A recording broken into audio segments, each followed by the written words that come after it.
job. What the fuck is that when our Burr Mickey's just sitting in the flat, sipping on his cans and smoking rollies, cause all the best jobs are taken by the doggies. Squidgy black and crack and my split for hand lab. Beat the first and a says, got that note on bank cash. Jack and Nish, hate the stash, want to pass, it's an art. Jack a goose, Congalino, solo Miriam, jaw ash.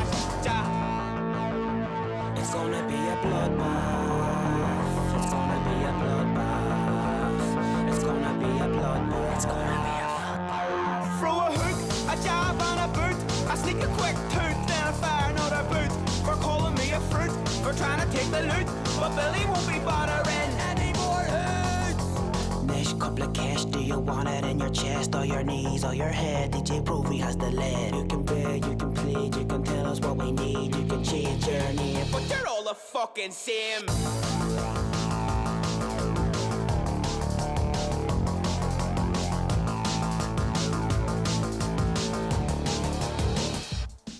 I'm a hitch, double OD, low lace, come with what they say about me. Cause I'm a hitch, double OD, low lace, come with what they say about me. I'm a hitch, double OD, low lace, come with what they say about me. Cause I'm a hitch, double OD, low lace, come with what they say about me. What's going on, everybody? I hope everyone's having a fantastic evening, fantastic afternoon, fantastic pre-noon, no matter where you are in the world. I'm Hasan Piker, and this is the Hasanabi broadcast coming to you live from sunny California, Los Angeles, folks. We're live and alive, and I hope all the boys, girls, and MBs are having a fantastic one, because today's a beautiful day. Today's a wonderful day. Today is a very special day. Woo!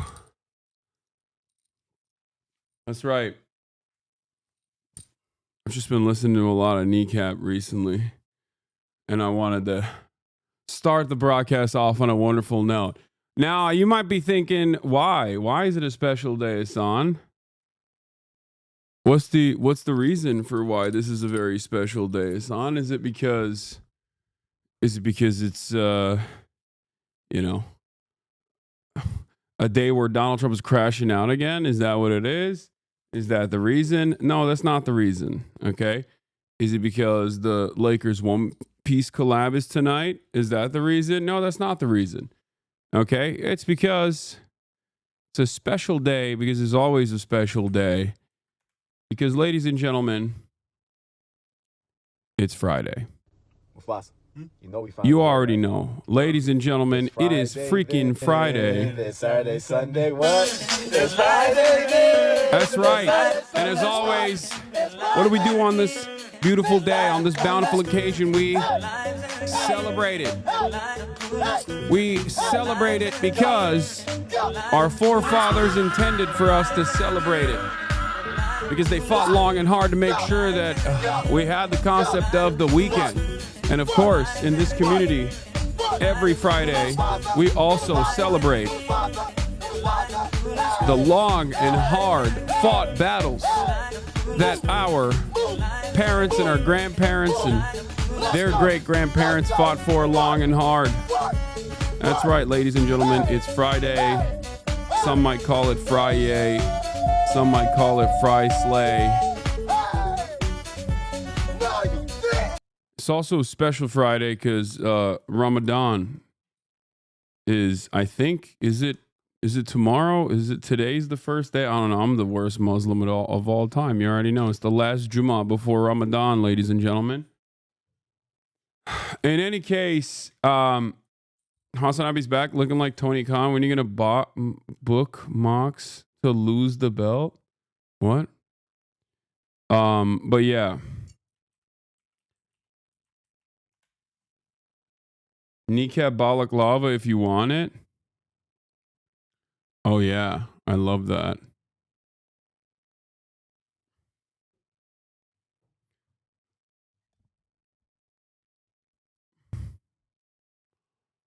Folks,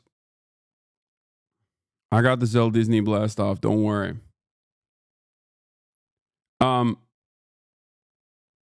It's a wrestling thing, son. Nobody likes Tony Khan. He's annoying. King, your fit goes hard today.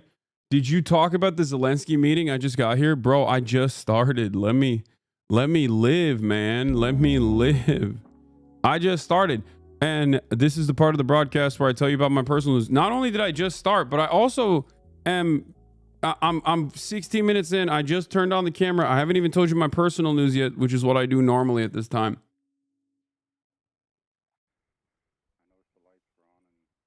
Okay. But yeah, what was I gonna say? Oh, I do know I am familiar with what's going on in the Oval with Disney. Okay. Don't worry. Nobody cares about your personal news, streamer. I think the people that are in here early do care about it. So I'm going to go through it very quickly. But there's not really anything significant. There's nothing of significance that took place. I played some Kingdom Come last night. I caught up to Don, unfortunately. And that is kind of lame. I'm like caught up to basically all of the anime. I'm watching a little bit of the basket, Kuroko no Basket, or whatever it's called. I forget what the show is called, but I've been watching that a little bit, but it's like, it's not hitting me the way that I want it. But biraz rezil etmiş olmadı mı Trump kendisini burada personal news'e geçmeden? Evet. But other than that, new Solo Leveling, new Sakamoto Days, like a lot of the animes that I'm caught up to are going to have their episodes coming out tomorrow. So that's cool. I'm excited about that. Is Kai feeling better? Yes, her poop has actually gotten a little bit better. This was the first night that she didn't have to like run outside and take a dookie in the middle of the night. So that's good. And her poop is now forming again. So that's also good. Solo Leveling. You're wrong. Solo Leveling is goated. I wouldn't say it's peak, but I would say it's definitely goated. It's a great anime. I also downloaded Monster Hunter Wilds. So don't worry about that. Okay. Don't worry about that. That's definitely a thing that I downloaded. Not sure if I'll have time to play it later today, but because I do want to play Kingdom Come, but I might try Monster Hunter as well, just to give it a little spin, give it a whirl. I've never actually played Monster Hunter. It runs like ass on the PC. I won't worry because you won't play it. It runs like ass. Update your drivers. Ooh, okay. It's terribly optimized for the PC. Wonderful stuff. Casually explained upload of the banger and you were in it. It's about politics. Okay.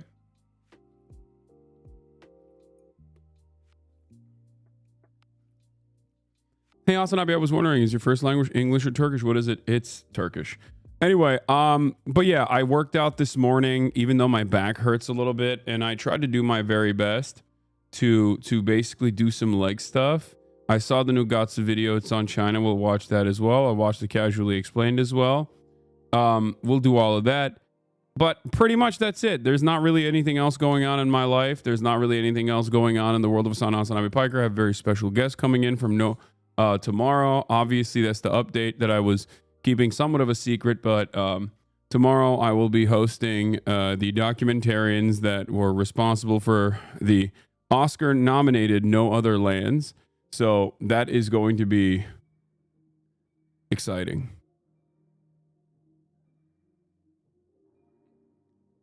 No Other Land. So that is what I'm going to be doing.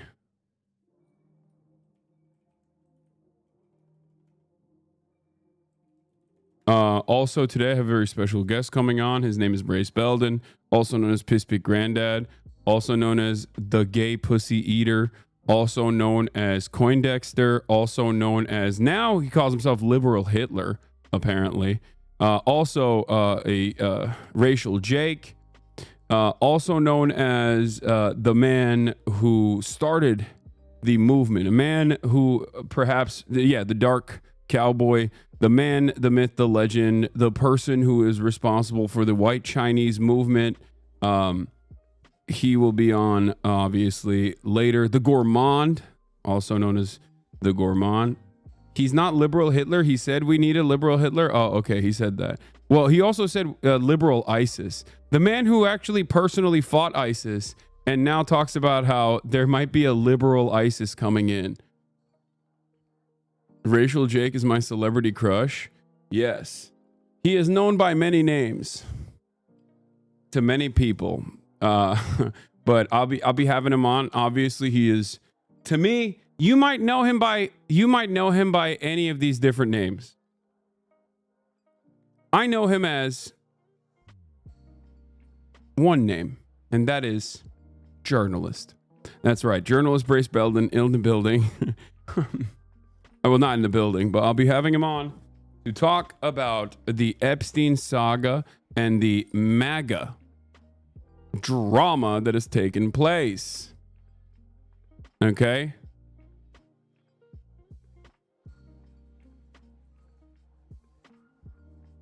So yeah. Rewind like 1 hour and 50 minutes for the full vid. A right-wing reporter asked him why he doesn't wear a suit. JD Vance started laughing. They were straight up bullying him. Yeah. Trump is live right now with Disney. We'll just start off on the live part where they're talking to one another. And then after that, we'll get in. I'm going to blast off. And then we'll get back to like some of the more dramatic moments of this back and forth. We know that Europe is ready, but without the United States, they will not be ready to be as strong as we need. And then the last point, last not least, about exchange, about our people and children. And you know that these crazy Russians, that they stolen 20,000 of children, Ukrainian children. They changed their names, they changed their families, relatives, and now they're in Russia. It's a replay. Should have never. Oh, did this end? I thought that they were doing a press conference. They were continuing the press conference. Okay, well, we'll get started here. Okay, he left early, live early, and watching the Zelensky-Trump fight. Oh, they canceled the press conference? They canceled the press conference? Oh my God. Okay, well, sorry, I apologize. I didn't know they canceled the fucking press conference. And Trump actually kicked him out. I knew they fought. I didn't realize he just got kicked. Oh my God, this literally just happened. Okay, I thought I was actually paying attention to what oh my God. Oh my God. Oh my God. Oh my God. Oh my God. Oh my God. I'm behind. Oh my God.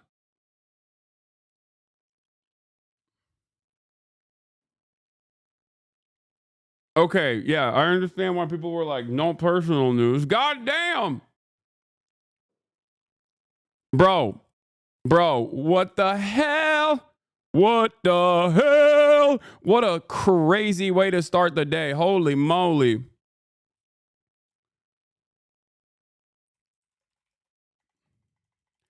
It's bedlam. It's bedlam. It's bedlam. It's bedlam. It's bedlam. But yeah, TrueAnon on later to discuss MAGA, Epstein, fallout, and more. Get in now. Holy moly, what a crazy day. What a crazy day! Ah! Okay, let's watch. The same. So Trump meets Zelensky. Okay, Disney comes in. All right, he comes in, and for all intents and purposes, I'm going to set the stage for all of you. Okay, I'm going to set the stage for all of you. So this is supposed to be coming off the heels of weeks and weeks of Donald Trump calling Zelensky a dictator, saying he sucks, saying he ain't shit, saying Zelensky's got no bitches, constantly talking about how Zelensky's short, all this stuff. Okay, he's like, you got no money, no bitches, no job prospects, and you're a dictator. That's what Donald Trump is saying over and over again. And in the process, there's also this mineral deal that's, being floated around where Trump is like, I'm going to take all your raw earth. I'm going to hit that earth raw. He just keeps saying, I'm going to hit the earth raw. I have your minerals. I'm going to take it. Okay. I'm going to take all of your minerals. There's nothing you can do about it. And it's weird because we don't even know if there's a lot of minerals or whether or not they are even rare earth minerals. They're certainly raw, but I don't know if they're going to be rare earth minerals or not. And, regardless, he's like, Trump is saying, I want the minerals because we gave you so many weapons. We gave you all of our old busted ass equipment, and that was like $300 billion. It's time to pay up, which is, pretty honest in terms of how American foreign policy normally works. But obviously, optically speaking, probably not a very good deal. It's probably kind of a raw deal for Ukraine, but it was always slated to be a raw deal regardless. But now after all of this, there's still this back and forth where there's this suspicion where Donald Trump, dials it back and says like, no, did I call Zelensky a dictator yesterday or the other day or every single day since then? Ooh, was that me? I don't know. So like that's basically the last thing that happened before this this Zelensky conference was supposed to happen. He linked up with Keir Starmer, also known as Keir Stalin. He talked to Macron. Macron touched him in the leg, maybe even touched his heart. He's been talking to all the European heads while constantly talking about how he's going to tariff the shit out of our European allies, right? But when he did the whole "did I do that" thing, I thought to myself like, okay, he's probably going to go back on this stuff. He's just playing hardball. He's going to give them more old weapons and tell them like they can continue fighting or whatever until they just inevitably come to a ceasefire negotiation, a bargain, going along with the other side of the Brandonian policy, right? And boy, was I wrong. I didn't think that this would happen. Okay, I'll admit. A lot of you look to me and say, Hasan, you apply the scientific dialectical materialist analysis to things that are happening all around the world, and you are at least relatively knowledgeable when it comes to issues like Israel, Palestine, and seemingly this is very helpful in making accurate assessments or even sometimes predictions. But when it comes down to Donald Trump, especially in the way that he's dealt with this Zelensky stuff, it is utterly unpredictable. Okay? It is completely unpredictable. This is the Nixonian madman theory in action, but this time it's actually a madman. Like there is no IR interpretation for the way that Donald Trump operates. I'll say it. Okay? There's no he has redefined the genre. Okay? He has redefined the entire genre. Do you understand what I'm saying?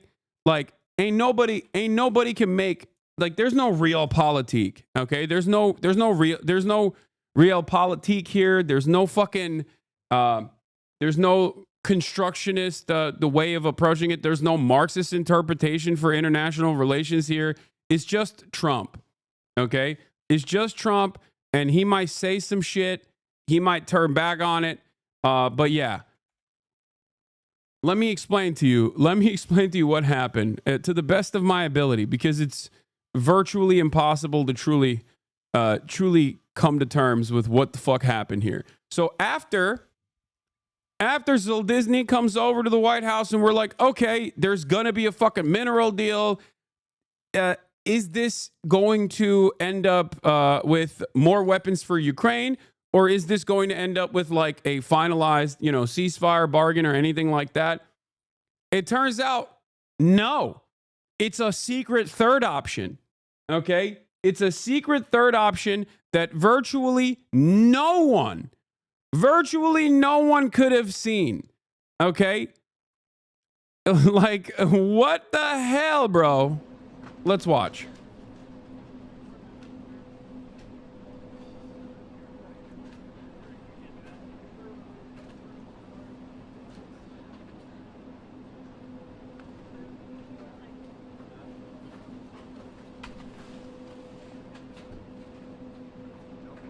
Truly a nutty moment in American politics, okay? All right, so they come in. What's your message for them? Well, if I didn't align myself with both of them, you'd never have a deal. You want me to say really terrible things about Putin and then say, "Hi, Vladimir, how are we doing on the deal?" That doesn't work that way. I'm not aligned with Putin. I'm not aligned with anybody. I'm aligned with the United States of America. And for the good of the world, I'm aligned with the world. And I want to get this thing over with. You see the hatred he's got for Putin. It's very tough for me to make a deal with that kind of hate. He's got tremendous... Bro, there is nothing funnier than the camera panning over to Zelensky. He's like, you can't... I don't like the guy. But what are you going to do? He is a victim here. He's a hostage, like the January 6th hostages. He's held a hostage. The entire world has been so unfair to Vladimir. They've been so unfair to him.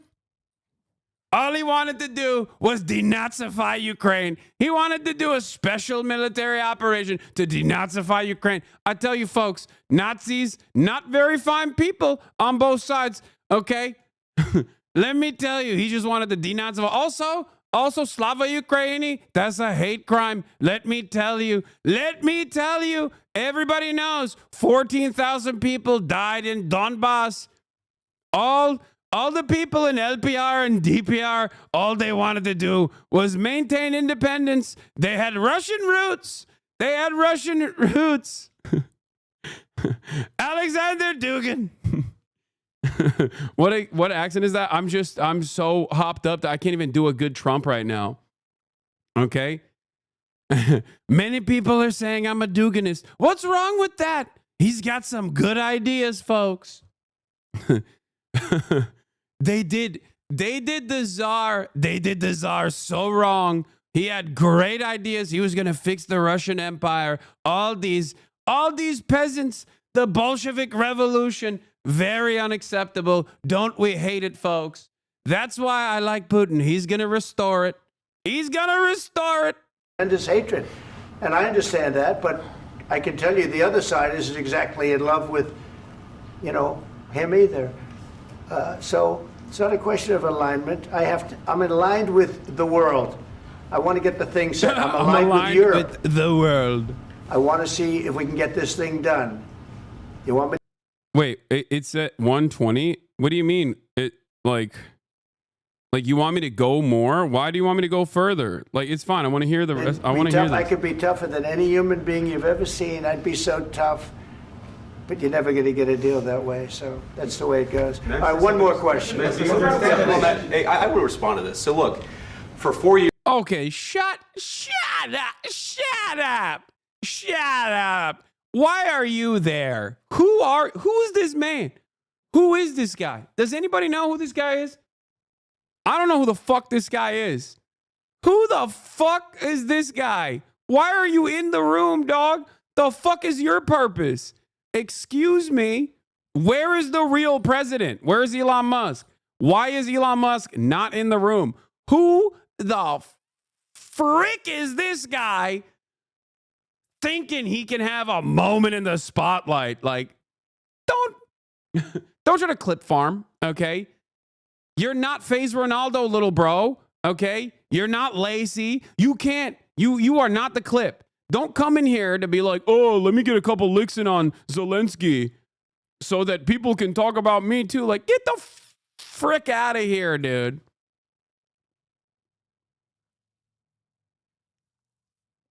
Anyway, sorry. Years in the United States of America, we had a president who stood up at press conferences and talked tough about Vladimir Putin, and then Putin invaded Ukraine and destroyed a significant chunk of the country. The path to peace and the path to prosperity is maybe engaging in diplomacy. We tried the pathway of Joe Biden of thumping our chest and pretending that the president of the United States' words mattered more than the president of the United States' actions. What makes America a good country is America engaging in diplomacy. That's what President Trump is doing. Can I ask you? He admitted Putin invaded Ukraine. Yeah, he has. That's why he's there, by the way. He's the moderating voice. He is the moderating voice. He put his freaking eyeliner on this morning thinking to himself, I'm really going to have my moment here, okay? I'm going to play both sides here. I'm going to say the truth about the matter while Donald Trump says insane stuff. But just wait. Because Donald Trump doesn't like this, okay? He doesn't like being around beta men, okay? Beta males. He is not a fan. He is not a fan of beta males. And now he's surrounded by two, okay? Donald Trump, the GOAT, Mr. MAGA, Mr. Alpha Dog, okay? Surrounded by not one, but two. Well, thank you very much. It's an honor to have President Zelensky.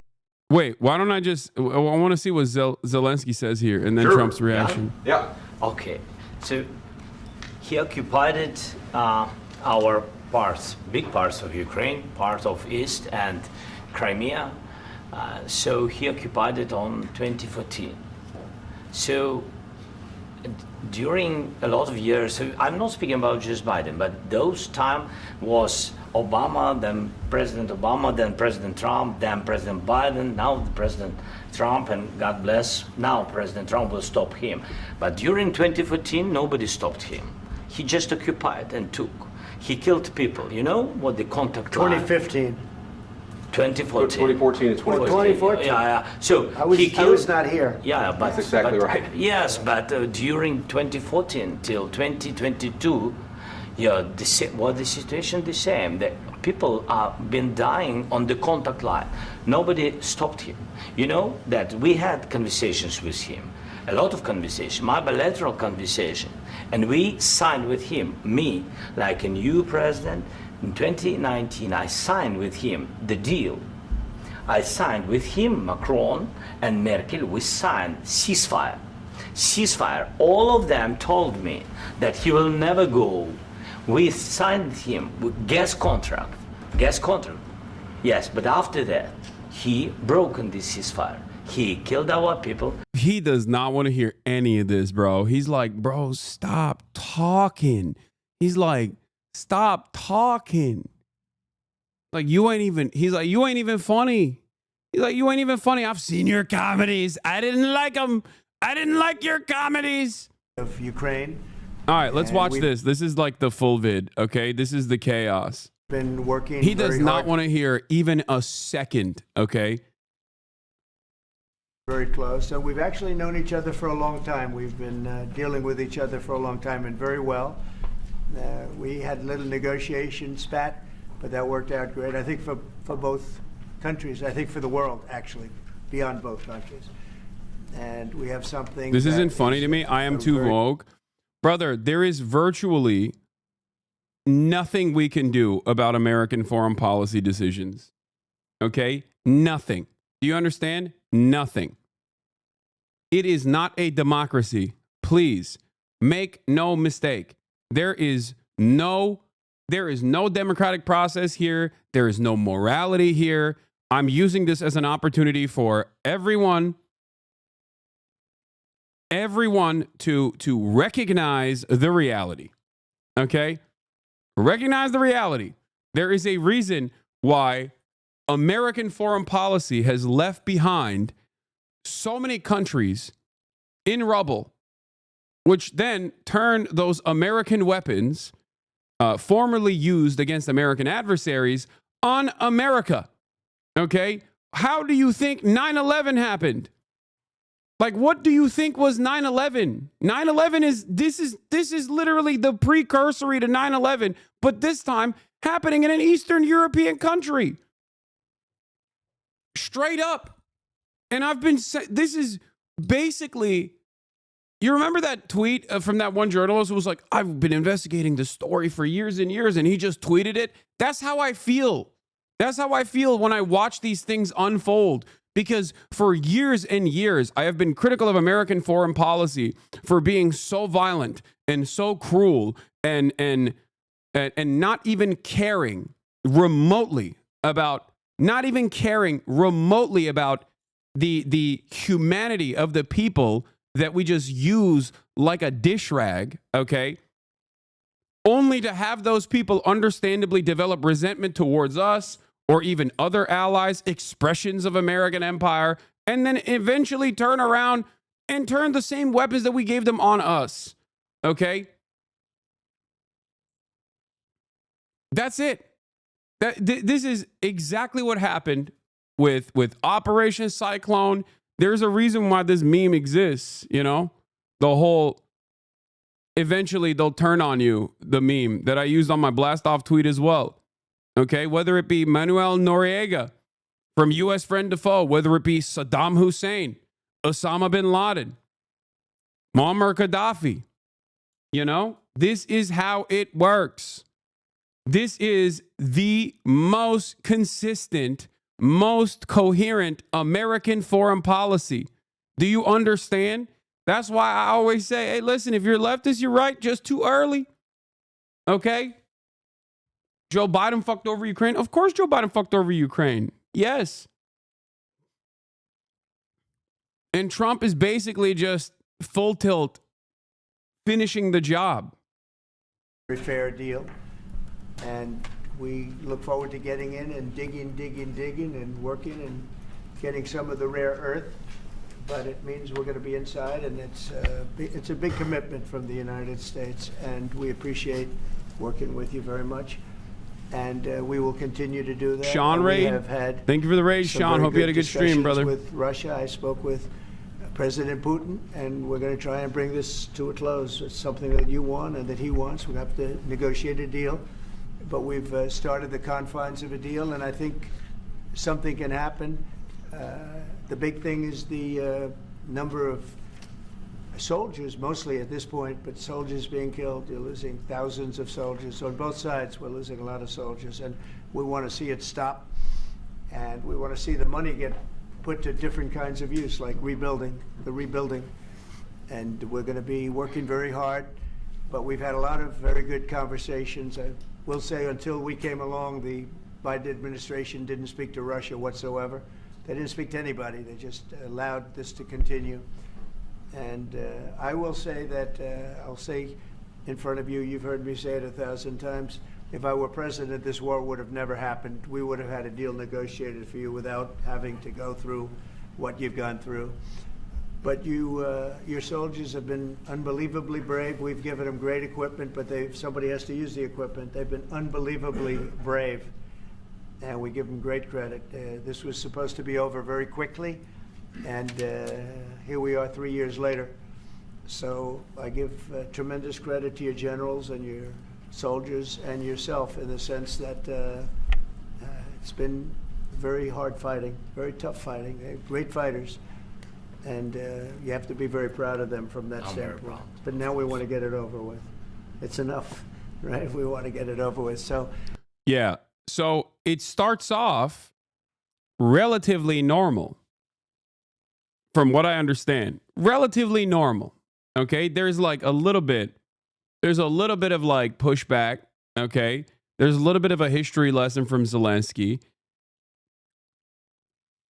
Of course, the entire press conference that's taken place here, this entire meeting that's happening here, is happening on the backdrop of Donald Trump's insane actions in terms of foreign policy, voting alongside Russia and North Korea and Belarus to say they're not condemning Russia's invasion of Ukraine, which was already a symbolic gesture to begin with, right? Those are symbolic votes in general, but they matter when America obviously completely changes its alignment.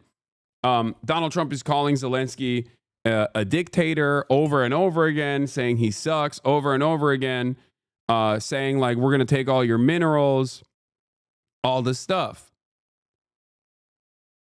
And then seemingly it falls apart. It's an honor to have you here. Thank you very much. It's so bad. Even most of Asmongold's chat is saying Trump L. Yes, because Asmongold is pro-Ukraine. He's pro, I think, what is it? Like he's on Ukraine, on the issue of healthcare, on the issue of like some left-wing populist sentiment. He is not on board with Trump, but it's not enough to like be a spoiler for him. That's it. For coming. We're going to sign the agreement at the conference in the East Room in a little while, right after lunch. And we'll be having lunch together. We're also discussing some other things. And we appreciate everybody being here. It's somewhat of an exciting moment, but the really exciting moment is when they stop the shooting and we end up with a deal. And I think we're fairly close to getting that, and an honor to have you. And please, I'd like to say something. Yeah, thank you so much, Mr. President. Thank you for invitation. And really, I hope that this first document, will be first step to real security guarantees for Ukraine, our people, our children. I really count on it. And of course, we count that America will not stop support. Really, for us, it's very important to support and to continue it. I want to discuss it with details further during our conversation, and of course the infrastructure or security guarantees. Because for today, I understand what Europe is ready to do, and of course I want to discuss with you what United States will be ready to do. And I really count on your strong position to stop Putin. And you said that enough with the war. I think that is very important, Ben, to say these words to Putin at the very beginning of war, because he is a killer and terrorist. But I hope that together we can stop him. But for us, it's very important to, to save our country, our values, our freedom, and democracy, and of course, no compromises with the killer about our territories. But it will be later.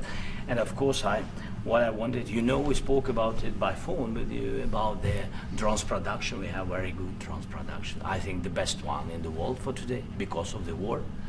Yes, and of course we need very much the air defense. You have the best air defense in the world, and really you helped us under attacks of Russians. And I want to speak how we can exchange the licenses. We're open to share the license. Look at this asshole, by the way.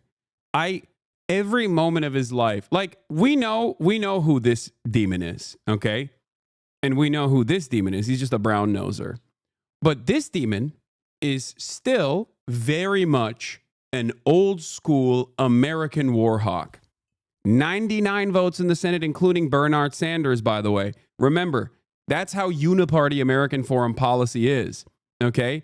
He has an image to project. He has an image to maintain. And he's just sitting there being like, I really hope that this doesn't get out of hand because Donald Trump is a little crazy. And he's just sitting there, okay? Pants riding all the way up to his goddamn knees like a little boy. Licenses for all our drones with you, of course, with the United States, and we need licenses for quick production of air defense. Even after the war, we need our nation to be calm, that we are secure. So that's why we need this air shield. And of course, about this, I want to speak about the contingents. I think that France and UK already spoke to you. And we know that Europe is ready, but without the United States, they will not be ready to be as strong as we need. And the last point, last not least, about exchange, about our people and children. And you know that this crazy Russian, that they stolen 20,000 of children, Ukrainian children. They changed their names, they changed their families, relatives, and now they're in Russia. We want to bring them back. And really, it's a big dream, task, and goal for me, and our warriors. By the way, Mr. President, we exchanged. Not a great day for the Zelensky was installed by the Americans crowd. Warriors from Russian prison, but there are thousands more in the prison. I wanted to share with you some images. How it's just. They're not going to win that stupid war. Russia's going to win. No, nobody. Only America wins. 1 minute. In this just situation. To understand in what circumstances, in what situation they are, and what the attitude of Russia to our prisoners. That guys, just you before and after. And you see before and after, just you to understand. Now thousands of such guys, ladies and men, there. And so they don't eat, they beat them, and they do a lot of bad things. By the way, I do want to mention something here, but like this is like Israel stuff that he's doing here, but these guys don't care. They don't care. You can literally show the brutality in I mean, and the previous administration didn't care either. They just used it to keep saying, no, we're on the morally correct side here, but also give us the minerals, please. Like, that would be sick. But that's it. They didn't care either, but they at least operated on the boundaries of caring. They didn't care, but they at least would use it as a way to explain why they were aligning with Ukraine in the way that they were aligning with Ukraine. Donald Trump, on the other hand, does not give a fuck. You could show him open graves from Buka, and he would just look at it and be like, I don't care. You shouldn't have had people there. You shouldn't have had people there ready to be invaded and killed. Like, he just does not care. He is an animal, okay? What? Libs of TikTok, Lamau. That are lost every year in Medicaid. Hasan Piker just called for violence against a sitting U.S. senator. If you cared about Medicaid fraud, you would kill Rick Scott. No, I'm not saying you should do that. I'm saying that if he did, he would apply capital punishment to Rick Scott. Yes. At FBI. I can't even respond to this because this dumbass blocked me. I guess I could.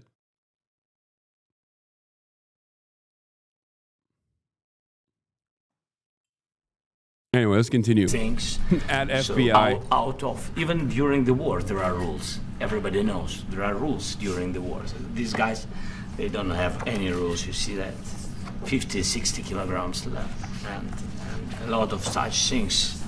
And I didn't want to show you what the changes with images of children, because I will share with you. I mean, it's looking tragic. Yep, it's tough stuff.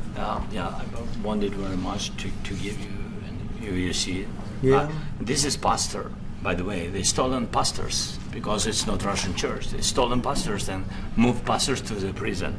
We, at the end of last year, we brought 3 pastors, and we could exchange them.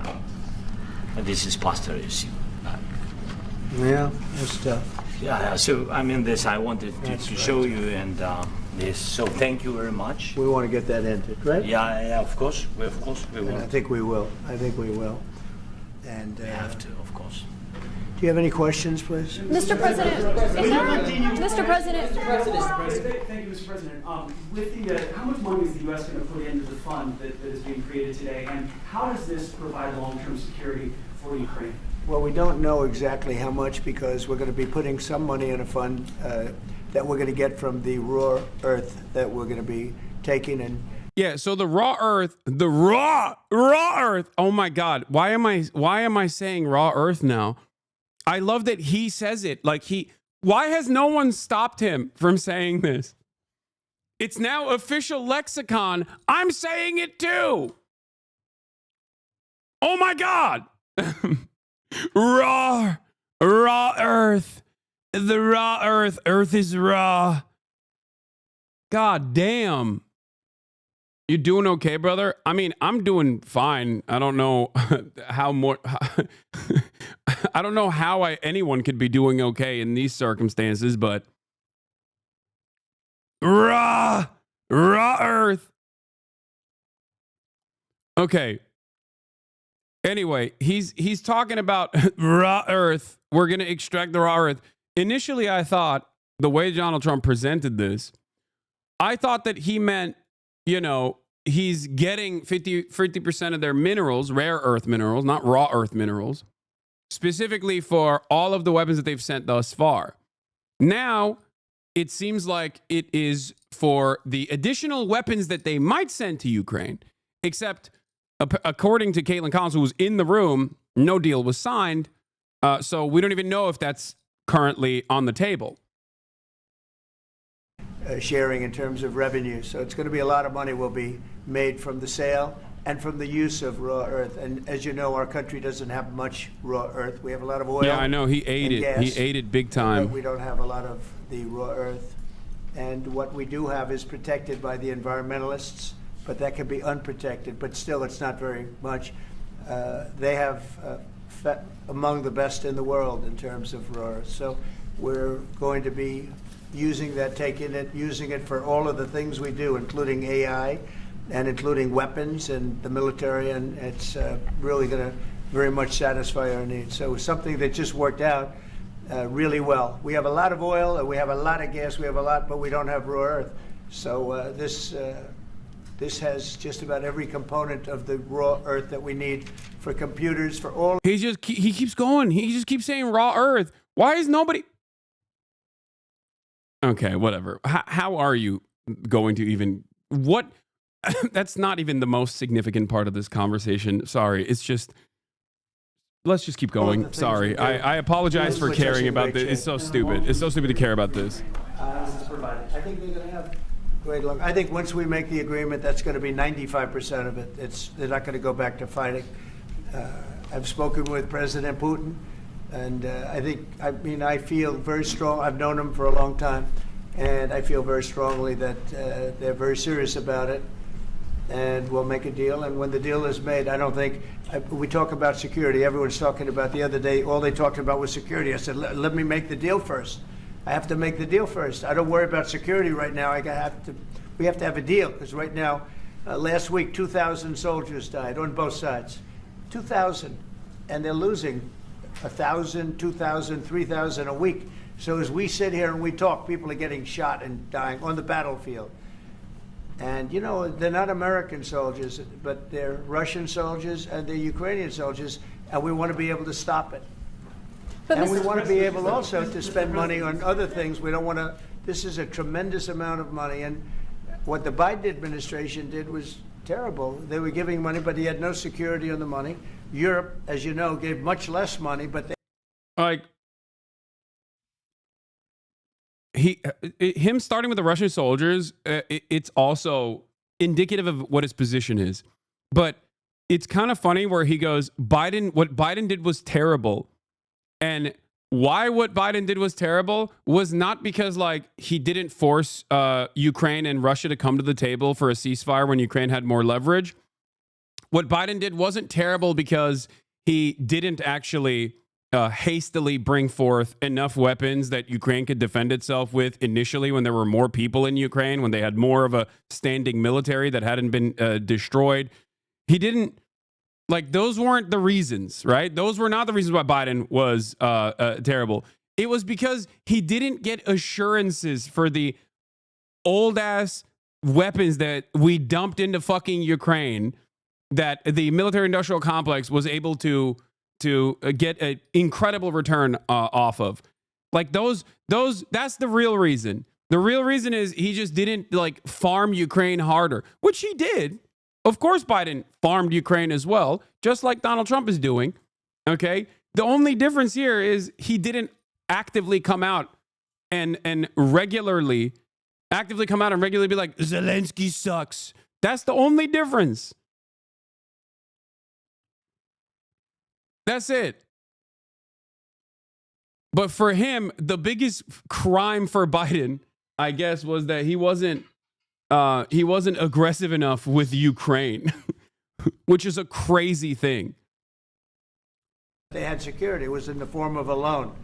They get their money back, and we didn't. And now, at least we're protected because the American taxpayer has to be protected too. But this is an incredible agreement for Ukraine because we have a big investment in their country now. And what they have, very few people have.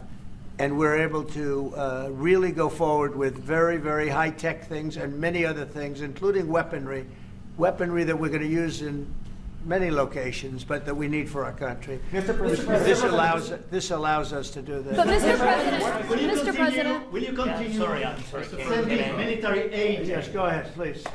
If I can just add, yes.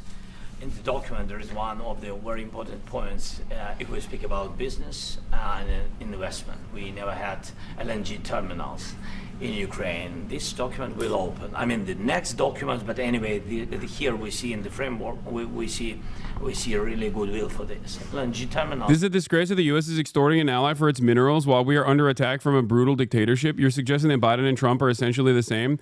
That's a gross mischaracterization of reality. Brother, what are you talking about? Biden and his team also were quietly, like, read reports on this, please, from American news outlets. Biden and his team also were trying to do the same exact mineral deal. Okay? The only difference between Biden and Trump is that Trump is a fucking psycho and will actively undermine Ukraine, even though they are not only the wronged party here, but also the ally in this equation. That's the major difference. Okay? But in terms of like the mineral deals that we're talking about here, do you still believe American foreign policy is uniparty? Yes, the broad strokes of American foreign policy is uniparty. Republicans, and this is something that I consistently explain to you guys, and I think it just like gets lost in translation or something. American foreign policy is uniparty. However, Republicans are the accelerant. They come into power and they just pull it all the way. They just go crazy mode with it. The direction is still the same. Republicans just accelerate. And then Democrats, when they come into power, don't actually reverse that trajectory. There are very rare exceptions for this, but beyond like the denuclearization agreement with Iran that Barack Obama put in place, or normalizing relations with Cuba that Barack Obama also did, there are very few instances where the Democratic administration, Biden's administration, that came in after, for example, Trump's administration, Biden's administration did not actually reverse the trajectory of every single thing that the Trump admin had done prior, especially as it pertains to Israel, for example. Okay? This is open. Like, this is open in broad daylight. How does this not come across as even remote? Like, how does it not shock you when he's doing it?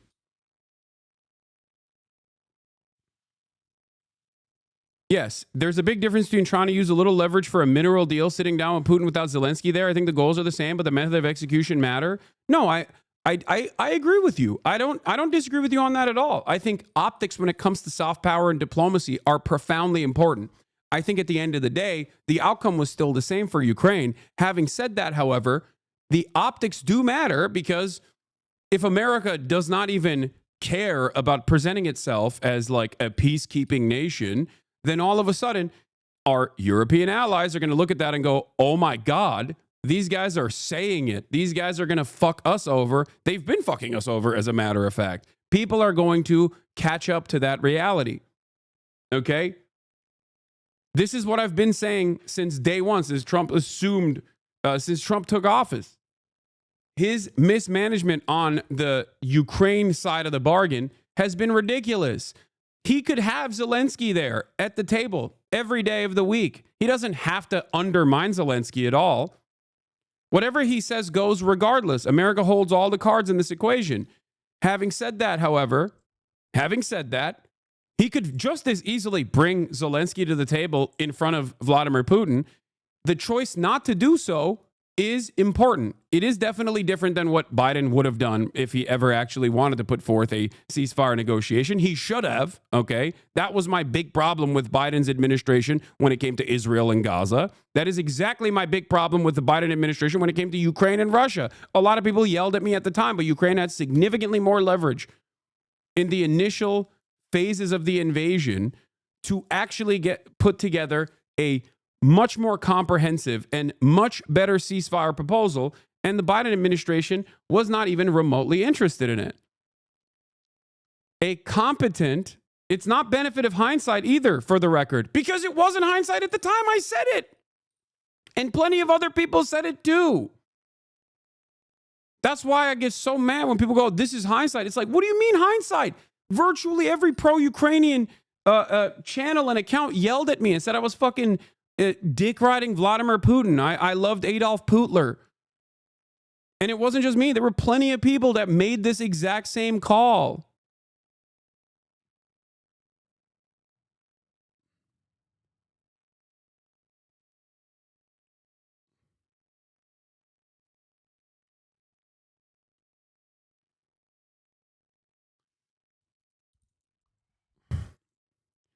You called Ukrainians Nazis?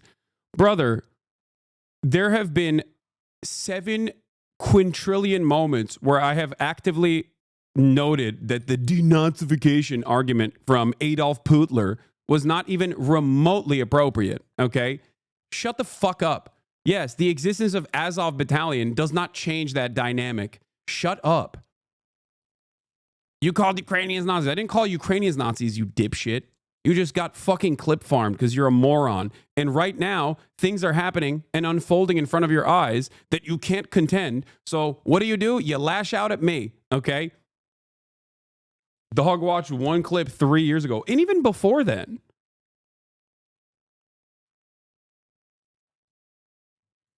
For us, it's very important. And There is nothing funnier than Donald Trump basically exploding the ceasefire negotiation that he himself put into place, and there's still sex pestiny dick riders in my fucking chat trying to get a clip out to be like, you called Ukrainians Nazis. Ukraine is literally fucking collapsing, and these guys are more worried about trying to get a clip off. Okay. Oh, I hope he responds to me so I can farm an out of context clip. Like, how you lock in, please? Holy shit! Of European continent, we have the biggest storage, gas storage. We have the biggest in Europe. Yes, and we can use it. Use it for LNG. Use it for LNG, and we will do it. And really, we can help Europe because Europe really helped. President Trump said that they made less support, but they have our friends and they are our very supportive partners. They really gave a lot, Mr. President. They did. Really, they did. They gave a lot, but they gave much less. No. Much less. No. No. Don't argue with me. No. Okay. Okay. But Mr. President,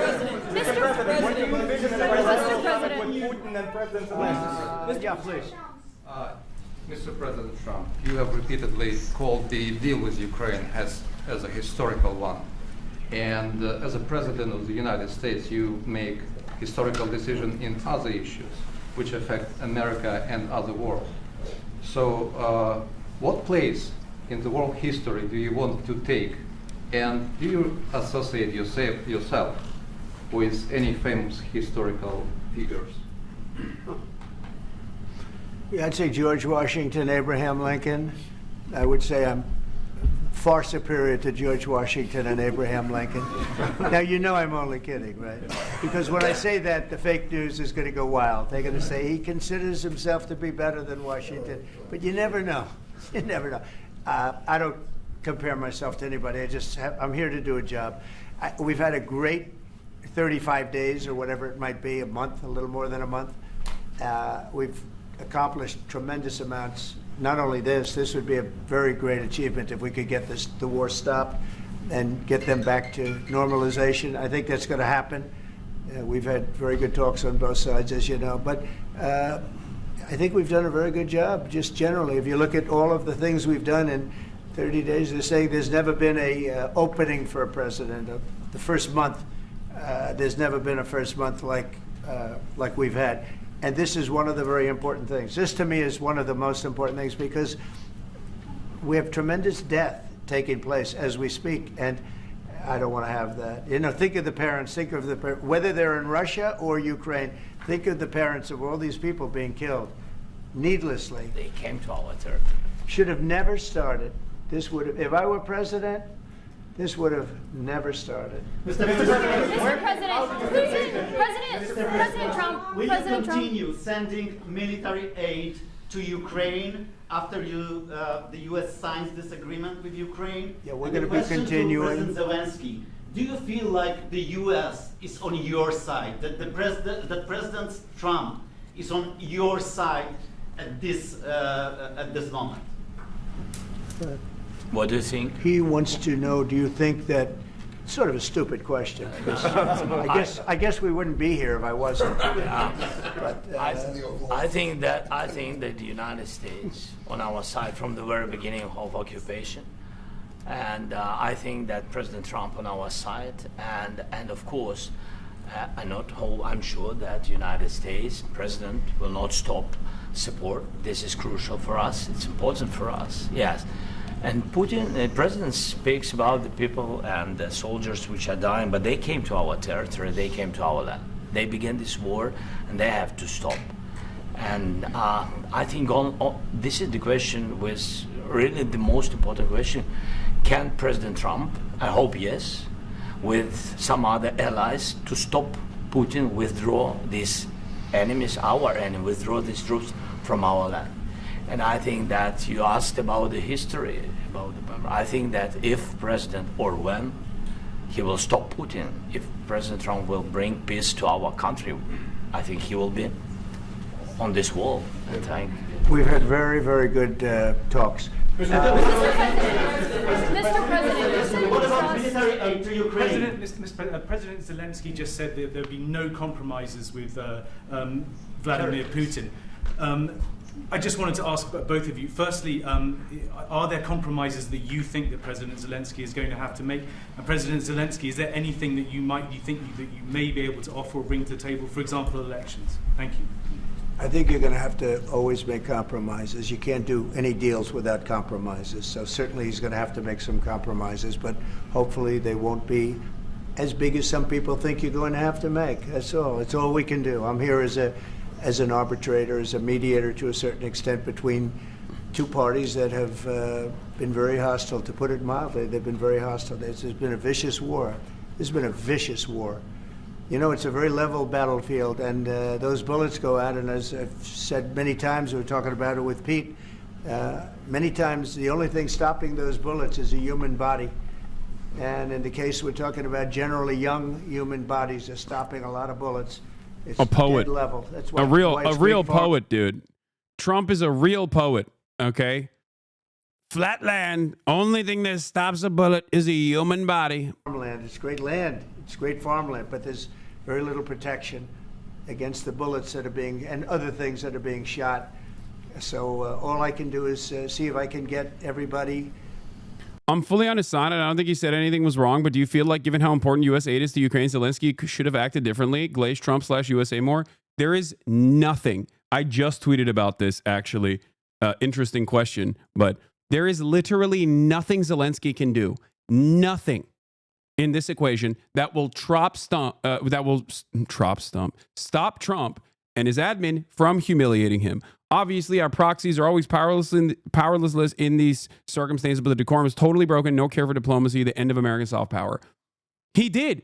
He literally glazed them. He at 11:30, 30 minutes ago, Zelensky still posted a tweet being like, "Thank you so much, Mr. America. Thank you so much, at POTUS, for kicking me out. It is okay. We love America." Like, it does not matter. He was glazing him. He was glazing him the whole time. He was. What do you want him to do? What more can he do? He could literally get on his hands and knees and suck Trump off, and it still would not change this dynamic. Look, this is basically the proverbial getting on your hands and knees and sucking Trump off. He said, "Thank you, America. Thank you for your support. Thank you for this visit. Thank you, POTUS, Congress, and the American people. Ukraine needs just and lasting peace, and we are working exactly for that." What do you think this is? This is after he got kicked out, bro. This is after he got kicked out.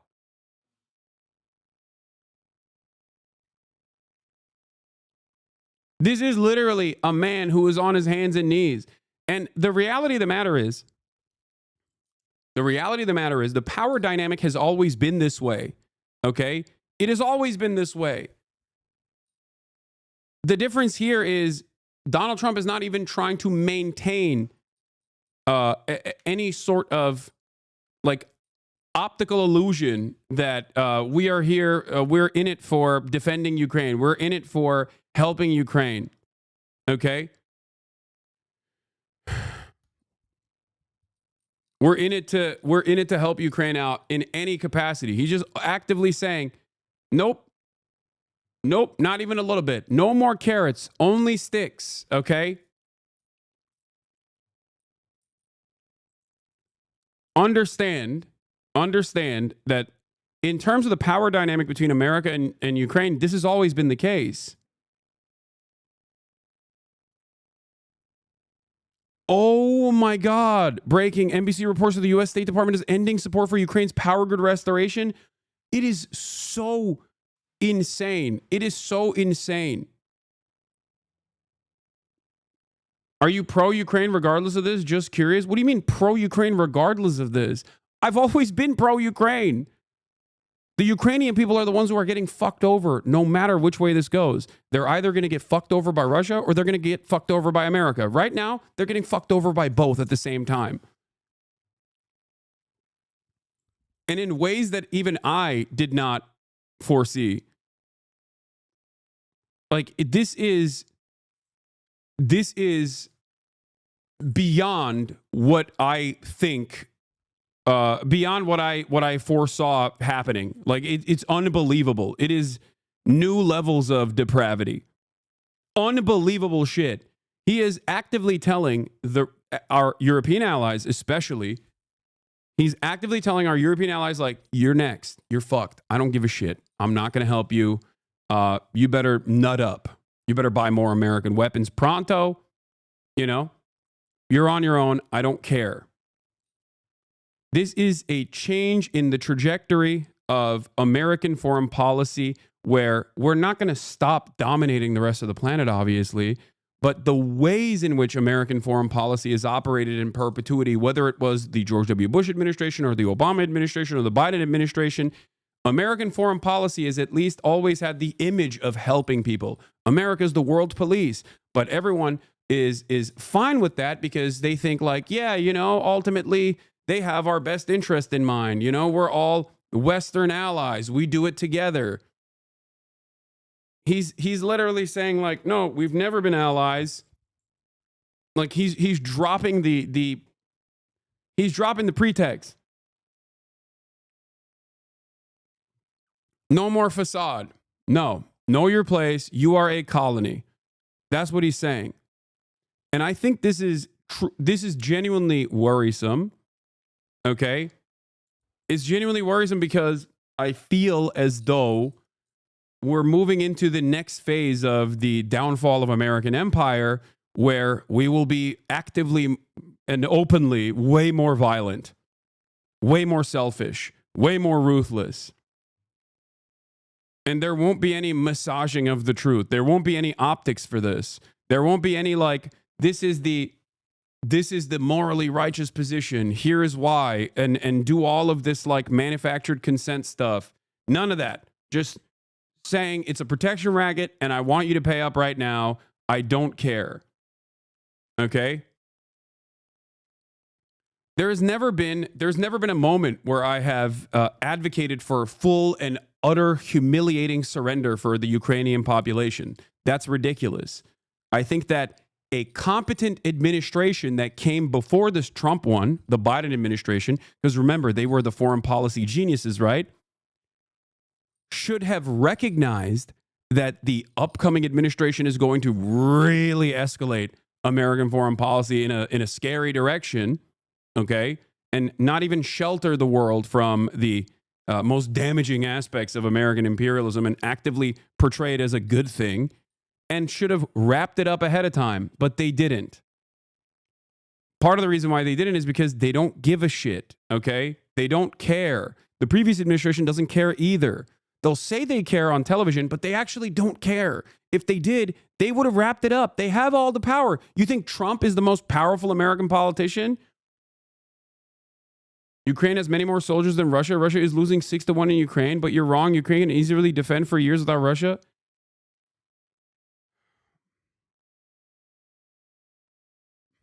I don't know what to say to this insanity. I mean, this is, I guess, the other side of the consent manufacturing machine, where you have deluded yourself.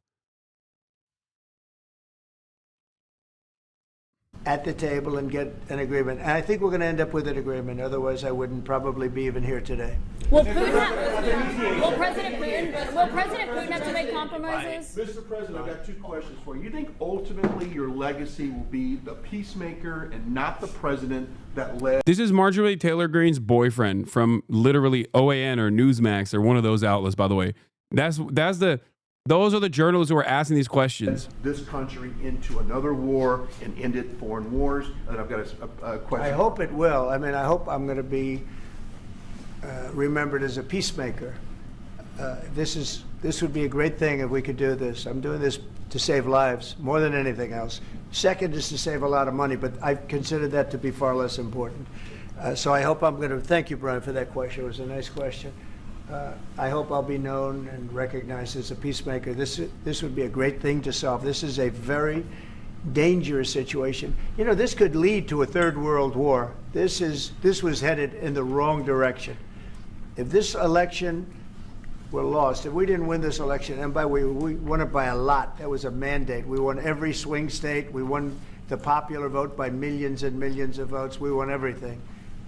the districts. You look at the areas of red. Take a look at a map. This was a big mandate, and this was one of the things I said, we're going to get this thing settled. If we didn't win, I think this could have very well ended up in a third world war, and that would not have been a good situation. What was your second question? My second question for President Zelensky. Why don't you wear a suit? Why don't you wear a suit? You're the highest. That's crazy. Like, Marjorie Taylor Greene's boyfriend is shitting on Zelensky in the Oval Office in front of the entire press pool, and JD Vance is laughing. The American vice president is laughing about it. Like, dude, that's so crazy. What do you mean? Like, that's a question that, like, that like I get why it's funny to many people, but this is not the place for this. And they shouldn't be laughing. What the fuck? Next level in this country's office, and you refuse to wear a suit.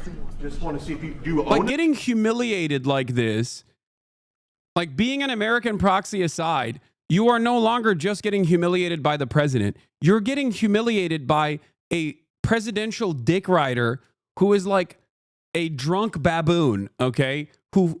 Whose claim to fame is fucking Marjorie Taylor Greene. I'm sorry, that is insane. Like, this is there is nothing lower than this, okay? You're getting shitted on by the court jester. Like, yeah, and you can tell it's definitely inappropriate because look at Marco Rubio, okay? Look at Marco Rubio versus this clown ass. Marco Rubio is like, finally, I have secured the reins of the American State Department, and it's under this administration. You know what I mean? I worked my entire life, worked my way up, okay? And here we are. Now I'm in an incredible position of power, and this is the administration that I'm a part of. You have problems. A lot of Americans have problems with you not respecting. I don't have such.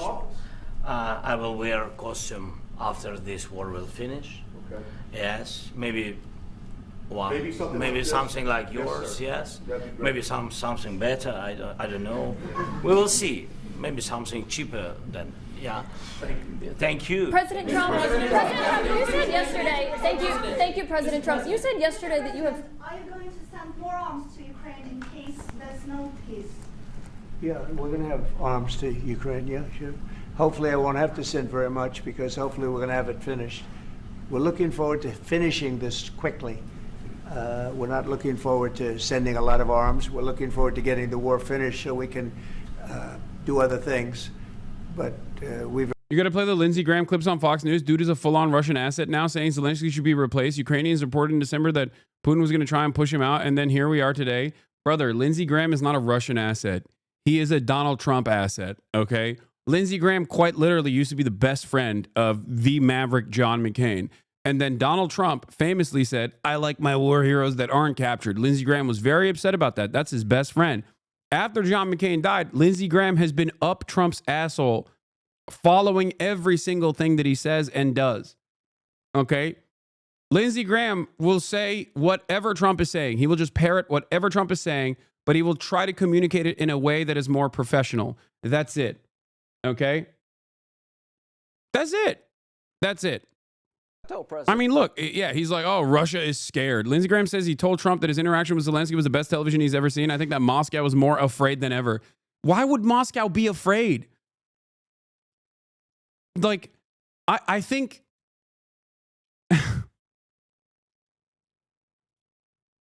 Yeah, here, look at this. Big shit from Lindsey Graham on Fox just now. He said he doesn't know if Zelensky is redeemable. The question for me, for the Ukrainian people, I just don't know if Zelensky can ever get you where you want to go with the United States. Either he dramatically changes or you got to get someone new.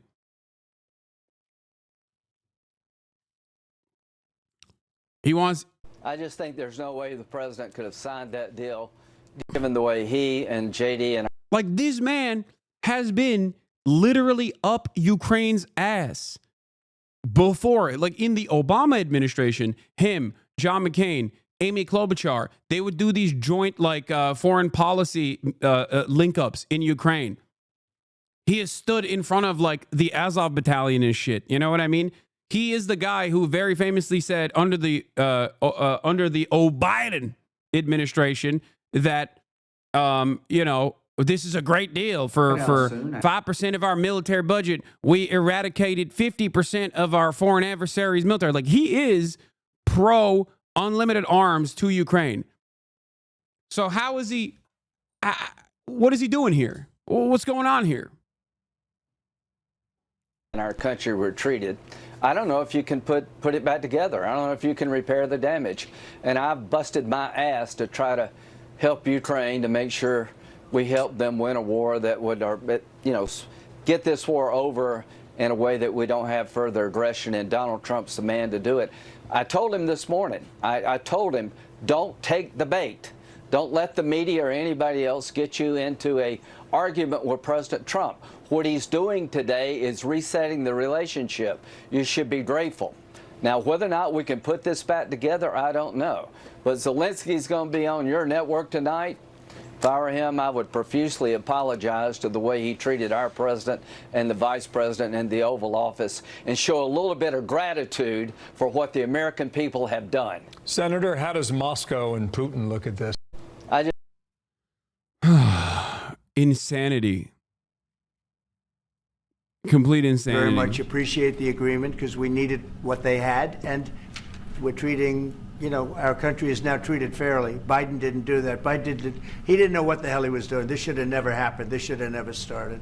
But, sure, the answer is yes, but hopefully we won't have to send much because I'm looking forward to getting it done quickly, very quickly. Does that mean you'll provide security guarantees, Mr. President?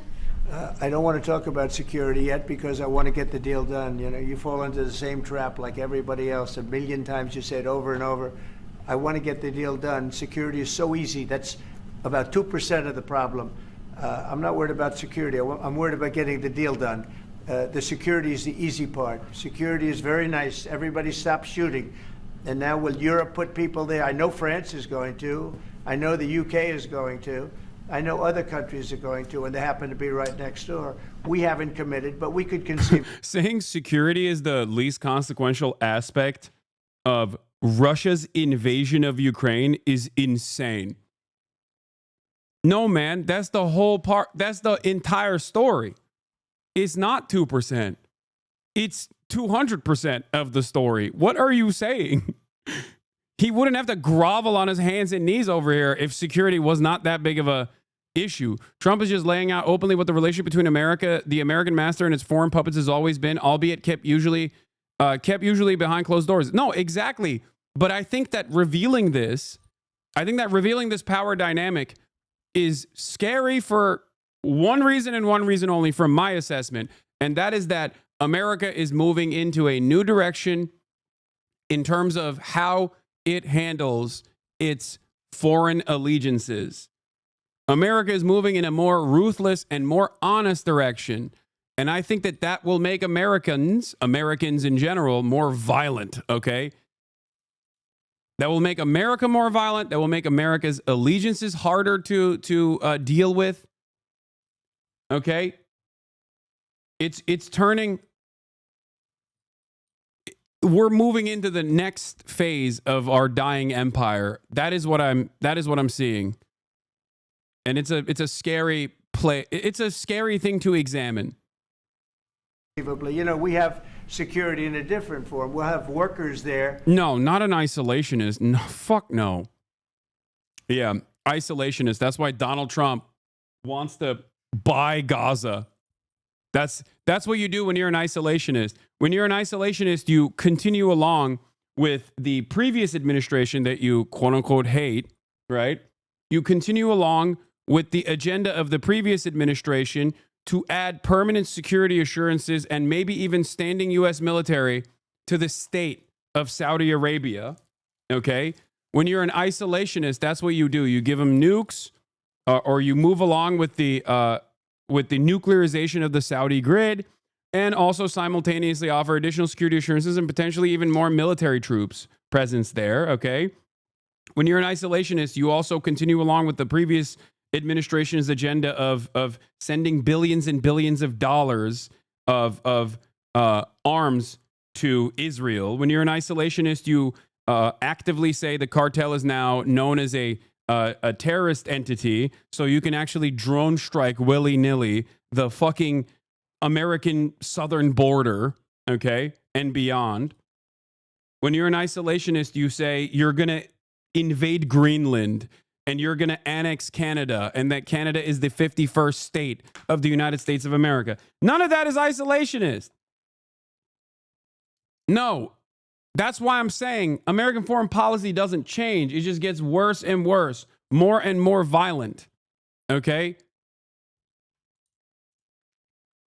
How is any of this isolationist? It's not.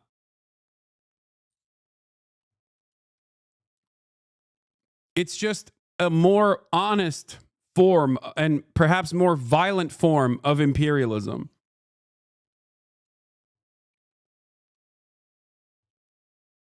Bro, I was so wrong about you and a lot of things. I have a lot of learning to do, but I'm trying my best. Digging, taking literally everything you said is isolationist. Wait, what? I don't think you understand what the English language, like the dictionary definition of isolation is. If you think that more troop presence all around the globe is isolationist, or annexation of foreign land, sovereign nations is isolationist, you don't understand the word. You don't understand any words, as a matter of fact. Open the schools! We can create a lot of great product in this country. So in that sense, you have something, but we haven't determined that yet. I will say, in speaking to France and in speaking to, and they were here, as you know, last week and just the other day, they have committed to a lot of security. I don't think you're going to need much security. I think once this deal gets done, it's over. Russia's not going to want to go back, and nobody's going to want to go back. President Zelensky is shaking his head. When this deal no ends, I really believe this deal is going to be over. Question? Yeah, please go ahead. Thank you. Go ahead. Thank you so much. Mr. President, thank you. Thank you. Macron and Keir Starmer at the White House this past week, both of whom praised your courage and conviction to lead the pathway towards peace. Yes. Part of that involved, though, re-engaging Russia in diplomatic relations, something that previous leaders lacked the conviction to do so. What gave you the moral courage and conviction to step forward and lead that? Well, I love this guy. Who are you with? One American News, sir. Well, oh my God! I like him. He One skipped American over News. CNN's Caitlin Collins to respond to One American News Glaze Suckfest. Oh my God! Oh my God! Dude, this is a mockery. Okay. Yes, access journalism has been the meta for mainstream press for the past multiple decades at this point. There is no more adversarial journalism, but this is, once again, a new level. This is Modi shit, dude. This is straight up. This is like, dude, they're gonna have the Nelk Boys in there. I'm telling you, Nelk Boys are gonna be in the building. Nelk Boys are gonna be a part of the goddamn press pool, being like, Mr. President, what's your favorite flavor of Zin, sir? Does a great job. I like the question. I think it's a very good question. It's a pathway to peace. It's a pathway to getting something solved. And I feel that as the head of this country, I have an obligation to do that. Plus, we're very much involved. We got involved. It's too bad we got involved because there should have been no involvement, because there should have been no war. And there shouldn't have been October 7th. That would have never happened. As you know, Iran was broke. They had no money to give to Hezbollah. They had no money to give to Hamas. They were stone cold broke. And then under Biden, they became rich as hell. They went from no money to $300 billion in a period of 4 years. And they gave a lot of that money away, and you see what happened. And that's a real mess also that we hope to be able to solve. But no, I appreciate your question very much. I feel I have an obligation to try and do something to stop the death. Mr. President, if I can answer. President Yes, if I can Zelensky. answer. Please, Sorry, go ahead. please. Please. And I do like your clothing, by the way. Yeah, really? Even though I think he's a great guy, by the way. I don't know if you two like each other, but you know what?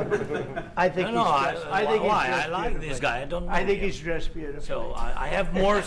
I have more serious things than answer on such Yes, questions. that's a I will good- answer on more serious good questions if I statement. can. Yes. Yeah. So please, about security guarantees and about just ceasefire. We can't just speak about ceasefire and speak and speak. It will not work. Just ceasefire will not never work because I'm like a president. I have this experience, and not only me. Ukraine before my presidency, from the 2014, Putin broken 25 times. 25 times he broken. Trump doesn't like that. Trump does not like that. Don't talk shit on the big dog. Okay, dude, don't do it. Don't do it. He is not liking that at all. Do not bring that up. Oh my 25 Lord. times he broke in ceasefire. But he never broke to me. He never broke No, to no, me. you were the president. You were never the broke- president. You never broke to me. Oh, that's it. Nope, it's over. Okay, that's it. That's the breaking point. He broke the ceasefire agreement while you were president. Done. It's done. All of a sudden, okay, Krasnov activation code. Suka bliat. Beep, beep, beep. That right there is the breakoff point, because that right there reminded Donald Trump of all the times where he felt wronged by Zelensky, okay?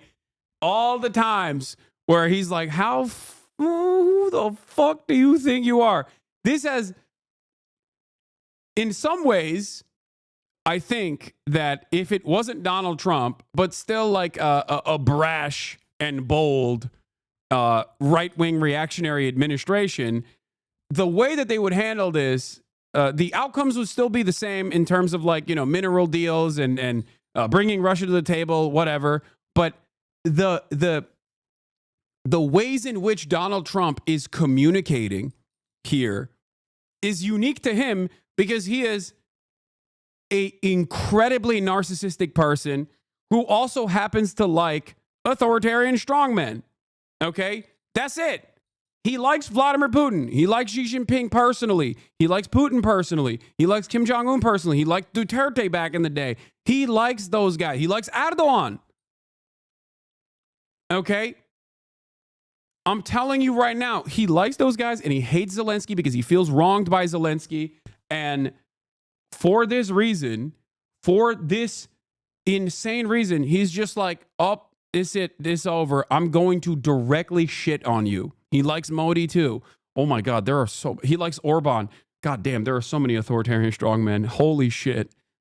I feel like with the exception of Western European liberal capitalist nations who Trump hates because they're an extension of the Democratic Party in his eyes, and Zelensky also fits that bill as well, because, they're also an extension of the Democratic Party in his eyes. There are a lot of leaders and more leaders that Donald Trump likes. Anyway, let's continue. In 2016, you've been the president, Mr. President. You've been the president, but he had, of course, not with you, but he had, during those periods, he had conversations with our side. And we had Normandy format, the France, Germany, Ukraine, and Russia. And he broken 25 times. That's why we will never accept just ceasefire. It will not work without security guarantees. Security guarantees, maybe President is right about this document and other, but this document is not enough. Strong army is enough, because his soldiers afraid, Putin's soldiers afraid of our soldiers when we're strong enough. If we are not strong enough, if we are empty, if our storage is empty, we can't defend our land. Today, he knows that we have all the world knows that we have meeting. Yes? Why he's using ballistic? Putin today using ballistic on our hospitals, schools, and etc. Ballistic. So he knows that we are here, and that President Trump is really have goodwill to stop this war. And you hear now the president. So why he's using? So he doesn't want to stop. He doesn't want. But I hope that we will do it. Really, we'll do it. Security, when we speak about security guarantees, when the Europeans are ready for contingents, they need USA backstop. If there will not be United States, we will not never have any contingents, strong contingents from the Europeans, because they don't want to divide alliance, connection between the United States as the main and strongest ally and Europeans. And this is crucial, this is important. That's what we want to speak about very much. This is very important. And air defense. So air defense, really, we have big deficit with all these systems, and we need to provide this. We need it very much. Otherwise, Putin will never stop, and will go further and further. He doesn't want. He hates us. You know, it's not about me. He hates Ukrainians. He thinks that we are not a nation. He thinks, and he shared these thoughts. I think maybe with your team also. I don't know, but with all the Europeans, in media, official and not, he always said that there is no such country, such nation, such language, such life like Ukrainian. No, he really doesn't respect all the Ukrainians, and he wants to destroy us. And you are right, Mr. President. That's 2%. This document, maybe other documents, it's a very good start, very good, but it will not enough to stop this person. Should Russia pay to rebuild Ukraine? Mr. President, under these... Should Russia pay to rebuild Ukraine? They have to pay. This is the rule. This is the rule of the war. This is the rule of the war. During all the centuries, all the history, this is the rule of the war. Who began those... By the way, every single thing he said in terms of Vladimir Putin, okay, not caring about Ukrainian lives or even caring about Russian lives, or even the fact that he is supposed to pay reparations, is 100% correct. Okay? Make no mistake. It is 1,000% correct. So there is zero things that he said there that is wrong. The problem here is Donald Trump doesn't like that at all, because in his mind, he thinks that Zelensky should shut the fuck up, bow down, and basically say Vladimir Putin is, his hand was forced to invade Ukraine because of the liberal administration's incompetence or something. I don't know. I suspect that that's what he wants. Has it ever been the case that the victor pays reparations? I mean, it's not, you could consider it not reparations, but even like rebuilding. I mean, America did fund the rebuilding of Western Germany. They did. America rebuilt Japan. We did the Marshall Plan. So yeah, even in that situation, yes.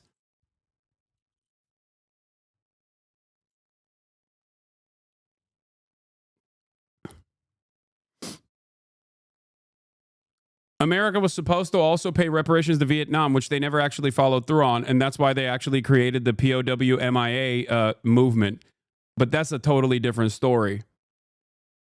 When it comes to European partners, at least, yes. When it comes to the global South that we dominate and destroy, no. Look at Haiti. Haiti literally was forced to pay reparations after the successful Haitian Revolution to France.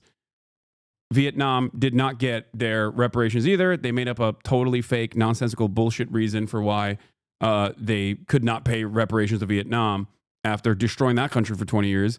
Afghanistan never got reparations either after invading Afghanistan. And not only that, but also once we handed over the Afghan state back to the Taliban, we then also seized their assets that we were maintaining to the tune of billions of dollars. We froze their assets. Biden did that, by the way. The Afghan thing. So sometimes yes, sometimes no. The major difference here, I would say, is that Ukraine is a European nation. That's what's so unique about the new phase of American empire, is that we are doing this to our Eastern European allies. Remember the difference, like America after the war on terror that destroyed the Middle East, turned around and had the audacity to say, look at what Russia is doing. This is so different. This is so different than like what we've seen before. This is a European country that's being destroyed. What is this, Syria? This is not Syria. You can't just destroy Eastern European nations like this. So for a lot of people in Europe, the dynamic is different. That's why the way that they presented it in the initial phases was the burning of the Eiffel Tower, things of that nature, like all those ads that they had. Pay. Do you agree, This President is the rule. Trump? Putin began this war. He has to pay all money for innovation. He has to pay. Of course, some Russian assets, what we have in Europe, about 300 billions, we can use them. We can use for innovation and buy military support from the United States also. We can do it, but it's not enough. It's not enough. I ask this question that you Do didn't envision like a trilateral summit because with I Putin wanted to and know. Please, wait 1 second.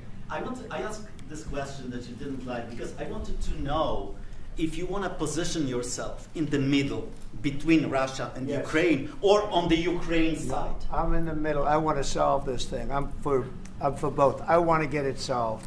And it's wonderful to speak badly about somebody else, but I want to get it solved. If we can solve it, great. If we can't solve it, they're going to have to fight it out, and who knows what's going to happen. But I want to see it get solved. May I follow up? One more question about U.S. troops in Europe.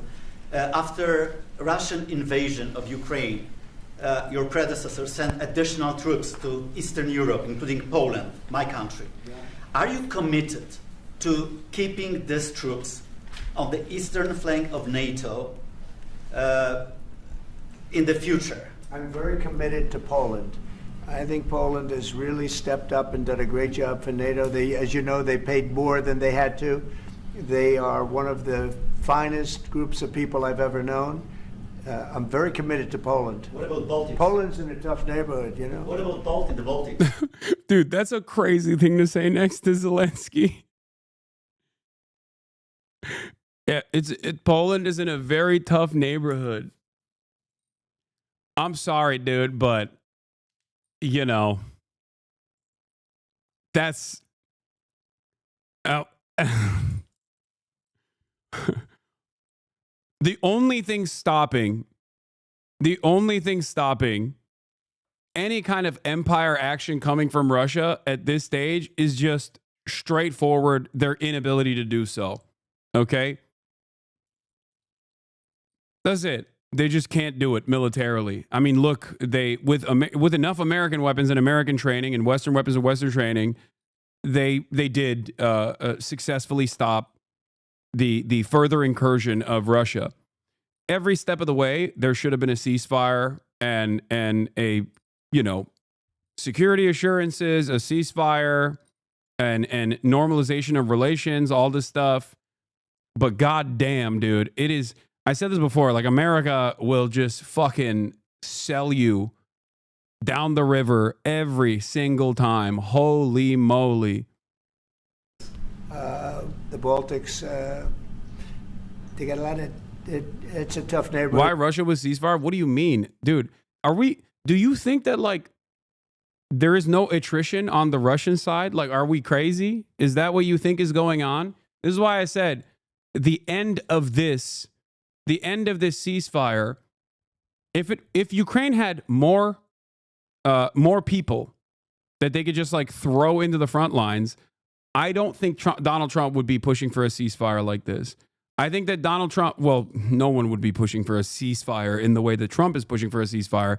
But if the end of this has always, the end of whatever happens in Ukraine was always going to be dictated by the front lines, okay? That's it.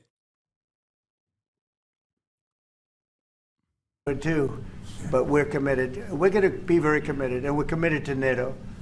But NATO has to step up, and the Europeans have to step up more than they have. And I want to see them equalize because they are in for far less than we're in, and they should be at least equal. You understand that? Why is the United States, we have an ocean in between, why is the United States in for so much more money and other things as Europe? With that being said, and as you said, they've also been obviously very helpful. But we have put in far more than they have. And I think they should equalize. Mr. President, please go ahead. ask you about the agreement again today. What changed between the first time that Secretary Bessent gave President Zelensky the agreement and today for the signing? We made a deal. So what was the difference? I'm just, deciding factor? I'm a business person. We made a deal. That's what changed.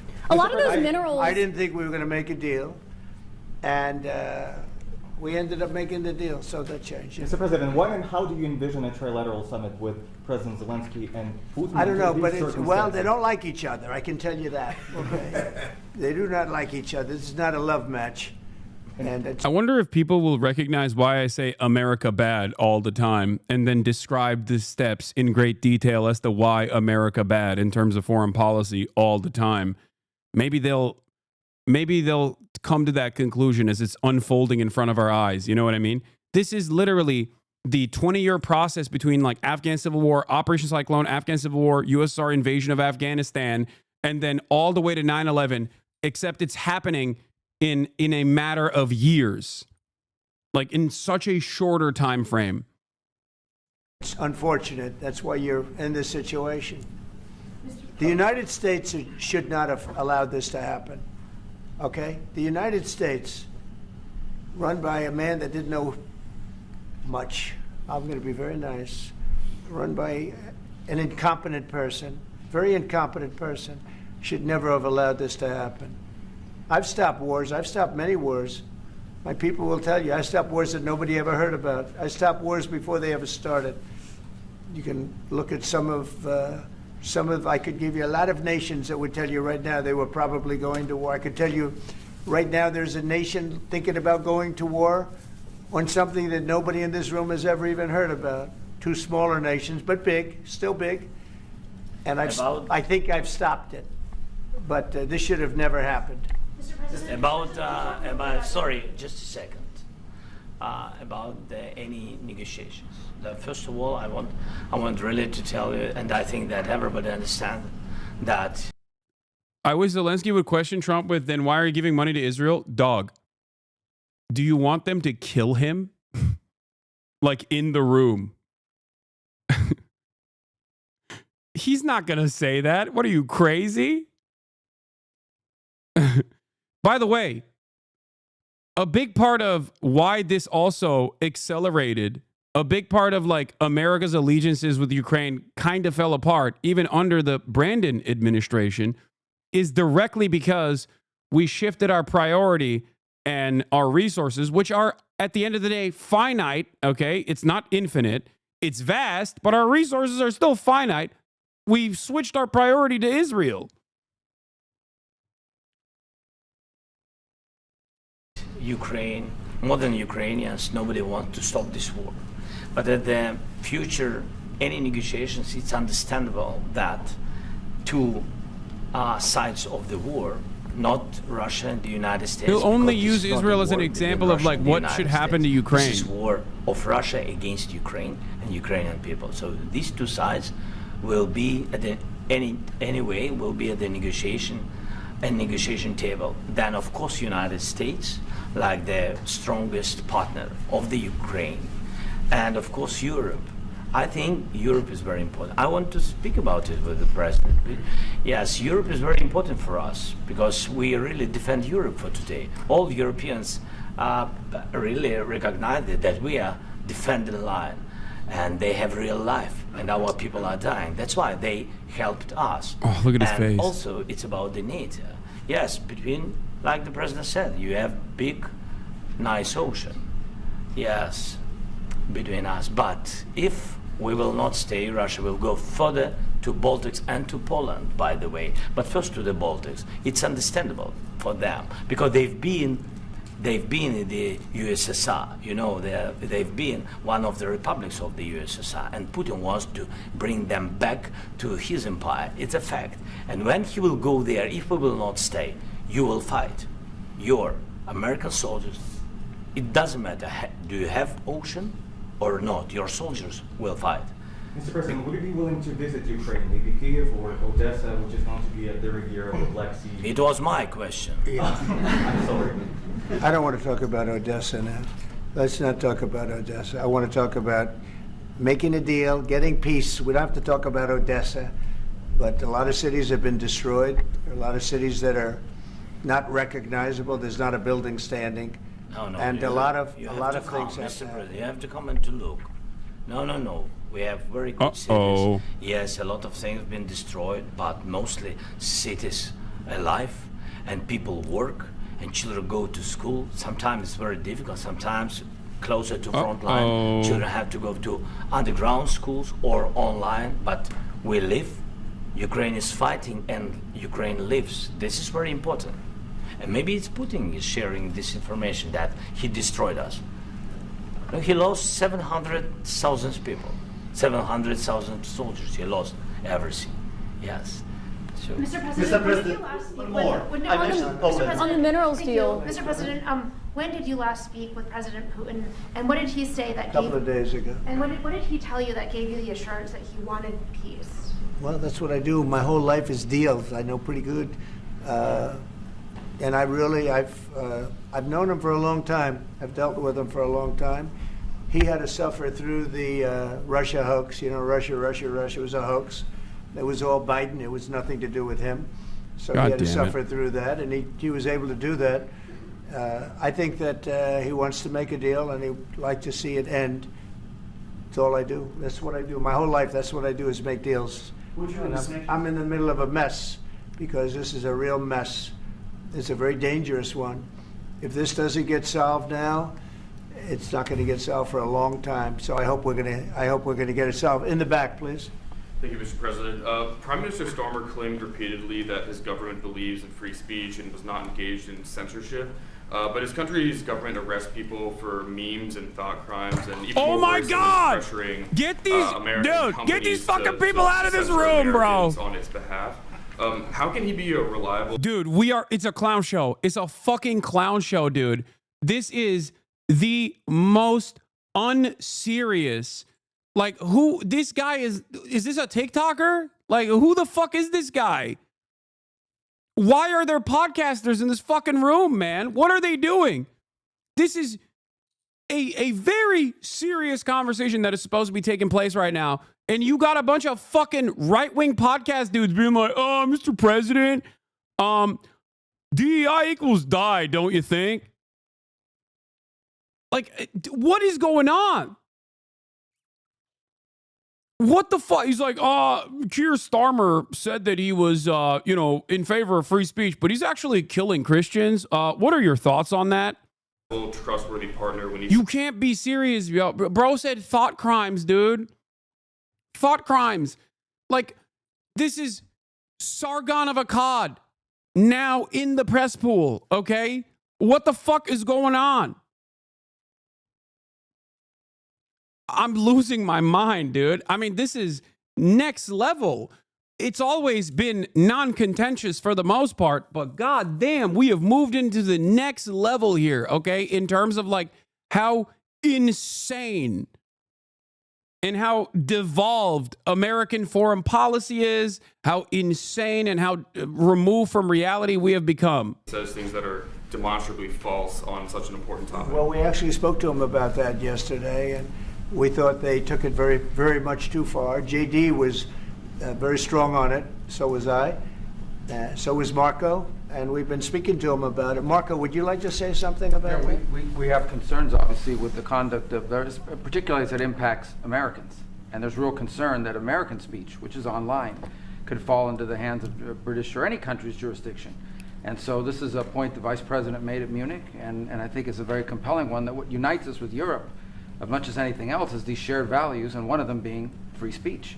And so if Americans are threatened by it, we're going to need to take action in that regard. JD?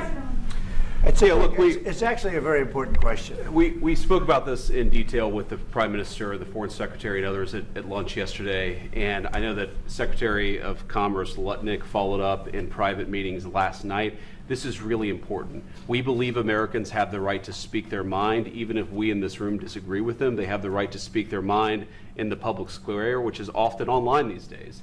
And we're going to defend that right as it pertains to American companies and American citizens vigorously if we have to. I do think that under the president's leadership, we're going to find common ground with our friends in the UK on this question, but it remains to be seen. The principle that will guide us is we believe in free speech in this country and we'll fight for it for American citizens. Mr. President, Mr. President, oil and gas component to the deal? Is it all critical A little minerals? bit. We'll see. On LNG? But we're not really looking for that so much. We got a lot. We have more than anybody in the world, by far. So no, we're not talking about it too much, but a little bit. I think it affects also, but for the most part, no. And sir, is there any agreement from Ukraine to purchase U.S. LNG as part of the deal, or is that on the table at all? No. We don't need that. Some of those President, minerals I are in just the wanted to east, ask you Mr. about, President. you just mentioned that you'd spoken to Vladimir Putin a couple of days ago. Just to be clear, that's a new call, not the one that you were I've talking spoken to him on numerous occasions. Okay. And how was the latest call? What did you discuss? How did it go? Are you serious with that question? I am. I'd love to know. It went well. I think we're going to have a deal. On the minerals deal, Mr. President, some of those minerals are in the east of Ukraine, not far from the front lines and in areas that Russia has occupied. Will you direct President Putin to withdraw his forces from those areas if there's U.S. interest Well, there? we'll take a look at the time. We have a lot of area. It's a very big area we're talking about. So we'll take a look. I'll study that and I'll see. And who would protect those minerals if they are U.S. interests? Would that be Ukrainian They'll forces, be protected. European The agreement forces? will protect them. U.S. The forces? agreement, yeah. We're signing an agreement. You know? Right, but what if Russia tries to invade or there's Russian aggression in those spots? What would I you do just told then? you, I don't think that's going to happen. And if that were going to happen, I wouldn't make a deal. If I thought that was going to happen, I wouldn't make a deal. Some people may wonder why. You know, they ought to focus on CNN on survival, not asking me these ridiculous questions. Why you have confidence that Putin won't violate Focus a on deal? surviving, because CNN's got such low ratings. I don't think they're going to survive.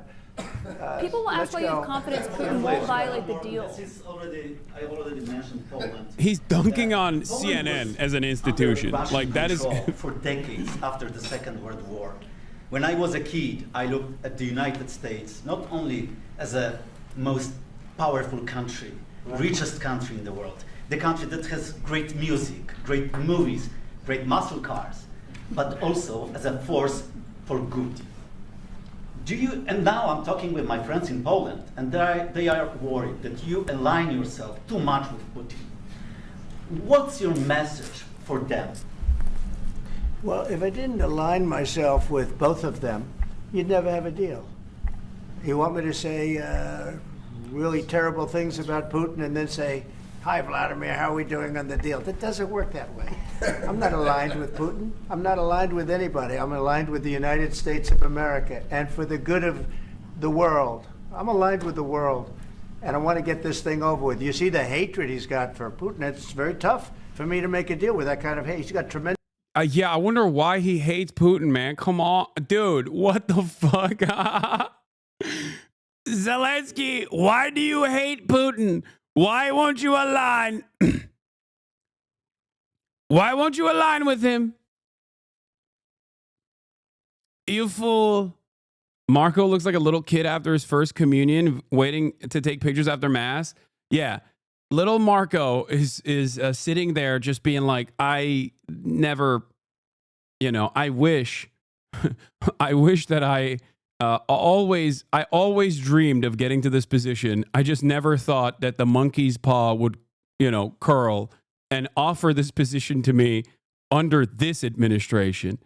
You know what I mean? He could have been doing this shit for Jeb Bush, okay? He could have been doing this for Jeb Bush, which the outcome overall would not be all that different. It's just that he wouldn't have to sit there and have to play catch up and have to play defense for Trump's insane, unforced errors over and over again. Tremendous hatred. And I understand that, but I can tell you the other side isn't exactly in love with, him either. So it's not a question of alignment. I'm aligned with the world. I want to get the thing set. I'm aligned with Europe. I want to see if we can get this thing done. You want me to be tough? I could be tougher than any human being you've ever seen. I'd be so tough. But you're never going to get a deal that way. So that's the way it goes. All right, one more question. Hey, I want to respond to this. So look, for 4 years... Shut up! Shut the fuck up! Who are you? Who the hell?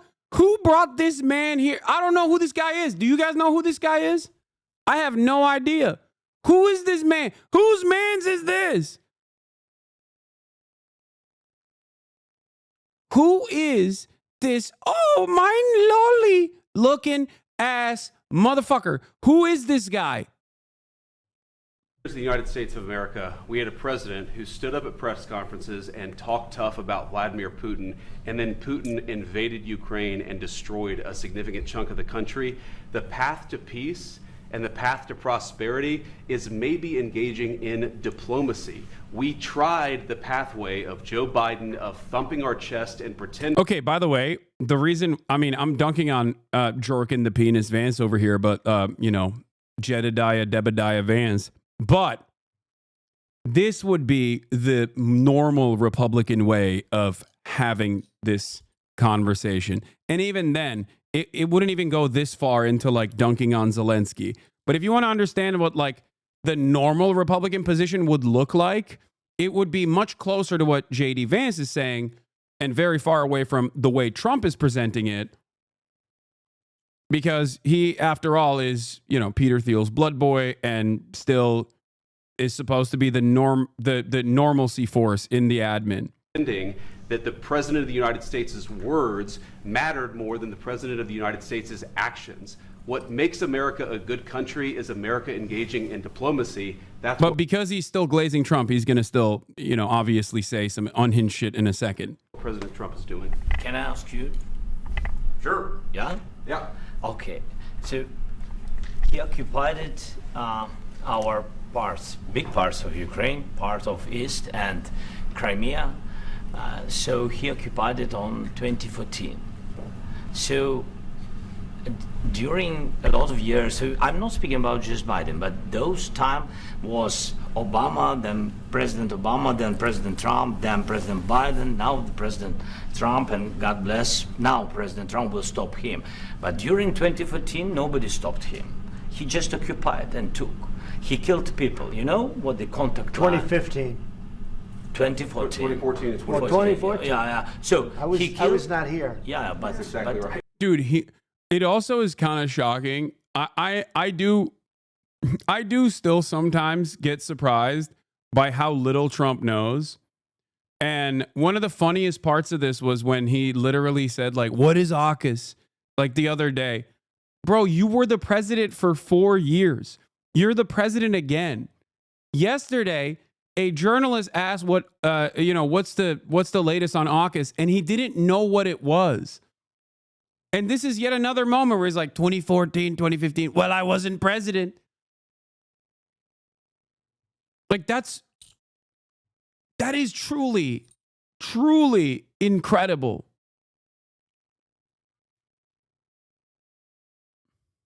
Yes, but during 2014 till 2022, the situation the same. The people have been dying on the contact line. Nobody stopped him. You know that we had conversations with him, a lot of conversation, my bilateral conversation, and we signed with him, me, like a new president. In 2019, I signed with him the deal. I signed with him, Macron and Merkel, we signed ceasefire. Ceasefire. All of them told me that he will never go. We signed him with gas contract. Yes, but after that, he broken this ceasefire. He killed our people and he didn't exchange prisoners. We signed the exchange of prisoners, but he didn't do it. What kind of diplomacy, JD, you are speaking about? What do you mean? I'm talking about the kind of diplomacy that's going to end the destruction of your country. Yes, but if you are not strong... Mr. President, with respect, I think it's disrespectful for you to come into the Oval Office and try to litigate this in front of the American media. Right now, you guys are going around and forcing conscripts to the front lines because you have manpower problems. You should be thanking the President for trying to bring it into the...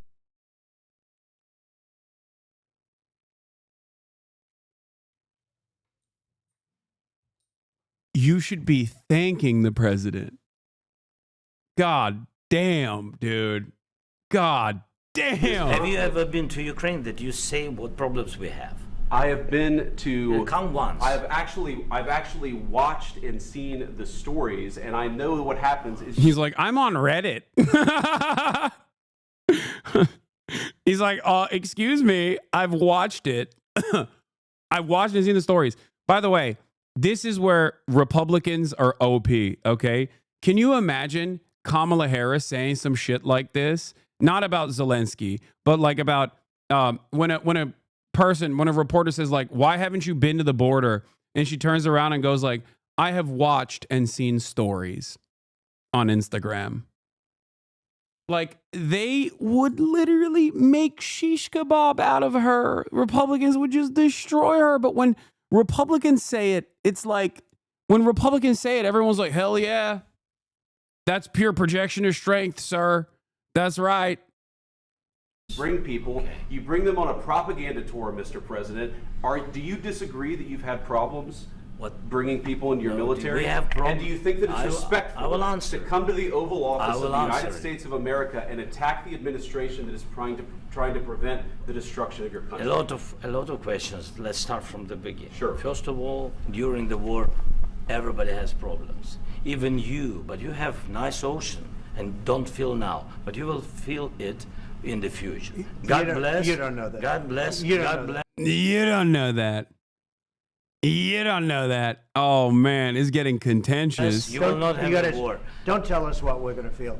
We're trying to solve a problem. Don't tell us what we're going to feel. I'm not telling you. Because I'm you're in no answering on this position to question. dictate that. That's Remember exactly this. what I'm not You're in dictating. no position to dictate what we're going to feel.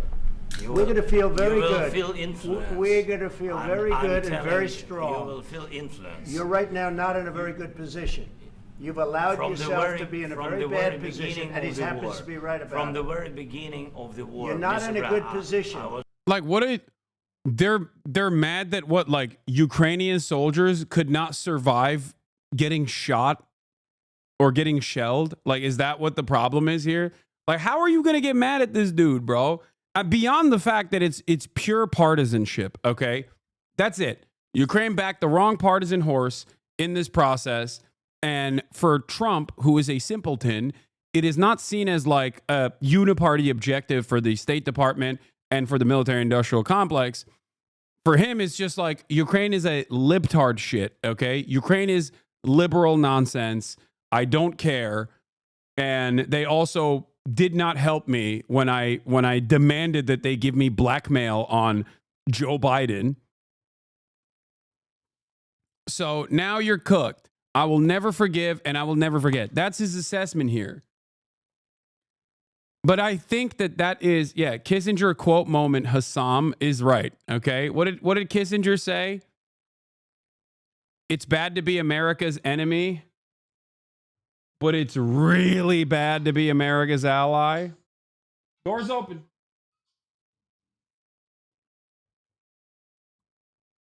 It's fatal to be America's ally, some along those lines.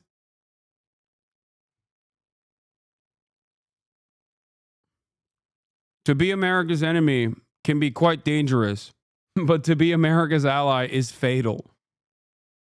It wasn't Henry Kissinger that said that, but it's the shit that they attribute to his foreign policy. Obviously, I don't think he would openly say that. Kissinger is the reason why the quote is true.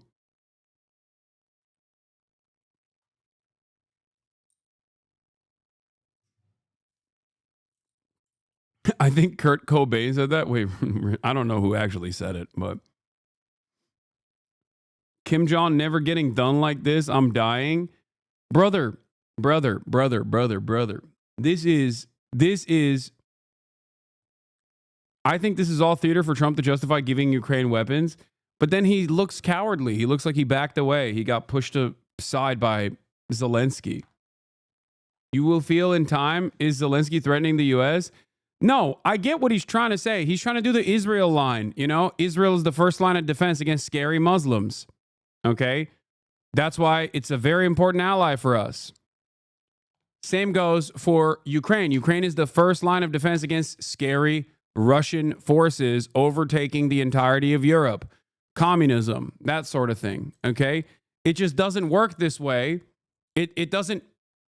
It doesn't matter when Donald Trump sees it as a purely partisan issue, when it's not. It's a bipartisan process for America. Like, under normal circumstances, this conversation would not be as contentious because the contentious moments would be behind closed doors. It would not be in front of a press pool. Okay? I need you to understand this. The major difference here is Donald Trump is actively being like, I don't give a fuck about soft power. I don't give a fuck about diplomacy. I don't even care about making it seem as though I'm in line with like Ukrainian emancipation or any of those interests. I don't care about the morality of it. I'm America. You're going to shut the fuck up and you're going to do my bidding. Okay?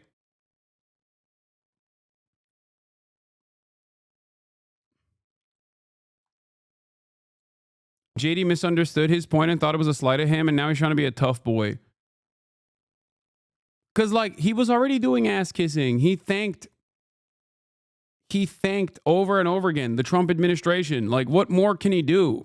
What more can he do? Under normal circumstances, these contentious moments, like Nikki Haley would never call Zelensky a dictator. President Nikki Haley wouldn't have this moment. But if you think President Nikki Haley would not also actively work on the mineral deal, okay, and actively work to seize more Ukrainian assets, you'd be wrong. That's precisely the reason why Biden was also trying to cut those deals as well.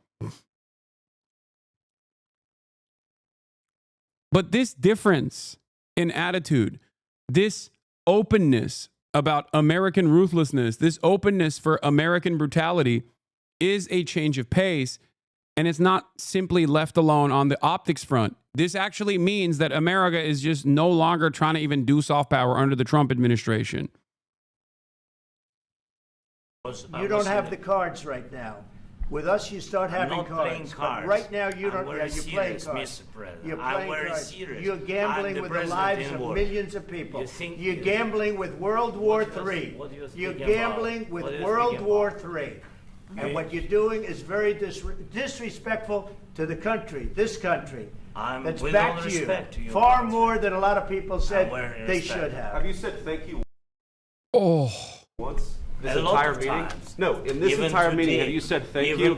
You went to Pennsylvania and campaigned for the opposition in October. Offer some words of appreciation for the United States of America and the president who's trying to save your country.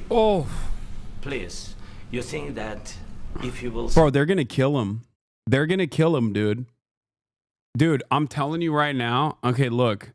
I think he's going to go back and some fucking Azov freak is just going to kill him with a black sun tattoo.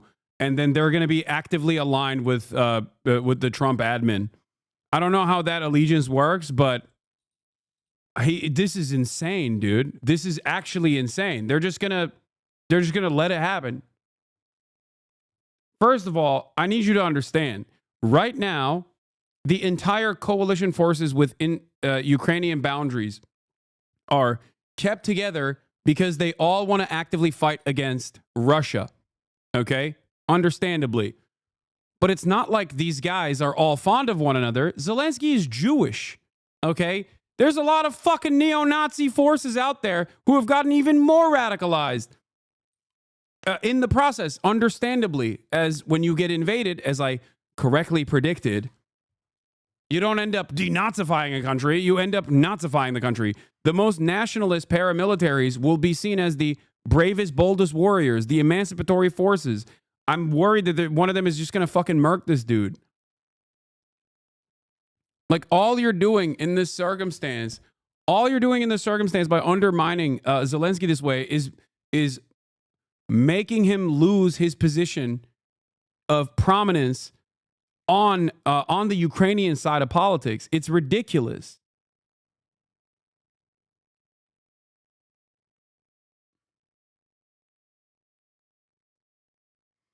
Oh.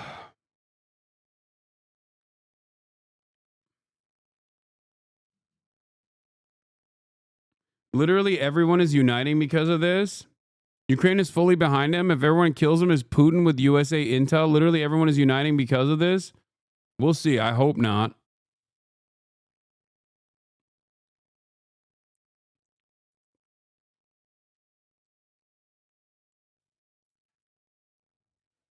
Putin never said he was denazifying Ukraine. Yes, he did. What are you talking about? He said it over and over again. It was fucking bullshit. Speak very loudly about the war. He's not speaking loudly. He's not speaking loudly. Your country is in big trouble. Can I Wait a answer? minute. No, Can you've I done a lot answer? of talking. Your country is in big trouble. I know. You're not I winning. know. You're not winning this. I You have a damn good chance of we are coming out staying, okay because of Mr. us. President, we are staying in our country, staying strong from the very beginning of the war. We've been alone, and we are thankful. I said thanks You haven't in been this alone. cabinet, You and haven't not been only alone. in this cabinet. We gave you, through I this said thank stupid you. president, $350 billion.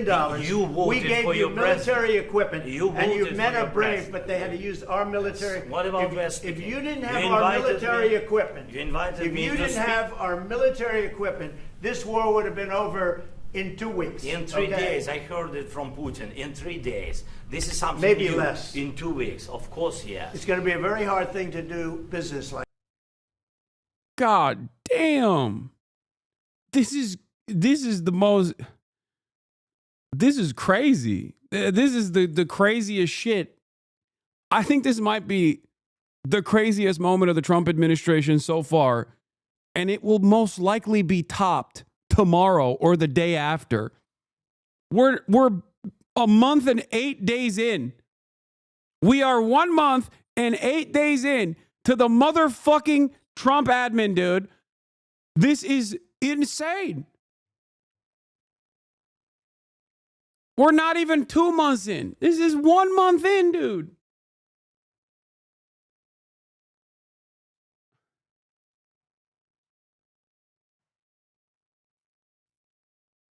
I don't think any heads of state has been put through anything this humiliating since Genghis Khan put kings in cages while fucking their wives and daughters in front of them. I mean, this is a shockingly bad display. A shockingly bad display. It is an active cuckening happening in real time. Like this, I tell you. Just say thank you. I said a lot of times thank you to American people. Accept that there are disagreements, and let's go litigate those disagreements rather than trying to fight it out in the American media when you're wrong. We know that you're wrong. But you see, I think it's good for the American people to see what's going on. I understand, over sir. there. I think it's I very understand. important. That's why I kept this going so long. You have to be thankful. You don't have the I'm cards. thankful. You're buried there. Your people are dying. tell you You're again, running low I on know. soldiers. Listen, Please, you're running Mr. low on President. soldiers. It would be a damn good thing. Mr. And President. then you tell us, I don't want a ceasefire. I don't want a ceasefire. I want to go, and I wanted this. Look, if you could get a ceasefire right now, I tell you, you take. Like, even if this conversation was taking place behind closed doors, where Ukraine basically got geared up with all of the European support that it got into thinking that there is like still a process where they can continue defending the existing Ukrainian territory, and maybe even cut side deals with European allies to forcibly send back the Ukrainian men, like the refugees that live in Europe, in an effort to, basically bring up their ranks so that they can utilize the existing weapons that are being shipped in from the pre-existing security cooperations, pre-existing weapons deals. Okay? Even if that was the case, even if there was a back and forth for that reason, behind closed doors, the fact that this is happening in broad daylight in front of a fucking press pool, live streamed to the entire world, is legitimately shocking. Now, every single European leader, understandably, is going to come out against Donald Trump and come out in favor of Zelensky in this process. But ultimately, considering America's position as the leader of the Western coalition, the Western forces, as the hegemonic superpower, all of those leaders have actively said, we will defend Ukraine, but it doesn't really matter, because if America doesn't actually follow through on security commitments, then us sending forces will not do anything. Keir Starmer has said that. I don't know if the EU in and of itself, especially when Trump is also looking to make Europe poorer with its fucking tariffs is going to be able to have active security commitments that they follow through on with Ukraine without American military support.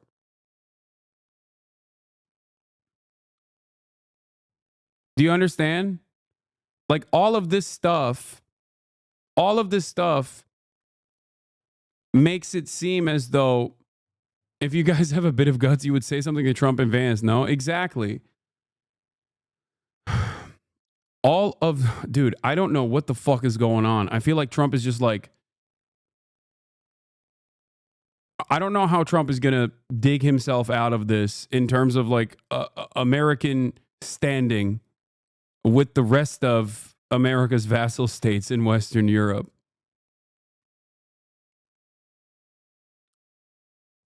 Like, how do you fix this? How do you go back and if all you do in the Trump admin, the reasonable heads in the Trump admin, the reasonable hawks in the Trump admin are constantly playing catch up and playing defense for the insane shit that Trump says, you can get away with that when it's in the direction of American foreign policy in terms of saying like, no, I'm going to do ethnic cleansing in Gaza. You can say that if you're Trump, and then Steve Witkoff will come out and be like, he didn't mean it. What he actually meant was we're bringing our Arab allies to be more active participants in the rebuilding of Gaza. Like, look, that's why he said that.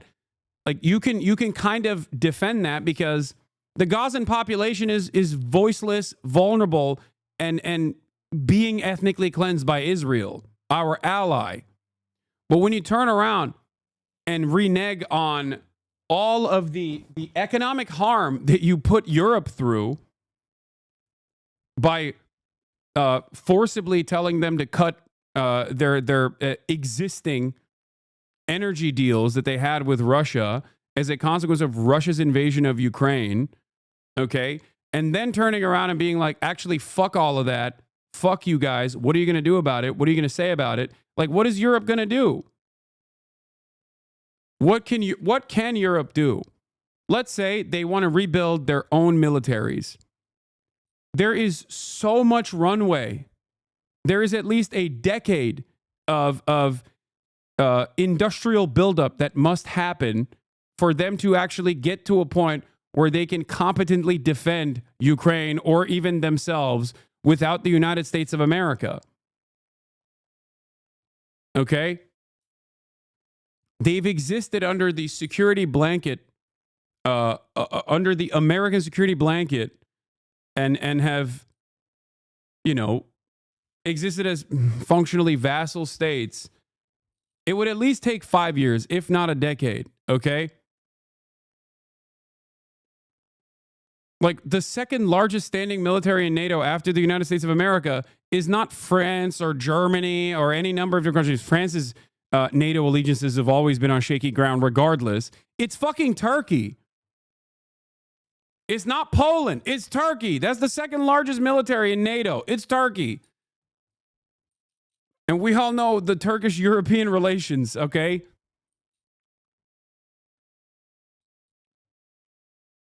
It's just like,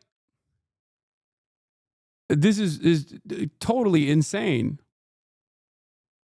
Take it so the bullets stop flying and your men stop getting killed. Of course, we want to stop the war. But you're saying you don't want a ceasefire. But I said to you, I want a ceasefire. With guarantees. Because you'll get a ceasefire faster than an agreement. Ask our people about ceasefire, what they think. That wasn't with me. For you what, that what wasn't with me. That was with a guy named Biden who was not a smart person. That was with Bro, I'm serious. I'm serious right now, straight up. If I'm a European leader, I'm learning Mandarin, okay? Straight up, as quickly as possible, okay? Ursula von der Leyen, time to learn Chinese, buddy, okay? Straight up. Like, how the fuck would I'm learning Mandarin pronto, okay? It's time to go to the Chinese league, all right? The NBA is not cutting it. You're not cutting it in the NBA. Get ready to learn Chinese, Ursula von der Leyen.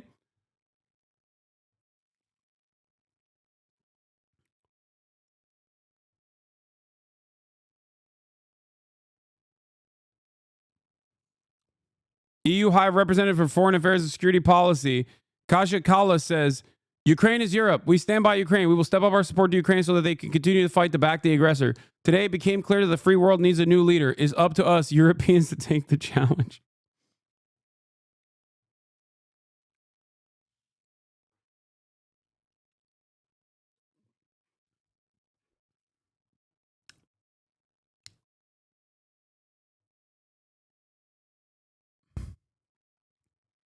Hasanabi Doctrine, part 2.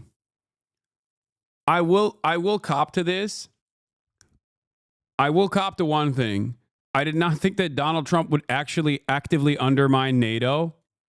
And I think he is doing that. Okay. I think this is, and I think he's not even doing that because he just has like a legitimate plan to dismantle NATO piece by piece. I think he's doing that because he just keeps flying off the fucking handles here. And he does not know how to behave like a normal politician. Straight up, pure ego, and also dick riders that are supposed to be the normalizing voice in the room. But even he's got the long red tie. Look at him. He looks like it looks like Bring Your Child to Work Day. He just looks like a fucking fatter Eric Trump or Donald Trump Jr. in the room and not coked out. President, it was your president. Excuse me. That was with Obama, who gave you sheets, and I gave you javelins. Yes. I gave you the javelins to take out all those tanks. Obama. I've often made fun of France because obviously, you know, they deserve it. But goddamn, dude, making sure that you have your own nuclear arsenal and pulling out of NATO before and having a consistently contentious relationship with NATO. What did they know? What did they know? Okay. Yeah. What did they know? Obama gave you sheets. In fact, the statement is Obama gave sheets and Trump gave javelins. You got to be more thankful because let me tell you, you don't have the cards. With us, you have the cards. But without us, you don't have any cards. One question to Mr. Vice President. I'm sorry. It's going to be a tough deal to make because the attitudes have to change. What if Russia breaks ceasefire? What if Russia breaks peace talks? What do we do then? I understand that. By the way, low key, Hasanabi Doctrine, don't give up the nukes, is literally the reason why this is happening. I know that you'll say, oh, those were USSR's nukes. They didn't have the active launch codes or anything like that. Yada, yada, yada. Doesn't matter. Okay. Don't give up the nukes. You know what the Hasanabi Doctrine is, but I will repeat it for those of you who do not know. Okay. Don't give up the nukes.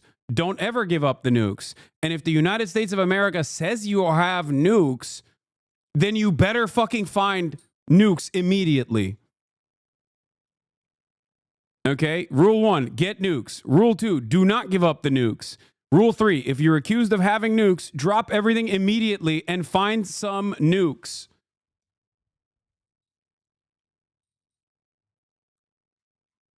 Straight up. Hasanabi Doctrine, a guide for nation building.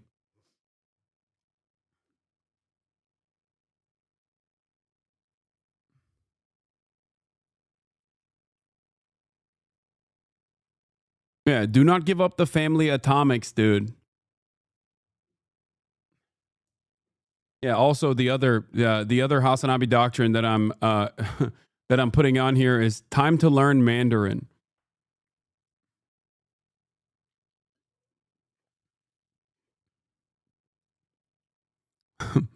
Learn Chinese. Don't give up the nukes. Get the nukes. Learn Chinese. Can you elaborate on the third rule? Yeah, it's called the Libya rule, okay? It's called the rule of Libya. Look at Libya. Look at the Democratic People's Republic of Korea. You will understand the difference between the two countries, okay? Or Iran, even. I call it the Libya rule. question right What now. are you saying?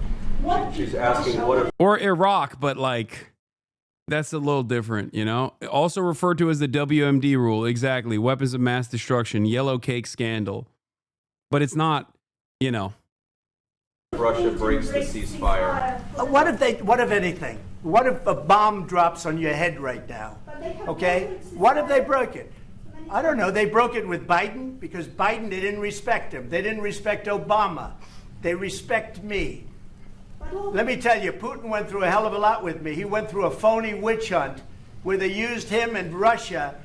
Russia. You ever hear of that deal? That was a phony Hunter Biden, Joe Biden scam. Hillary Clinton, Shifty Adam Schiff. It was a Democrat scam. And he had to go through that. And he did go through it. We didn't end up in a war. And he went through it. He was accused of all that stuff. He had nothing to do with it. It came out of Hunter Biden's bathroom. It came out of Hunter Biden's bedroom. It was disgusting. And then they said, oh, the laptop from hell was made by Russia. I'm sorry. What is going on? Ah! Dude! What is happening? He's crashing out. But look at him. Marco Rubio's face. Bro, Marco Rubio hit the blinky, okay? He hit the Antonio Blinken face fucking 35 days into the administration. You're supposed to get to this stage when the decrepit carcass old man is constantly going, I saw dead babies, Jack. He's hitting fucking levels of Blinken that I did not think you would get this fast. That's crazy to watch, dude. Agents. The whole thing was a scam, and he had to put up with that. He was being accused of all that stuff. All I can say is this. He might have broken deals with Obama and Bush, and he might have broken them with Biden. He did, maybe. Maybe he didn't. I don't know what happened. But he didn't break them with me. He wants to make a deal. I don't know if you can make a deal. The problem is I've empowered you to be a tough guy. And I don't think you'd be a tough guy without the United States. And your people are very brave. But you're either going to make a deal or we're out. And if we're out, you'll fight it out. I don't think it's going to be pretty, but you'll fight it out. But you don't have the cards. But once we sign that deal, you're in a much better position. But you're not acting at all thankful. And that's not a nice thing. I'll be honest, that's not a nice thing. All right. That is 49 minutes of Kino in terms of watching America almost single-handedly over the course of like a 90-second back and forth completely changed the trajectory. Okay? We have accelerated. Here's what happened after on CNN. Trump huddled with his key advisors immediately afterwards inside the Oval. According to a White House official, Trump consulted Vance, Rubio, Bessent, etc. That was when Trump decided that Zelensky was not in a place to negotiate. He directed Secretary Rubio and his national security advisor, Mike Waltz, to deliver the message. It was time for Zelensky to leave. The Ukrainians were holding nearby in a separate room. That's standard for foreign visits. Typically, they reconvene for lunch, but the Ukrainians would not be dining at the White House. As the prepared food sat nearly on carts in a hallway, the Ukrainians were instructed to leave. The White House official said that the Ukrainians wanted to continue the talks, but they were told no. Zelensky left shortly thereafter.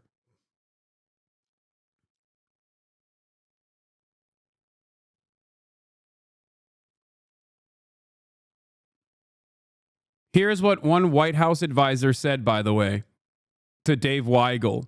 What did y'all think America First meant? Vibes, papers, essays? Now, what's crazy about this is that they're still trying. One, they're fucking memeing through it, which is insane. But what is crazy about this is that not only was this spectacle incredibly embarrassing for the United States, okay, but it also is not, I wouldn't say this is in the interest of the American military-industrial complex. Okay? Like the trajectory of the Ukrainian ceasefire process is dictated on the battlefield. Okay. So some of the things that Donald Trump was saying, which he's not supposed to be saying out loud, he's supposed to be privately conveying by way of Marco Rubio. And I can't believe I'm saying this, maybe Pete Hegseth, but who he is also not the right guy to convey this message, though.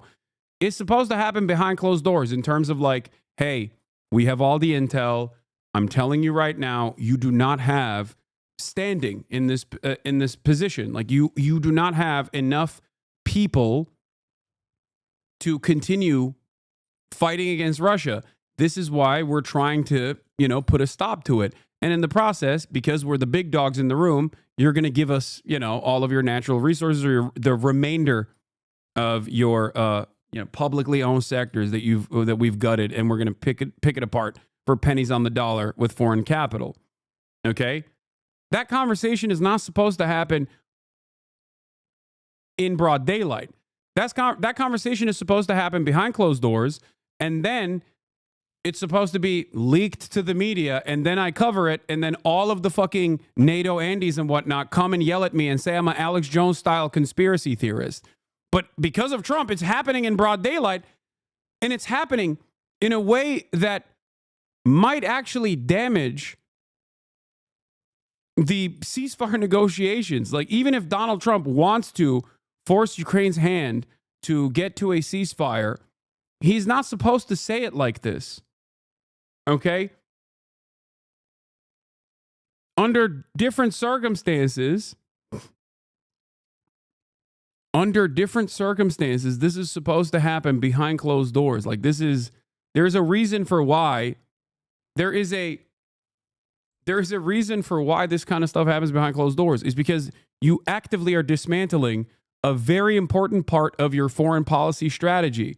Remember, what do I always say? 800 military bases without soft power will turn into 800 military invasions. Okay? With soft power, 800 military bases are a part of a security cooperation.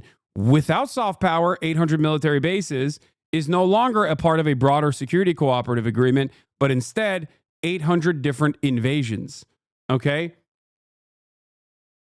And I don't think this was a well thought out thing that Donald Trump did. He's just a narcissistic child. And instead of like actively trying to push Ukraine into some kind of negotiated ceasefire where they will put an end to this bloodshed, he is undermining the own ceasefire agreement that he could have possibly put together. So he's getting in his own way this way as well. Background of what just went down per White House official. After the contentious Oval Office meeting that played out in front of reporters, Zelensky and the Ukrainians went into a separate room, standard, while Trump huddled with his advisors. At that point, Trump decided that he didn't feel Zelensky was ready to negotiate and that the conversation wouldn't be productive, the official said. Trump posted a statement on Truth Social, and then Rubio and Walz then informed Zelensky that he was being asked to leave and the negotiations were over for the day. The White House official added that this was not planned in advance or part of a broader strategy, but just simply how the day played out. Oh my God. I truly thought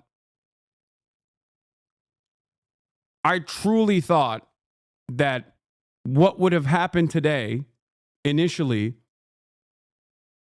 was just like they get, they do a little back and forth and then they sign the fucking mineral agreement. And then, a week later, Trump comes out with the, continued support for Ukraine tweet, whatever the fuck, while also simultaneously saying, but obviously Ukraine's manpower is exhausted and we want to put an end to this. But the weapons transfers that we are going to engage with are obviously going to be a part of a long-standing security assurance for Ukraine as we, pick it apart for scraps. That's what I thought would have happened. And I think that's what was supposed to happen. But, fucking Donald Trump is insane. Zelensky didn't read the room. It's his fault. No, dude. No. That is crazy. Putting this on Zelensky is insane. I'm sorry. You are out of your fucking mind, dude. What are you, Lindsey Graham? No. There is nothing he could have done in that situation. Nothing.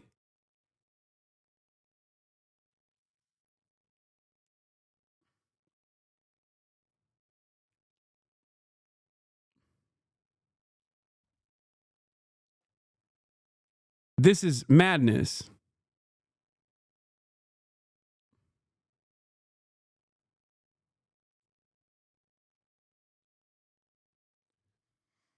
I think Trump associates Brandon with Ukraine so much that he might just leave them on the dust. I think there are still larger powers at play here. For example, you know, the military industrial complex and what kind of benefits they get out of this, or even foreign capital. If that actually gets in the way of, I don't know, foreign capital extracting these resources from Ukraine, then they're not going to like that. They're going to tell Trump to back down. They're going to tell Trump to come back to the table. If Ukraine has the capacity to defend itself, or at least has enough manpower to continue this for at least a little bit longer, then we'll use it. We'll pump it. We'll pump it with weapons. Because those weapons aren't going there for true emancipatory purpose. That much is clear. It's going there because it's a way for the military industrial complex to continue making money.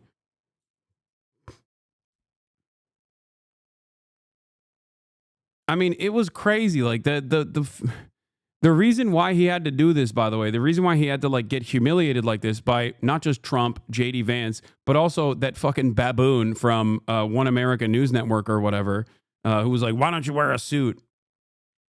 Do you own a suit?" Like all that stuff is ridiculous. Like it's a ritualistic humiliation that you're not supposed to put your ally through. It's especially if you have any interest in maintaining any kind of diplomacy or any kind of soft power whatsoever. He was not humiliated. Why would you use that word, Lamau? He was not humiliated? Are you on crack? What are you talking about?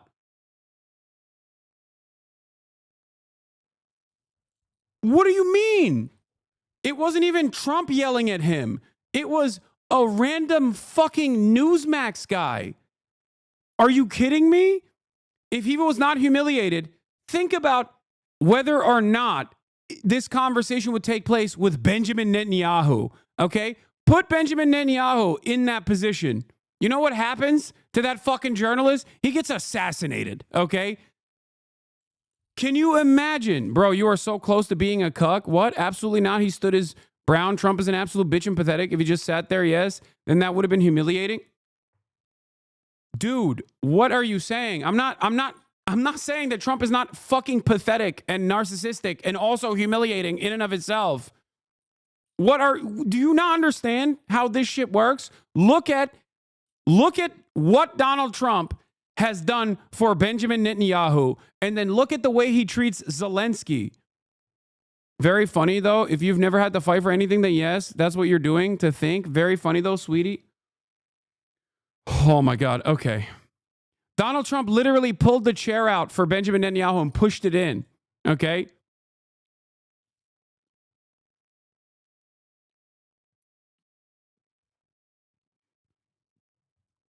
Think about that.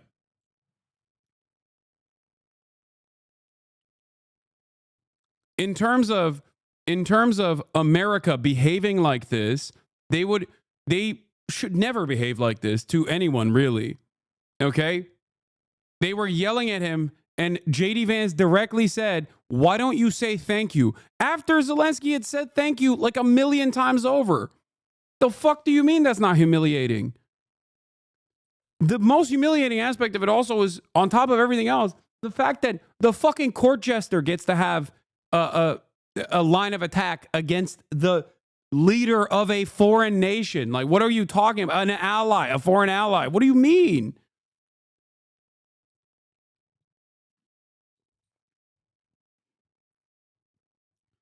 They still think you're anti-Ukraine instead of explaining that them trying to humiliate Zelensky was disgusting. I have already mentioned that. It's fucking ridiculous.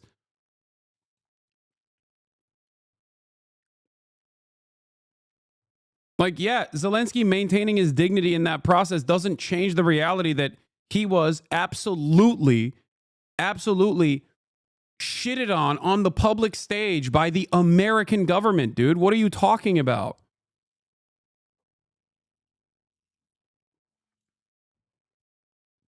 And there was virtually nothing he could have done in that process, too.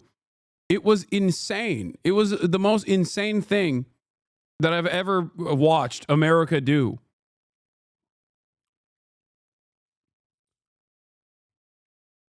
Oh, Jesus Christ.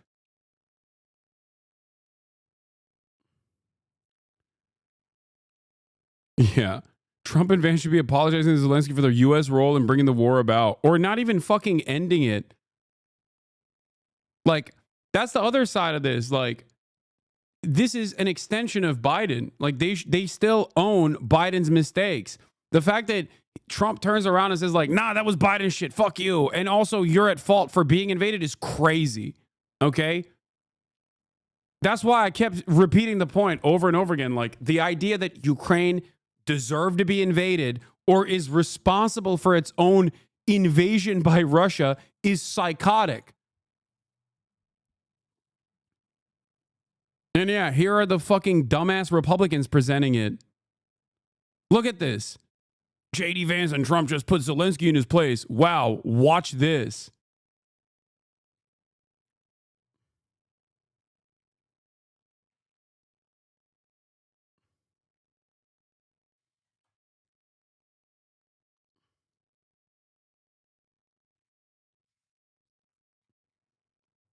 Now he's over here thanking every country, every foreign nation's leader individually on Twitter.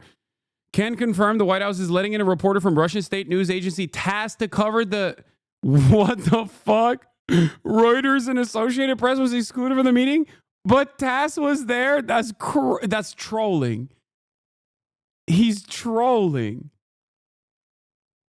That's fucking insane, dude. And they've officially ended the energy grid restoration.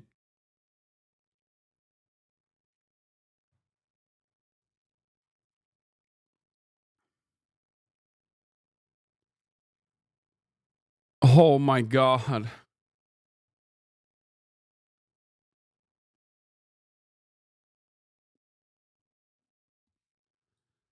Oh my God. I'm going to post it again. Imagine it was Klitschko instead of Zelensky and he lights him up with a right hand after talking to him like that. I don't condone violence, but that would feel special. Okay, dude, you're out of your mind. They would kill him on the spot. They would literally riddle his body with bullets. What are you talking about?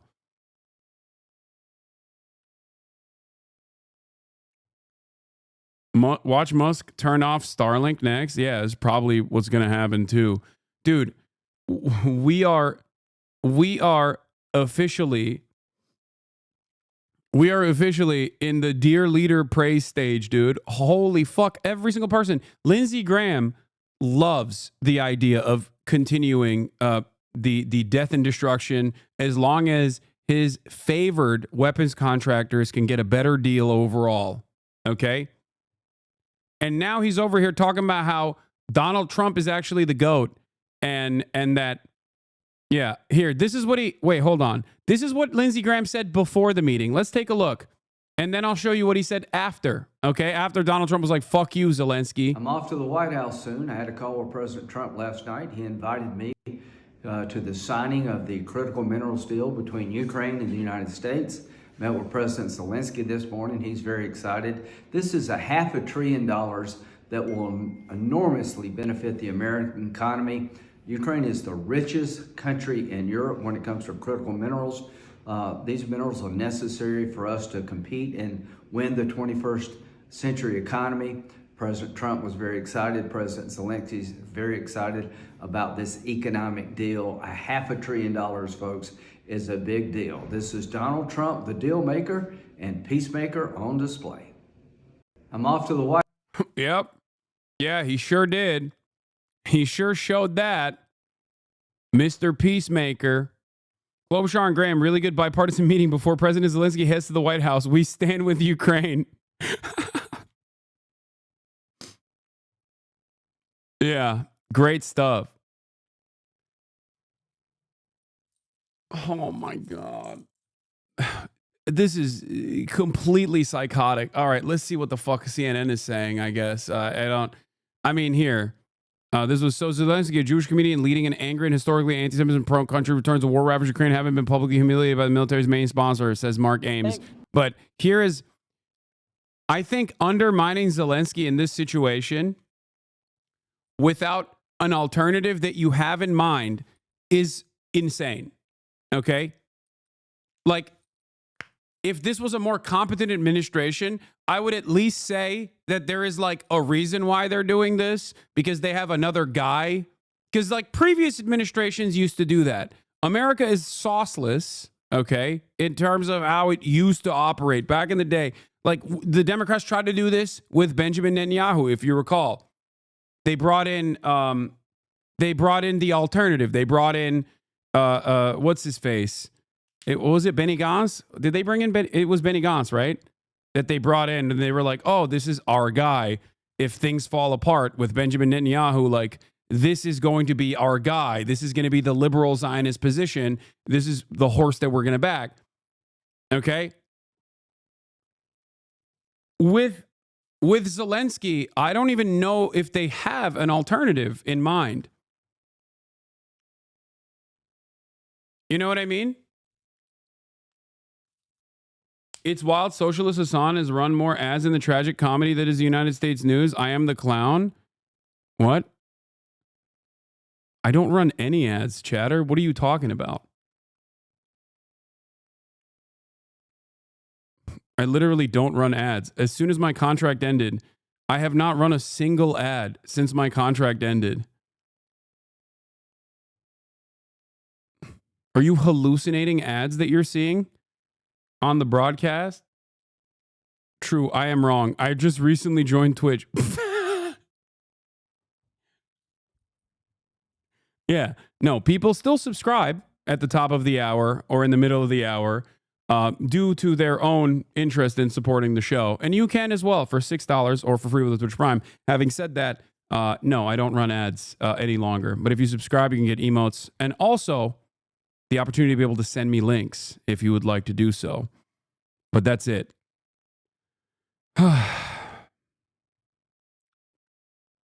Back in the day, people would subscribe because subscribing also gave you the opportunity to stop seeing ads when I had to run them. But since my contract ended, I have not run ads at all. Virtually everything I do is not only free, but I don't even monetize it in terms of like you have the opportunity to be able to go and clip shit from the stream and make your own content. Make your own content and make money off of it if you choose to do so.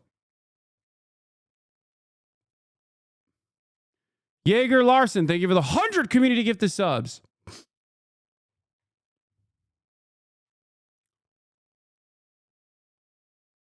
Let's continue. I think complete, utter disaster. I've been to Ukraine 8 or 9 times since the war started. I understand the consequences of Putin's actions against Ukraine. I appreciate what the Ukrainian people have done. They fought like tigers. At the end of the day, I was hoping that this minerals deal, which would be transformative in the relationship, would go over well. I talked to Zelensky this morning. Don't take the bait. President Trump was in a very good mood last night. Is he a baby? I mean, the answer is yes. But like, what do you mean? Oh, he was in a good mood last night. And there you go. You ruined it. Like, what a psychotic way to do foreign policy, dude. You're on the whims of a toddler. That's crazy. That's actually crazy. Somebody asked me, am I embarrassed about Trump? I have never been more proud of the president. I was very proud of J.D. Vance, standing up for our country. We want to be helpful. What I saw in the Oval Office was disrespectful, and I don't know if we can ever do business with Zelensky again. I think most Americans saw a guy that they would not want to go in business with. The way he handled the meeting. That is psychotic, dude. America burns allies regularly, but they don't burn allies on the whims of the one leader having a bad moment. Okay? We burn allies, but that's because they've run out of favor. They've fallen out of favor. It's time to kill them. Okay? 100% planned? No way, dude. I don't think this is I do not think this was planned. They did this on purpose, I swear. The only reason why I would ever entertain that this was planned was because JD Vance was the one who actually instigated it, and he is supposed to be the normal the normal guy in the room. That is the only reason why I would ever entertain this, to cast aside the mineral deal or whatever, and basically put Ukraine on a back foot, and then act like, well, you know, our partnership is no longer working because Zelensky can't suck up enough or something. The way he confronted the president was just over the top. So I think the relationship between Ukraine and America is important. I think you underestimate him and his admin. They have another guy. The other guy is Putin. This is not incompetence or accident or dementia. This is intention. Rest assured, it's all concerted.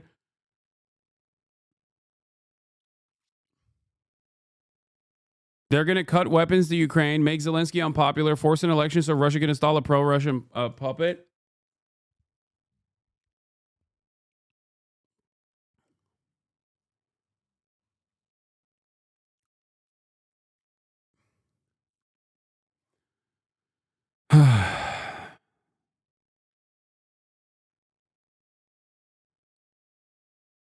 How are the Russians reacting? Even they're shocked. The other day we read from the Reuters report where they were like, initially they were confused by how much Trump was glazing Russia.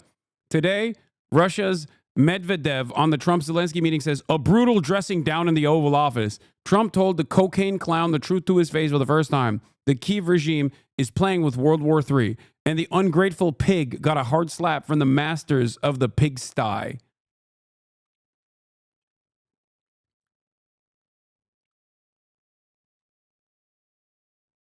That's how Russia is reacting.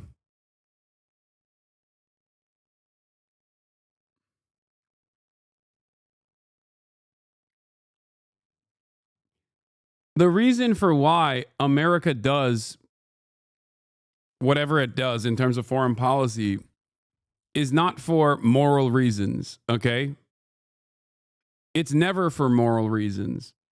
Whether we're on the right side of an invasion or oftentimes on the wrong side of an invasion that oftentimes we are responsible for directly, or we are the ones doing the invasion, it doesn't matter. It's all so that American executives in the military-industrial complex can get better contracts and more money. Okay? It's always about money. It's resource extraction, and it's always about money.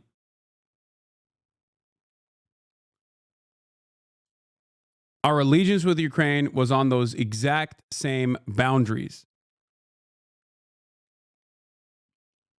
Is China number one now? I'm not saying nothing. Important, vitally important. But can Zelensky do a deal with the United States? After what I saw, I don't know. What I think? Like, dude, he is such a asshole, dude. He is such a piece of shit. Jesus Christ. Lindsey Graham, over the course of multiple administrations, has probably goaded Ukraine more than any other politician. Okay? Under the Biden administration, under the Obama administration, like he's Mr. Security Assurances guy. And then he turns around and the first sight of Trump being like, yeah, fuck you, I don't like you. He goes, yeah, you suck, Zelensky. What is he supposed to do? It's crazy. I'm telling you, America burns assets. Ukraine is a proxy. America burns proxies and burns assets and discards them voluntarily whenever they're done with it, right? Whenever they want to change trajectory, change the course of foreign policy, move in a different direction, whatever, okay? But they don't burn assets just because one guy felt offended in that heat of the moment. Because there's a lot of money involved in burning an asset. That's what doesn't make sense here.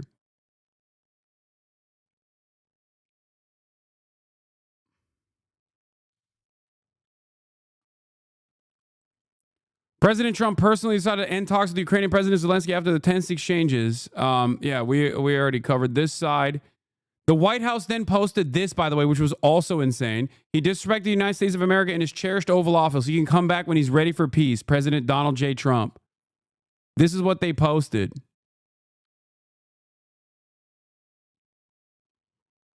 I think a lot of Americans are going to realize, by the way, or at least a lot of liberals are going to realize that, like, one, obviously Republicans only listen to Donald Trump and Donald Trump only, and two, they never really give a fuck about Ukraine regardless.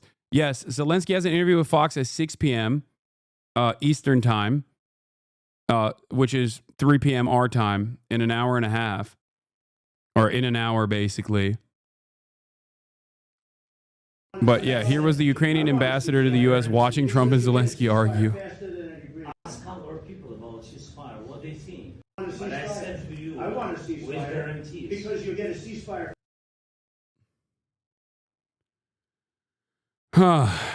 Trump also made a statement on Truth Social. We had a very meaningful meeting in the White House today. Much was learned that could never be understood without conversation under such fire and pressure. It's amazing what comes out through emotion, and I've determined that President Zelensky is not ready for peace if America is involved because he feels our involvement gives him a big advantage in negotiations. I don't want advantage. I want peace.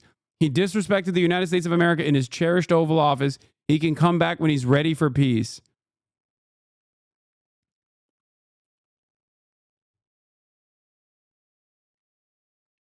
That's where we're at. And also, yeah, Zelensky turned her, I mean, not Zelensky. Lindsey Graham also said this idiotic thing on Fox News right after as well. Moscow is more terrified than ever. Yeah, Moscow is terrified at the ropes that they're fucking deploying right now. They're jerking off and they're shocked at how much they can get away with. Like, come on, dude. What do you mean? I said, there's two ways to look at this. Yeah, they're terrified because they've never nutted this hard before. They're like, I cannot believe that I had this level of rope in me. Your interaction with Zelensky was maybe the best television I've ever seen. But it's deeper than that.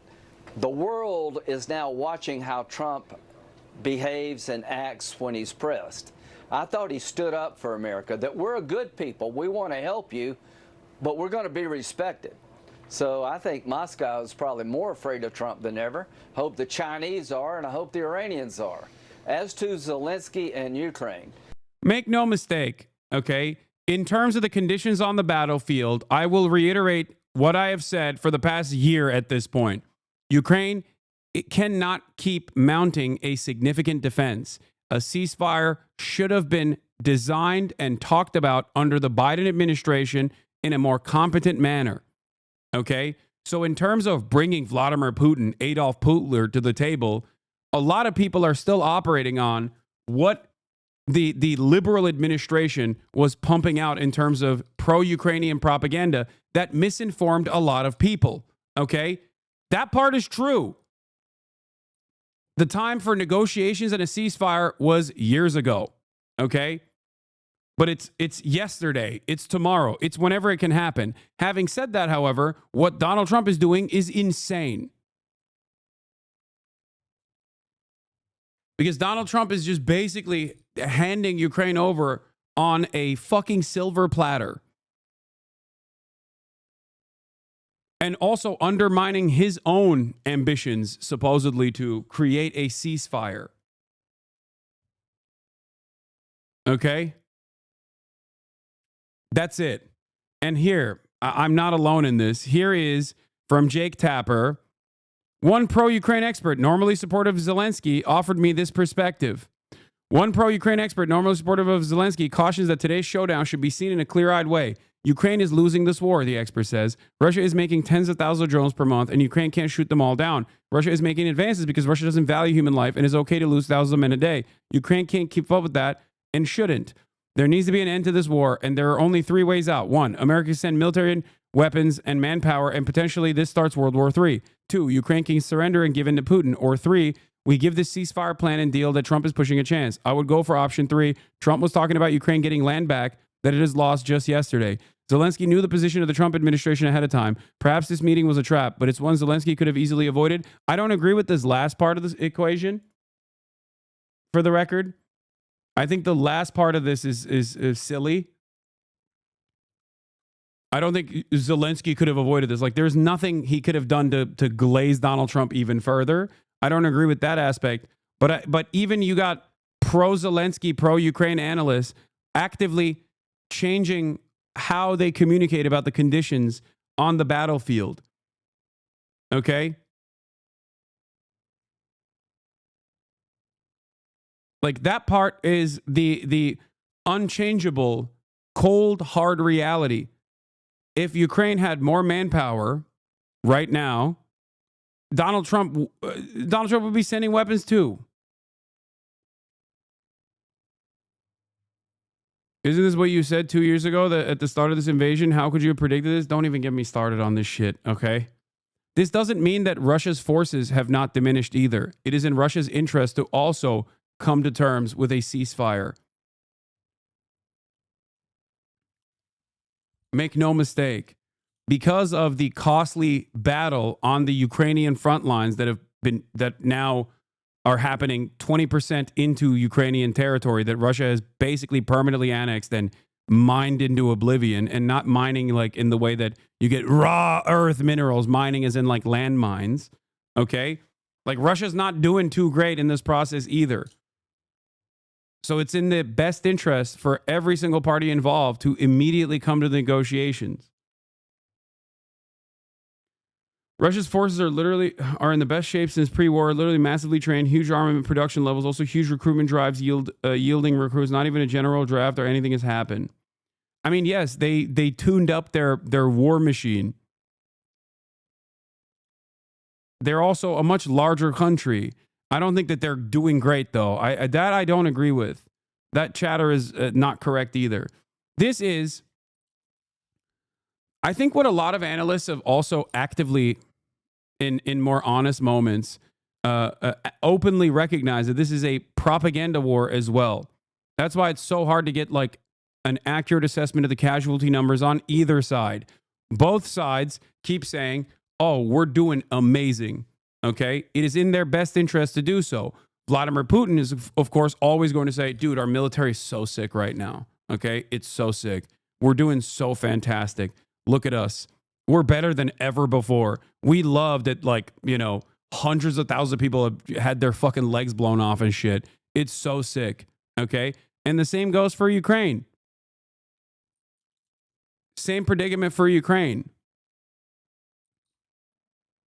Do you think Zelensky saw Macron correct Trump during the Oval Office meeting and try to pull the same thing himself in response to JD's comments? No. I think Zelensky has always been stuck between a rock and a hard place, the rock being Russia and the hard place being America and the Western and Western support. He obviously prefers Western support to Russia. That much is clear. Okay. Having said that, however, there's also additional motivations here. He is the fucking leader of Ukraine. He can't, sit there and eat it all day, every day, especially when it's some insane shit that Trump is saying, like, oh, it's your fault. It's your fault that you got invaded. You know what I mean?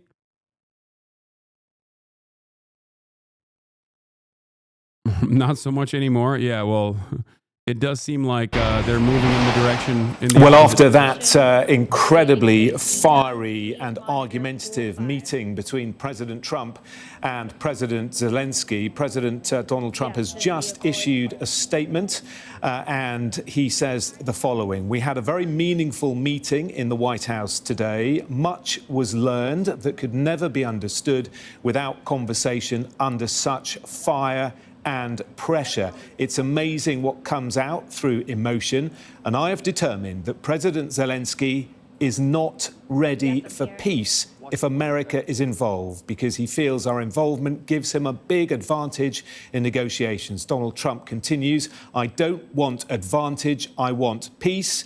He disrespected the United States of America. Okay, dude, that part is also crazy because it's like, without advantage, then you're just saying you just want to give you just want to give Ukraine to Russia. Like, Putin's probably loving this. Yeah, no shit, he's loving this. This is the greatest thing that could have happened. Bro, he's outflanking the Russians. Donald Trump is outflanking the Russian coalition. He is giving Russians more than what the Russians even demanded. Where is the audio coming from? I don't know. America in its cherished Oval Office. He can come back when he is ready for peace. You're looking at the door to the White House, the door that about an hour or so ago President Zelensky walked through, shook hands with President Trump. They then spoke for 50 minutes, and it was incredibly heated, argumentative, tense and fiery. J.D. Vance and Donald Trump telling Zelensky his comments were very disrespectful. Yeah, a source familiar with the planning. Don't tell us what we're... A source familiar with the planning for the Trump meeting said that there was no predetermined strategy for Vance to confront Zelensky the way he did. Going to feel you're in no position to dictate. We were expecting... How did Zelensky even disrespect anything? Dude, he pissed Trump off. That's it. That's it. He didn't actually do anything to disrespect Trump or anybody else. He thanked them over and over again. That's it. That's why he was just in the way.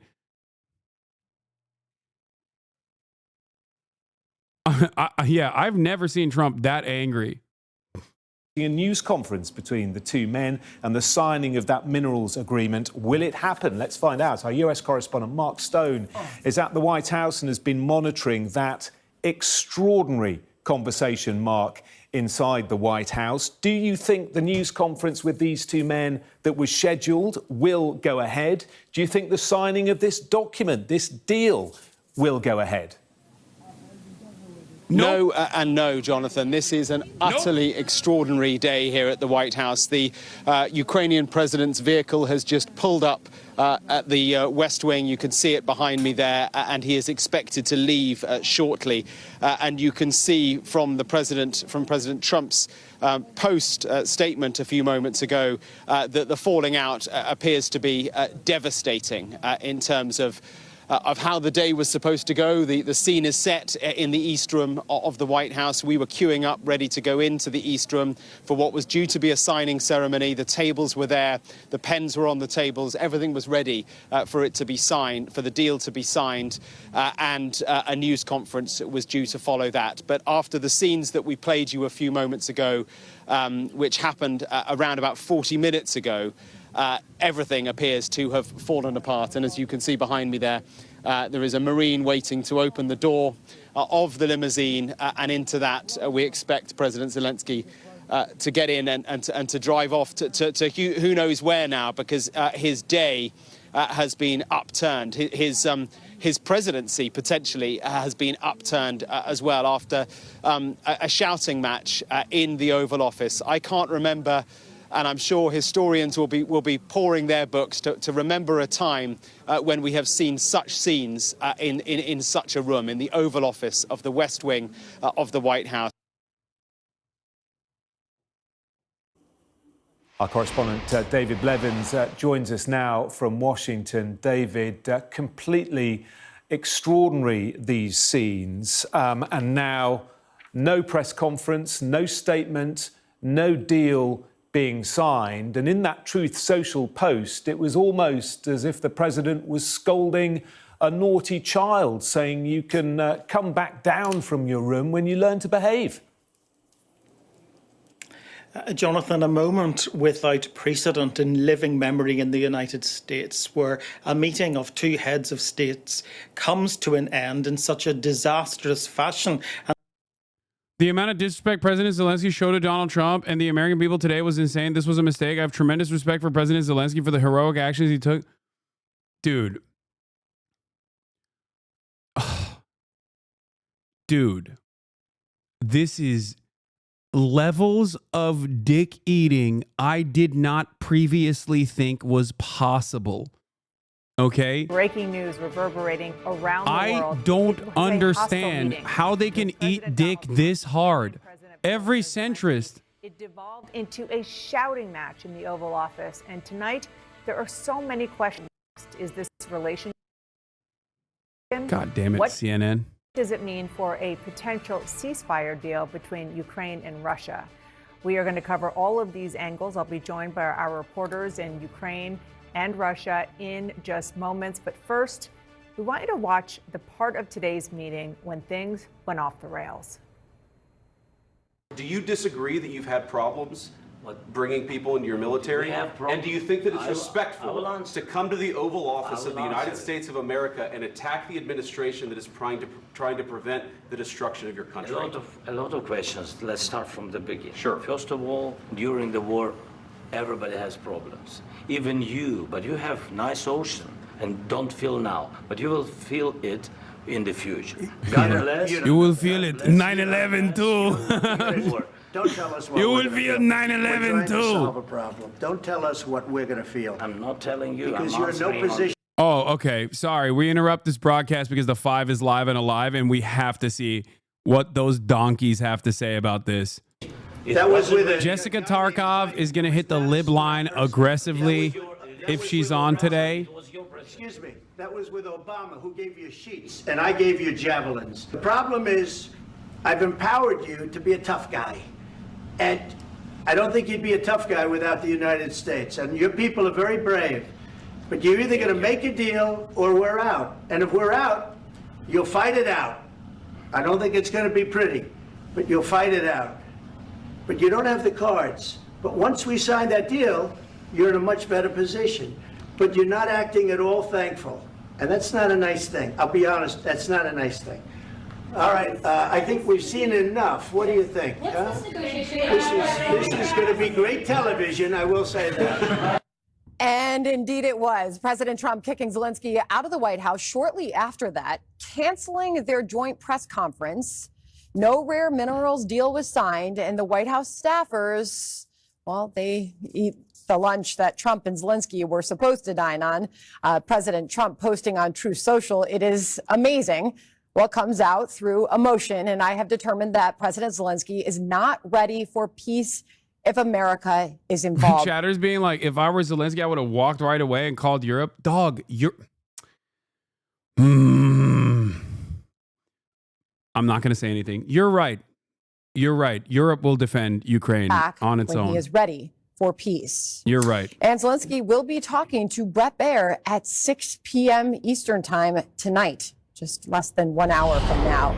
Jesse, this feels like one of those moments in history where we will all remember exactly where we were when we watched that go down. Now I'll ask you the question we're left wondering, will they get to a deal?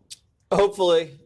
It's kind of like when you want to propose, so you go to the girlfriend's dad, you go into his house. Can I have your blessing? And he goes, well, do you have any money for a ring? Nope. Do you have a job? Nope. Do you have a house? Nope. And then you start arguing with the dad and he kicks you out of the house and you go back to the girlfriend. The girlfriend's like, well, how did it go? Not good. It did not go very well. Zelensky screwed up. 30 minutes before this happened, everything was fine. Everyone was getting along fine. And then a reporter asked Trump about aligning with Russia. Trump says, I'm just aligned with America and I'm aligned with the world. And then Vance jumps in and he says, well, you know, you can talk tough and beat your chest, but that's not going to help us with diplomacy. And then Zelensky, out of nowhere, zeroes in on Vance. And he says, you don't know anything about diplomacy. What do you know about diplomacy? You can't negotiate with Putin. He can't be trusted. He violates ceasefires. Well, then what are we all doing here? Why did he fly all the way here to sign this mineral deal if you can't negotiate with Vladimir Putin? What's the whole point of this? We're not going to give Zelensky a security pact. It's not in America's interest to have to defend that country with American soldiers if Russia goes back in. The mineral deal is the best security that Zelensky's ever going to get. And if you didn't like the language of the deal, If this stay in conversation was Kiev. supposed to happen, it was supposed to happen behind closed doors. That's all I'm stating, okay? The notion that this is supposed to happen this way in broad daylight is psychotic. This is America's world. He's our proxy. This world, this ends when we say it ends. It doesn't end when Zelensky, if he wants to go it alone, go it alone.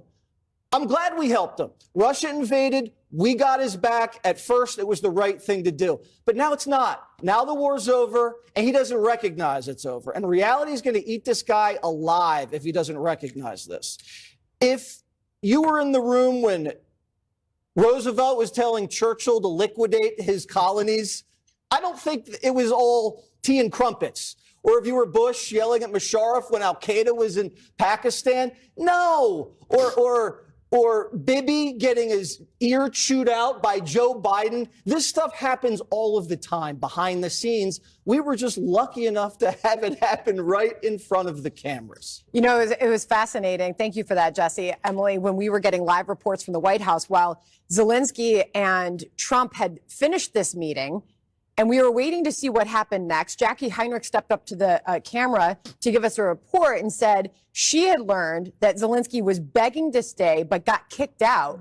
Shortly thereafter, we saw exactly that. We saw Zelensky very quickly after this concluded exiting the White House along with his staff. Exactly. And to that point, there was a gap in time that was longer in reality than we saw on television because we had to ingest that footage, right? It wasn't live. So there was sort of a significant moment in between what we saw and Zelensky exiting the White House. Okay, we will prediction alert. Do not, this is just simply my prediction. I think that this admin is actively working to at least draw a wedge between the Russian-Chinese allegiance, okay, and also shifting every single resource, every single dollar that is available, every single weapon that is available to Israel, for Israel to finish with a final solution, the Palestinian problem, the final solution to the Palestinian question, okay, so that they can focus on their number one agenda, which is war with China. Okay? Which is interesting to think about because this was like a Vivek Ramaswamy, Tucker Carlson sentiment that I heard over and over again. And I think that this is precisely what they're trying to do. Now, will that actually work? Will they be able to drive a wedge between the Russian-Chinese allegiance at this stage? I do not know. I think this will be possibly a dangerous gamble that they're engaging in that will undermine their global position further. Okay? It's very stupid, but I don't think these guys are very smart. I think that is, I know that is what bad hypothesis. No, in terms of moving all of their attention to Israel, look at the dollars. Look at what's happening. The Trump-Vance State Department, literally, this is from 1:53 p.m. Okay, from Prem over at Zateo. This is a munitions support release sheet that came out in the form of a press release like not even 20 minutes ago.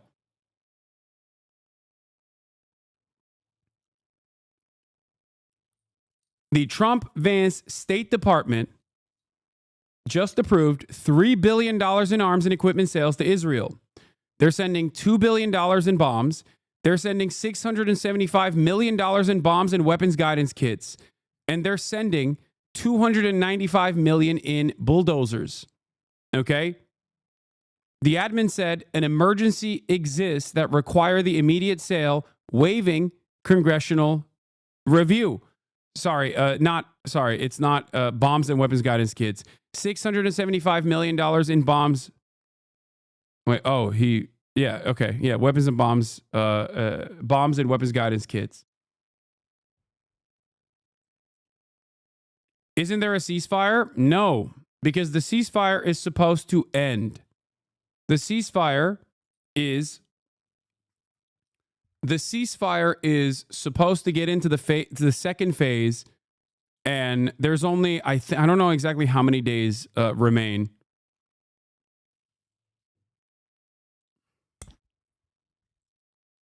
But I think that there is I don't know if there is going to be a second phase of that ceasefire. I think, from what I understand, it ends on the first day of Ramadan. I don't think that Israel will invade during Ramadan.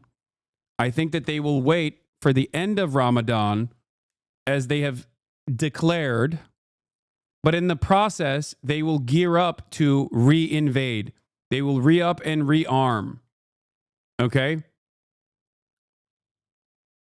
What did Elint News say? They will cancel all weapon shipments to Ukraine and send them straight to Netanyahu. That's what I'm thinking. This is what I mean when I say it's uniparty, by the way.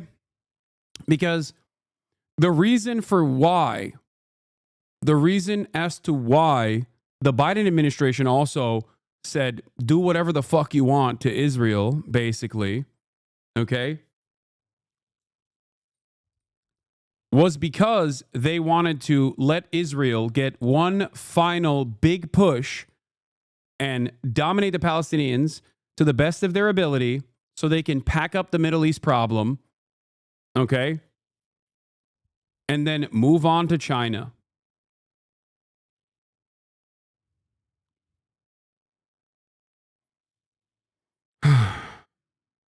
The weapons being sent to Israel are different than Ukraine, dude. You are on big conspiracy shit.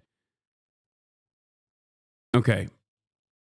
Trump lost his cool, plain and simple. No, I'm saying that I recognize that. I also am mentioning that the reason why Trump lost his cool wasn't because it was like pre-planned or anything. I'm simply stating that Trump wants to get a ceasefire in Russia, Russia and Ukraine as quickly as possible, so they can shift all of their priorities to Israel. Okay?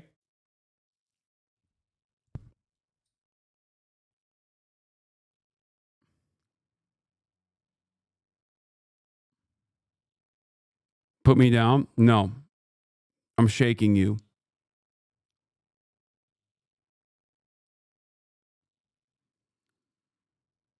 Let's get back to Fox and Friends. And he walks in here and he's arrogant and he's pushy and he's demanding and you pile all that up and you're going to piss off Trump. And what we saw there was a pissed off Trump. So you have somebody, and it's been going on for a long time, where you have this person who is bilking the American taxpayers for hundreds of billion Shadow dollars. said, I'm from Taiwan. What's the best country to immigrate to? Mainland China, big dog. Our interest is over there. Can I just add to that about the money and all this? Obviously, we have given them a ton of money, but 70% of the aid that we have sent to Ukraine has then been spent back in America. So when he, quote unquote, went and campaigned for the Democrats, that he was visiting a munitions factory that was producing weapons take me with you if Europe you go. Has been, as a share of GDP, almost doubling our investment. So I'm not an economist, but the idea that you're going to take hundreds of billions of dollars of Americans' taxpayer dollars and light them on fire in Europe, I don't think that helps anybody. All it does is lead to inflation. All right, and save more for the debt. next block because we've got more on this coming up. President Trump is right now talking to reporters. It is happening as we speak after his dust up with Zelensky. So we're going to have that for you next. Oh my God. How do you sit here and listen to these Fox newscasters? Because you have to understand how the enemy is doing propaganda. What are you talking about? It is incredibly important. Fox News is way more informative about understanding the future trajectory of American foreign policy, understanding what Donald Trump is saying, understanding what Donald Trump's supporters are going to say, than anything else. Why the fuck would I sit there and listen to CNN with Rahm Emanuel, dude? CNN's got Rahm Emanuel on. I'm sure he's going to have real good takes about all this. The Democrats have lost over and over again. Republicans are in charge. They're dominating everything. And they've also consolidated power in the hands of a narcissistic madman. So obviously, it's very important to understand how that narcissistic madman is going to operate.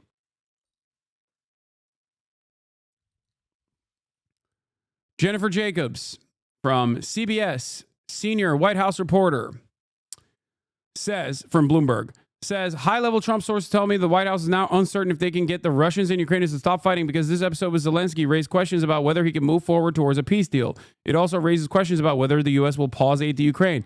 But Trump is not seeking regime change in Ukraine.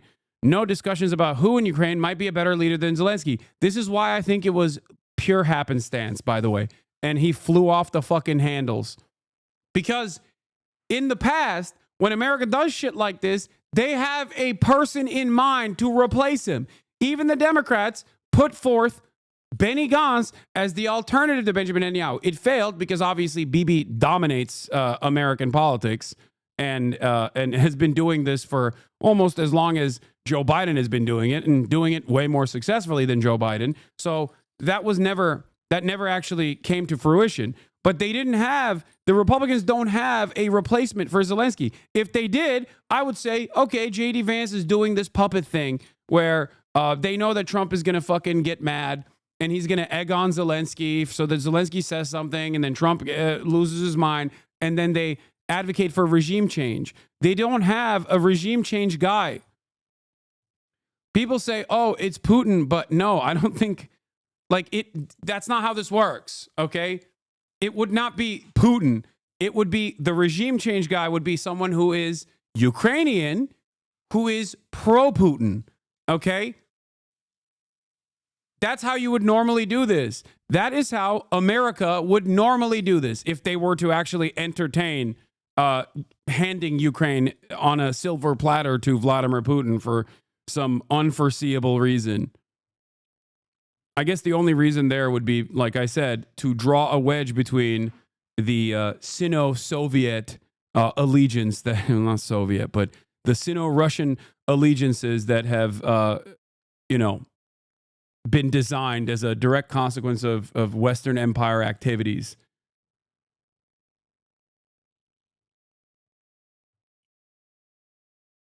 Yeah, Ukrainian officials have reached out this afternoon to senior White House officials desperate to get a deal back on track. But that will not happen today, I'm told. Trump is unwilling to talk to Zelensky further today. He's such a fucking baby, dude. It's crazy. It is actually crazy how much of a child he is. It is shocking.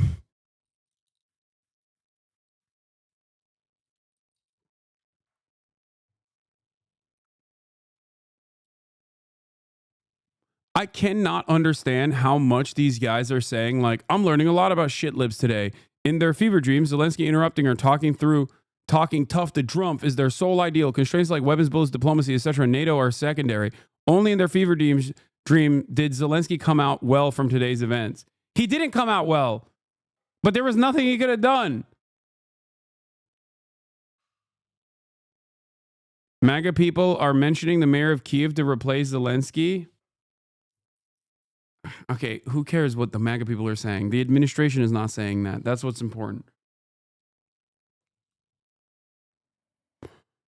When Rubio and Waltz went into Roosevelt Room to ask Zelensky to leave, Rubio made it clear that any further engagements today would be counterproductive. Waltz told Zelensky he had made a tremendous mistake and that it was a grave disservice to Ukraine and to Americans both. No phone calls between Trump and Putin have been scheduled, but multiple European officials have called top Trump officials since Zelensky left, asking how the mineral deal can be salvaged.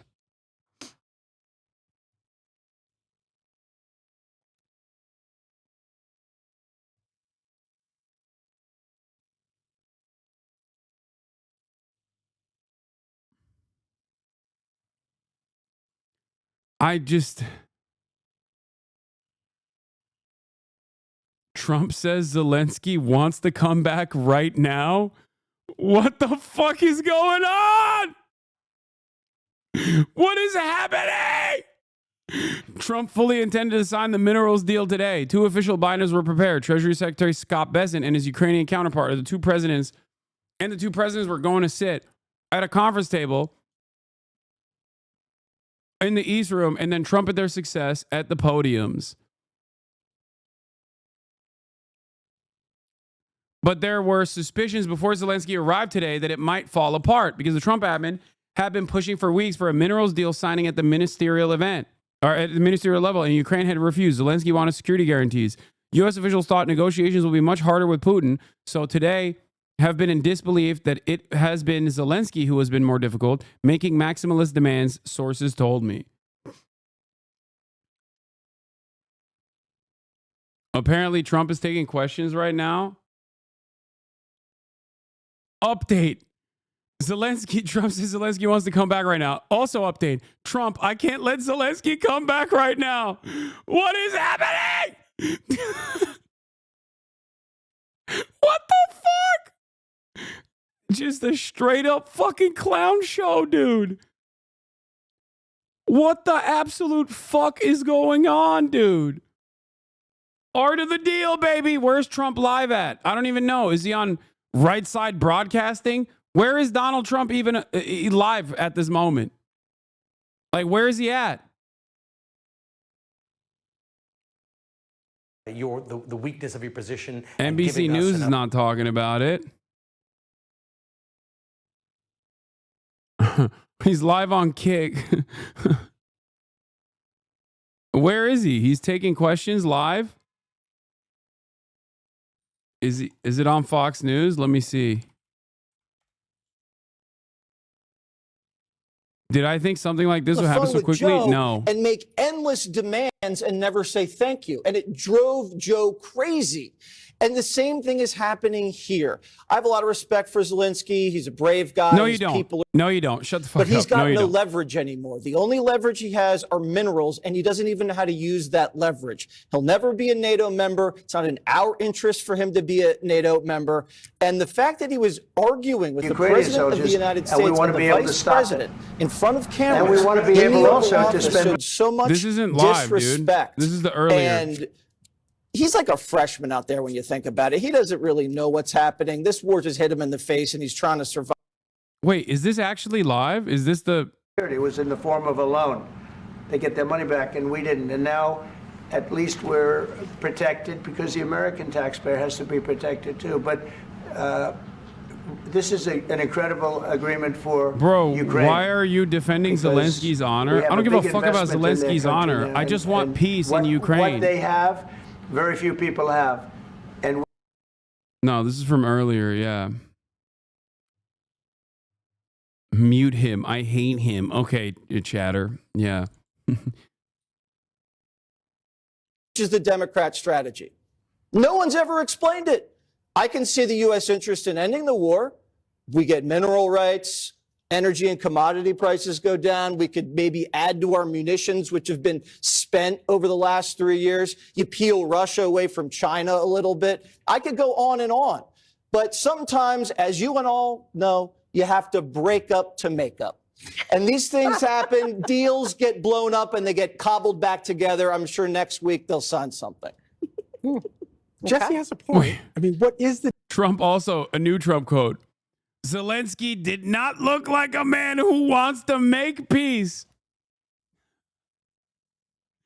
What is happening?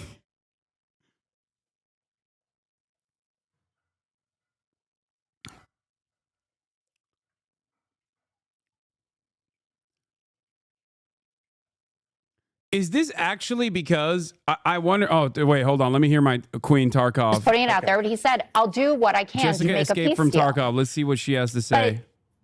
What they're signaling in this, and what Zelensky is signaling with his attitude, is something that the leader of the CDU, won the German elections, Merz, who will become the next chancellor, was talking about. That Europe is on its own with Ukraine now. That they do not feel that they have a partner in the U.S. who's going to be protecting and supporting Ukraine, or them going forward, and that Donald Trump has aligned himself more with Vladimir Putin than with the traditional Western world order, that the alliances in the post-World War II world are over, and that he likes Vladimir Putin better. I don't know. I understand you want to make a deal. And by the way, this deal doesn't seem like it had a lot for the Ukrainians. If what he wants is security. Germany and is Russia's biggest customer. All they It- do is buy energy from That's Russia. not- And they didn't give a lot of weaponry to the Ukrainians, not nearly as much as we did. The Germans sat this one out, same with the French. The British and the Americans did the heavy lifting. As a percentage of GDP, we rank 17th in terms of how much we've given them. That puts Percentage, pressure- Shermanage. No, It's a Zelensky lot is of thanking money. everyone alive right now. We're richer. It doesn't matter, Jessica. We armed them to the teeth, and they did a hell of a job stopping the Russia war machine. But now it's time to end the war. It is not just Democrats that are critical of this. Noted Democrat Karl Rove was on earlier talking about it. John Bolton, I get he doesn't like Trump anymore, but this guy is a traditional conservative person who's saying that this is a huge nightmare for the future Lindsey of what Graham said happened. kick him out. Lindsey Graham, who we all know, never saw a war he didn't want to fight, said, Zelensky, get out of town, you screwed the pooch. Or a war that he wanted somebody else to fight. Bro, Zelensky thinks subs harder than I do, dude. Holy shit. He's a better streamer. I mean, he is an entertainer first and foremost, so he knows how to do this. This minerals deal hooks the United States deeply into the interests of Ukraine. Emily, in terms of the Democrat strategy, I think for subs messaging this. When Are they I winning? get gifted Are they subs, losing? I think Well, subs. I personally think they are not winning, and that they never are. Look, I'll say this. At the end of the day, what we are looking at is peace through strength. Earlier in the meeting, President Trump said that he is continuing to send arms, but as he quoted, he said, but not too much more aid would be forthcoming. We're not looking forward to it. We're looking forward to getting the war finished so we can do other things. So respectfully as well to people like Christiane Amanpour, who says she's never seen anything like this.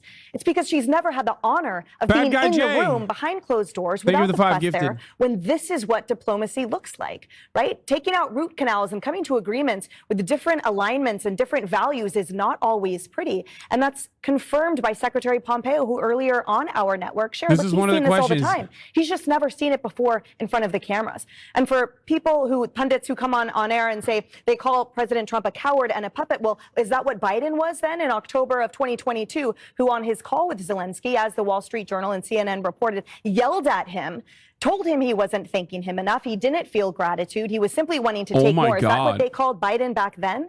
At the Bro, we're literally operating on the whims of the most narcissistic man on the who planet. is in the art of the deal negotiating With what the that flow, looks US, like, which thank you is for the not 5 the gifted. World War II Axis allied nations. It's far more complicated than that, and it involves acquiescing in part to achieve mutually beneficial agreements. That means we don't simply ice out Russia and China because Bro, we made them fucking literally, we threw their bodies on the line.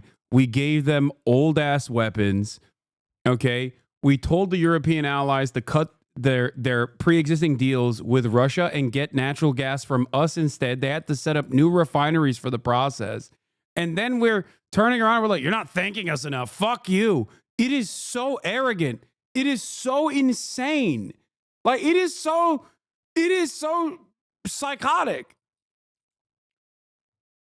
Straight up. And now it's like, now these fucking donkeys on television are like, well, he didn't wear a suit. He wasn't respectful enough. He didn't suck off Trump enough. Like, what the fuck are you saying? What are you saying?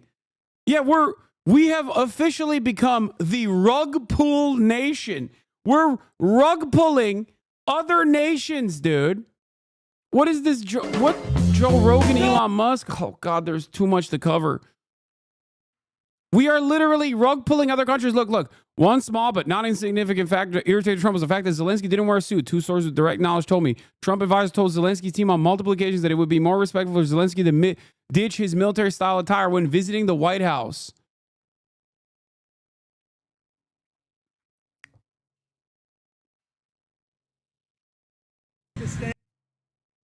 This is what he also said with his fucking clown-ass hat.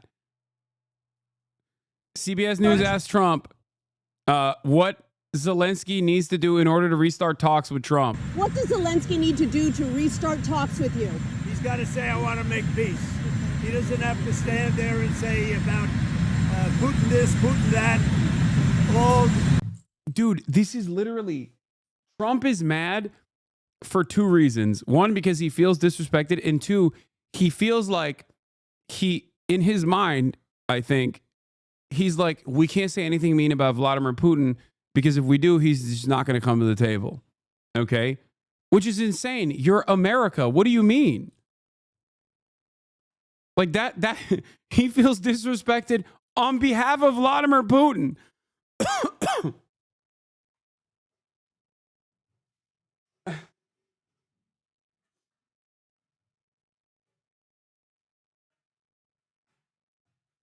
That's woke. Yeah, Trump is woke Trump.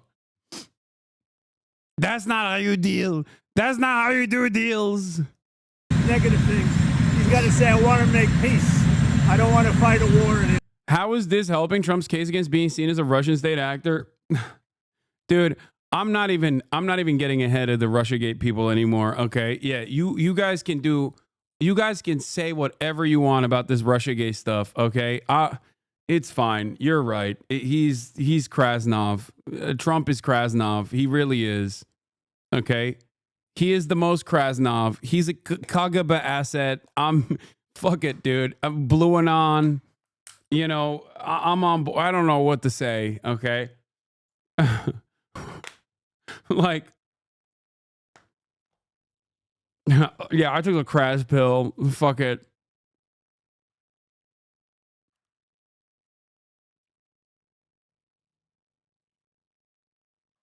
Soviet Union sends their regards. Yeah. Like, what is happening, man? What is happening? It's just like, this is complete psychopathic nonsense. His people are dying. He doesn't have the cards, just so you understand it, okay? Like, everybody understands that, except for obviously liberals and people that only listen to liberal media. Like, Zelensky understands that.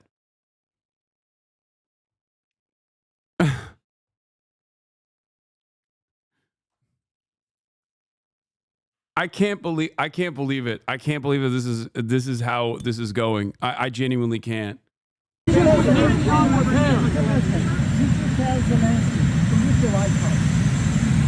have to tell you that. What does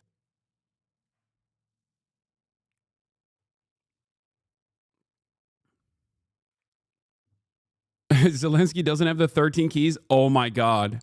I just realized. The real conspiracy is not Krasnov. It's that Zelensky was an Alan Lichtman head. Oh my God. Zelensky, Disney was an Alan Lichtman head. He thought the 13 keys, Biden could have turned them. He was like pro. Oh no.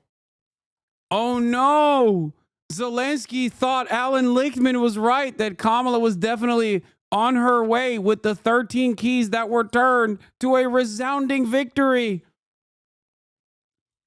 That's what it is. That's what he thought was going on. It turns out that's not what was going on. Here's Trump taking questions. It's going to be it's going to be a tremendous investment. I guess the biggest investment anybody's ever made in the country at one time. But they're going to be investing a lot of money, $500 billion. We have many other companies have just announced they're coming in. A lot of it's because of how we're doing. We've done a great turnaround in a little more than 30 days, but the country's really doing well. Really doing well. We're respected again all over the world. If you look, we had the Japanese Prime Minister. We had the Prime Minister yesterday of UK, as you know. We had the Prime Minister of India. We have another 20 Prime Ministers and Presidents wanting to come. And very good feeling. I think our country has really turned around. We had a meeting today, as you know, with President Zelensky, and I would say it didn't work out exactly great from his standpoint. I think he very much overplayed his hand. We're looking for peace. Where they'll go next is entirely up to the likes of Steve Goatkoff. Where is Steve? Bring Steve in. Deploy him like an atom bomb. I'm looking for peace. We're not looking to go into a 10-year war. We need Steve. And play games. We want peace. And it was just my impression that if we do that, if we sign up, he's looking for something that I'm not looking for. He's looking to go on and fight. We're looking to end the death. Get Steve on the phone! 2,000 people died this week. Soldiers, more than that, but 2,000 approximately people died this week. Young Ukrainians and Russians. And somebody would say, why do you care about Ukraine and Russian soldiers? I care about them. I care about everybody. And we're not doing that. Now, if we don't do anything, he's going to have to make peace, but he's dealing with a very weak set of cards. If we sign, he's dealing with a very strong set of cards, and then he doesn't want to make peace. So that's where we are. It's very simple. I'm not looking to get into anything protracted. I want immediate peace. President Putin is going to want to make, and he wants to end it. And you saw what I saw today. This is a man that wants to get us signed up and keep fighting, and we're not doing that, not for this country. So we're setting a lot of records. Economically, we're setting records, and I think every way we're setting records. One of the best is the right track, wrong track. You saw that. We're on the right track for the first time in over 27 years. People are impressed with that. The other thing is the feeling about our country. The feeling is great. It's up 48% on feeling on business. And that's the record we've never had. There's never been a record where we've ever gone up that much in such a short period of time. Think about that. So we're doing really well. You know, a lot of you are talking about Zelensky, but think about Ryan Ruth and how he feels. Right. What? He's got to say, I want to make peace. He doesn't have to stand there and say about Putin this, Putin that, and all negative things. He's got to say, I want to make peace. I don't want to fight a war any longer. His people are dying. He doesn't have the cards, just so you understand it, okay? I can tell you. Would you tell Zelensky to leave the White House? I don't have to tell you that. Go ahead. I think you know the answer to it. I don't know why he keeps repeating like he doesn't have the cards. Yeah, no shit, dog. Everybody knows that. Well, except for, you know, CNN watchers and MSNBC watchers and whatnot. But like, that is precisely the reason why you're not supposed to undermine him in the midst of a ceasefire negotiation. Like, it is the fact that he does not have the cards that should definitely, you know, that should definitely cause you to be a little bit more careful. I want anybody that's going to make peace. If he's capable of making peace, which he may or may not be, but I want somebody that's going to make peace. Again, he doesn't have the cards. When we sign up, he's got all of the cards. That doesn't mean he can fight. He's got to stop the fighting, stop the death. He's losing hundreds of thousands of soldiers. It's time to stop the death. Say it?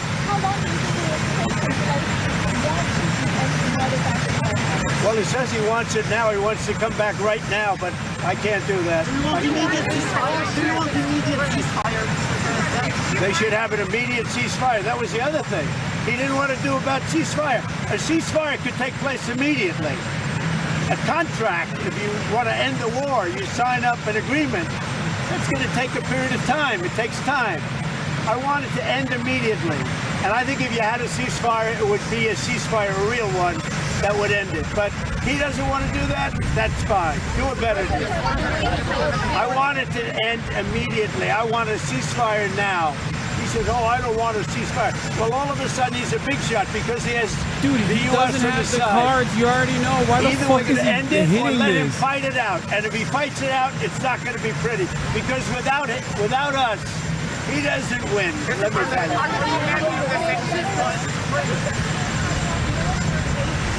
It doesn't matter what I'm considering. I'm just telling you. You saw what I saw today. That was not a man that wanted to make. Is it bad that I don't disagree too much? No, on principle, bringing Putin and Zelensky, which is important to recognize here, Zelensky, to the table is what is supposed to happen. Okay, but he's not supposed to be chirping like this in front of the fucking cameras.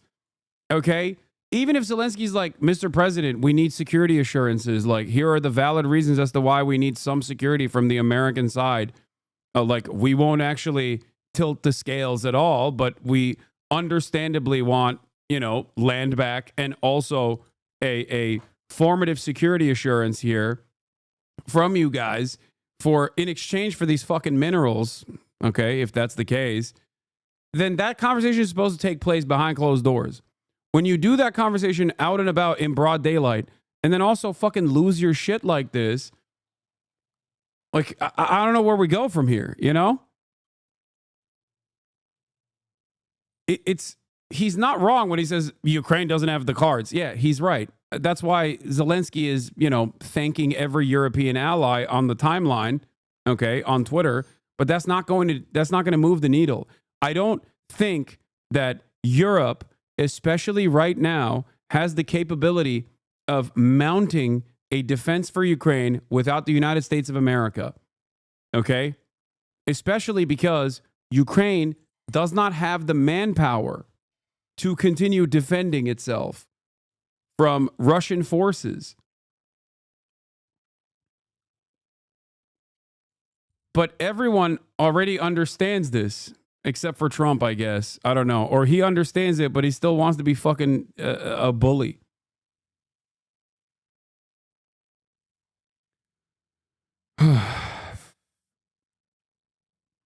I never thought I would see Hasanabi plus Putin apologist.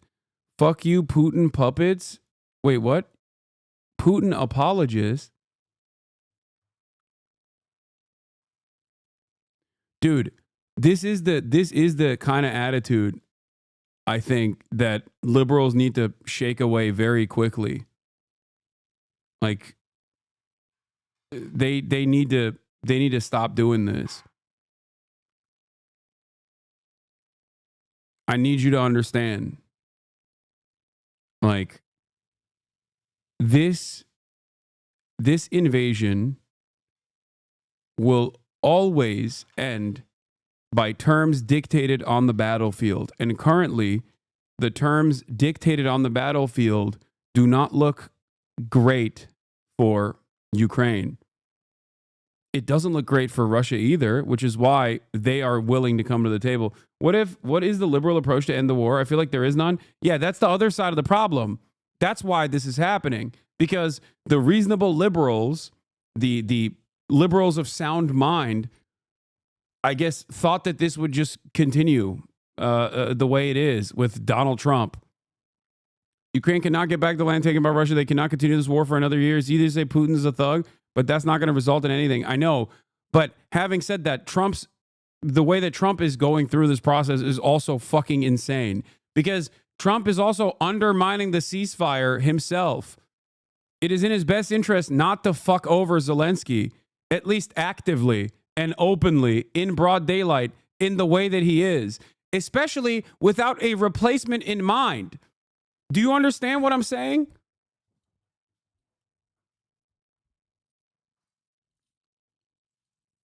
Like, there is no replacement in mind for Zelensky that is pro-Russia, for example, if that's the goal here. Like, he's just literally going on a whim.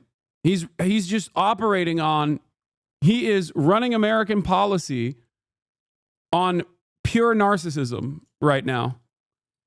What Trump says in this moment is also inconsequential. Just like what he said about ethnically cleansing Gaza was utterly inconsequential.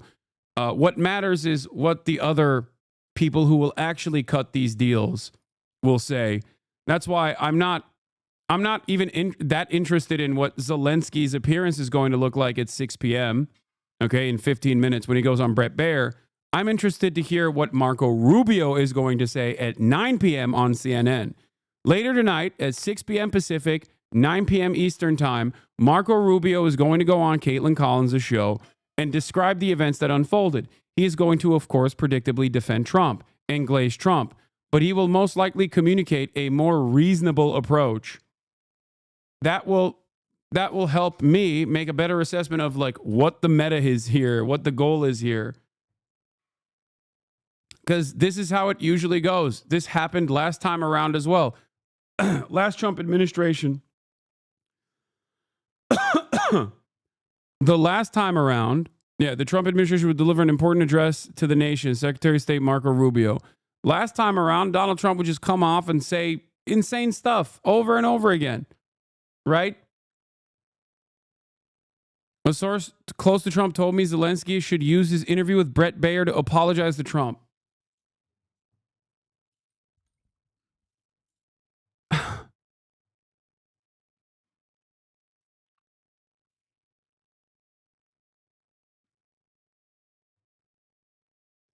I'm going to repeat this one more time. America has always burned assets, okay? That's normal. They've just never burned an asset that is a whole-ass sovereign nation with like 40 million people after using and abusing them and you know, stealing their natural resources purely on the whims of one madman.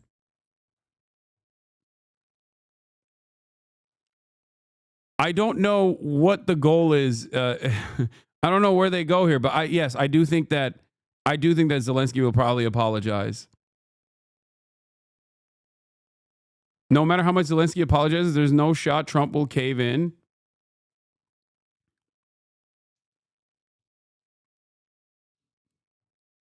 We can only rug pull the Kurds every time. This is a new level. Yeah, that's what I'm saying. Like they're treating Ukraine like Kurdish militias in the region, in the Middle East. It is not one madman. It is simple deployment of troops globally and also 60% of said stores, logistics. What? Trump lies. It is not one madman. No, it's definitely one madman. What you think? You think Marco Rubio wanted Trump to behave like this? You can look at his face. I don't think he wanted Trump to behave like this. And if you're trying to say like it's Trump and Putin, sure, fair. But I don't think even Putin thought Trump would behave like this. Yeah, Ukraine getting dropped harder than the SDF when the Turks appear on the hills. Exactly. Dude, for the record, Elent News can also attest to this. He's been here throughout this entire process, I believe. But like, I said this probably a million times in the past 3 years. The inevitability of America just being like, all right, we're done with you. Okay? This is what we do. This is not foresight. It's not hindsight. It's just sight. This is what we do.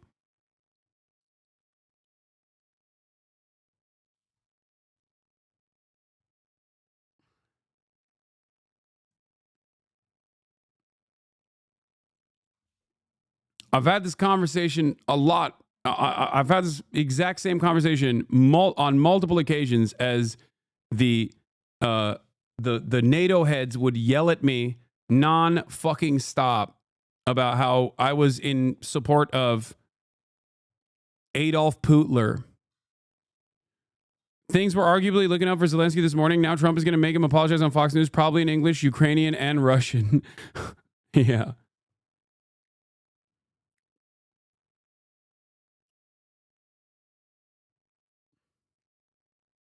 When was the last time U.S. did that? Just drop them? Wait, what? Every single instance. Virtually every single one of our supposed military allies we've done this to. It's always. Yeah, it was sadly coming. Saw it with the SDF, Afghan government, now Ukraine, etc. Everyone gets dropped by Uncle Sam eventually. Yes. Everyone. Always. And forever. This is American foreign policy. This is how it works. Welcome to those who accept Israel. Dog, Israel is America. And in the last few minutes, we're also hearing from Fox News in the United States that a White House official has told them, and I quote, Trump kicked out Zelensky. He did not walk off on his own. The rare minerals deal was not signed. The White House says the Ukrainians were, and again I quote, begging to reset, but Rubio and Waltz, that's Secretary of State Marco Rubio, and National Security Advisor Mike Waltz, informed them Zelensky needs to leave the White House grounds and return when he's ready for peace. The president and US officials felt disrespected by Zelensky's rhetoric and demeanour, and they cited that he was shrugging and rolling his eyes throughout the conversation. At the end of that extraordinary back and forth in the Oval Office, President Trump told reporters that this would make great television. Well, it did that, but it certainly has not made great diplomacy. It has set back efforts to bring about peace in Ukraine by some distance. What was played out for the world to see was just remarkable.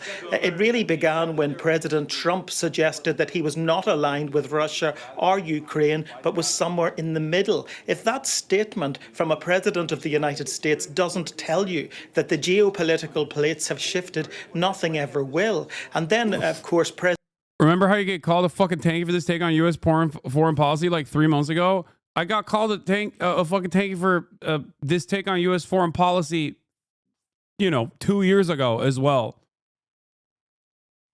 It's not just 3 months ago. The needle drop. Thank you for the raid. Hope you had a good stream, brother. We are watching the American foreign policy collapse in and of itself and move in the trajectory of being a more violent force than even previously, while dropping all pretense of doing any sort of soft power initiatives. Welcome to the new meta of the dying empire. President Zelensky wanted to know what diplomacy meant because he says Vladimir Putin doesn't honour ceasefires. That's what prompted the Vice President J.D. Vance to intervene and accuse him of being disrespectful. And it ultimately came to the point where President Trump then said that he was gambling with World War III. Don't tell us what we're going to feel in future. You're in no position to do that. Make a deal or get out. Well, they didn't make the deal, and he has got out. And right now, I think it is a defining moment for Ukraine, for Europe, for America, and arguably for the world. Now I want to bring back Chief Washington correspondent Major Garrett for more context here. Major, we're just learning the White House has said that after the meeting, the Ukrainian officials left the Oval Office in a separated... That's the other part of this. Blowback, most likely to Europe first and foremost, and then definitely to America as well. But that's not in the immediate future. Okay? Yeah, I know the Zelensky interview is apparently going to be on Fox News in 6 minutes, I know, with Brett Baer, where he most likely will apologize to Donald Trump. That's what I think. But yeah.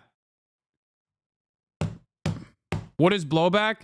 It's perhaps one of my most famous quotes about America and what it deserves and what it did to itself.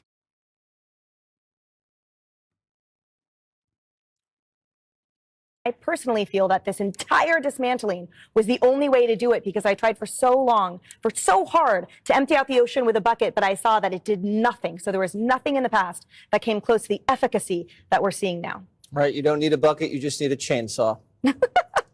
One more thing is up next. Work.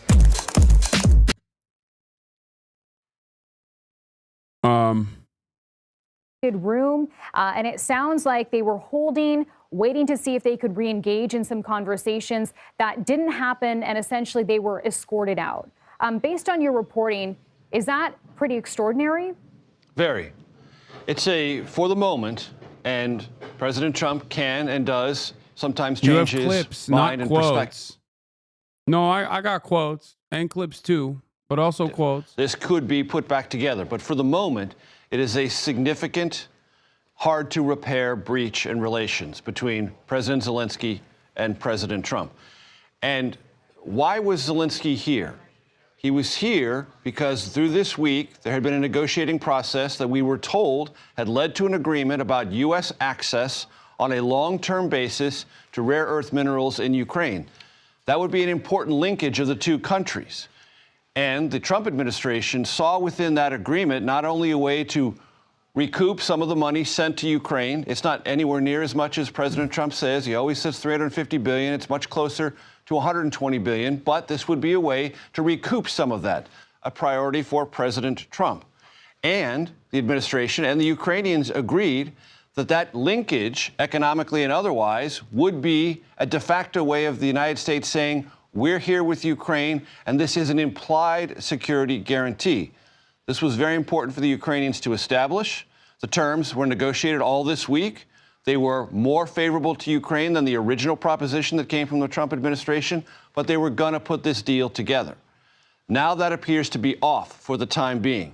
And President Trump is quite clearly using that as leverage over the Ukrainians, not only in the context of whatever may be negotiated to end this war, but continued U.S. involvement in Ukraine. So the president's terms are now clear. If President Zelensky leaves Washington and goes back to Ukraine, he will not be welcomed back to the White House until the terms have become even more favorable to the administration, less favorable to Ukraine. So these next few hours will be crucial in determining whether any of this can be repaired, or at least a semblance of patching them back together can be begun. Okay, Major Garrett, thank you so much. Again, well, if you can just take a snapshot of what's on social media on the Ukrainian side to give a flavour of how many young Ukrainians are responding to those extraordinary scenes that we've just... Oh. Proof of what you're saying Israel's building up? No, I know. I know that this is an emergency arms release that does not require congressional review. I know. I already mentioned that. And they're also mobilizing they're mobilizing troops as well. And also the American government, we found out, the Trump administration told Israel that if they wanted to, they could have attacked Lebanon during the funeral proceedings of Hassan Nasrallah. As a matter of fact, they said, we would like for you to do so. I don't know why, but apparently MSNBC is insisting this was planned by Trump, going by mom watching it, stating you'd never have a vice president speak or be there or something. Oh. Do you think Zelensky should apologize? Personally, I don't think he should. But because of how much power it would give Trump over him, he does have that power over him. What do you mean? I think he will apologize. But this is why I said what Trump is saying here doesn't really matter all that much either. What Marco Rubio says is more important. What Marco Rubio says is more important than what Trump Tune into says. Special Report. President Zelensky is set to be interviewed by Brett Baer after that huge blow-up with President Trump. All right, stay tuned for that. First up, Jesse. I wonder what Brett's going to ask Zelensky. About his outfit. All right. Pickleball season is upon us. Spring has sprung. Go to the Fox shop, foxnews.com, shop, to purchase your brand new Fox News pickleball set. 2 paddles, 1 ball. It's only $70. You can afford it. It is the... What the fuck? Oh, God. This part was so funny. The Zelensky can't come back right now. Anyway, let's continue. Just witnessed in the Oval I'm waiting Office. for the Brett Baer, okay? Actually, for Vladimir Zelensky for standing up to Donald Trump's language, berating him on the in front of television cameras. I do think it's kind of wild that like fucking Brett Baer and the conversation that he's having with the Ukrainian president is potentially going to impact American foreign policy to a certain degree. Like, that is kind of crazy. Cameras, as you've said, accusing him of gambling with World War III. J.D. Vance then telling him he needs to be more thankful. And that really uncomfortable scene of this wartime president, his arms folded, That's in 3 hours, brother? No, it's not. It's right now. Once this is over, it's going to start. It's at 6 p.m. 6 p.m. Eastern. And then being really sort of shouted down, trying to sort of stand his ground and give the reality from the ground here in Ukraine, but only to be told that he shouldn't. Good evening. Tell Welcome to Washington. the I'm Brett president. Baer. Breaking tonight, what was supposed to be a major step forward toward peace in Ukraine turned into a verbal warfare today at the White House. President Trump and Ukrainian President Volodymyr Zelensky engaging in a tense argument in the Oval Office. What about Good position. You've allowed yourself to be in a very bad position, and he happens to be right about it. From the very beginning of the war. You're not in a good position. You don't have the cards right now. With us, you start having cards. Right now, you don't have. You're playing cards. You're playing cards. You're gambling with the lives of millions of people. The American leader canceled the scheduled signing of a rare earth mineral deal and essentially kicked his guest out of the building, saying he can, quote, come back when he is ready for peace. We will speak with President Zelensky in just a moment right here on set. But first, to set the table and give context to today's Oval Office meeting, senior White House correspondent Jackie Heinrich joins us live from the North Lawn. Good evening, Jackie.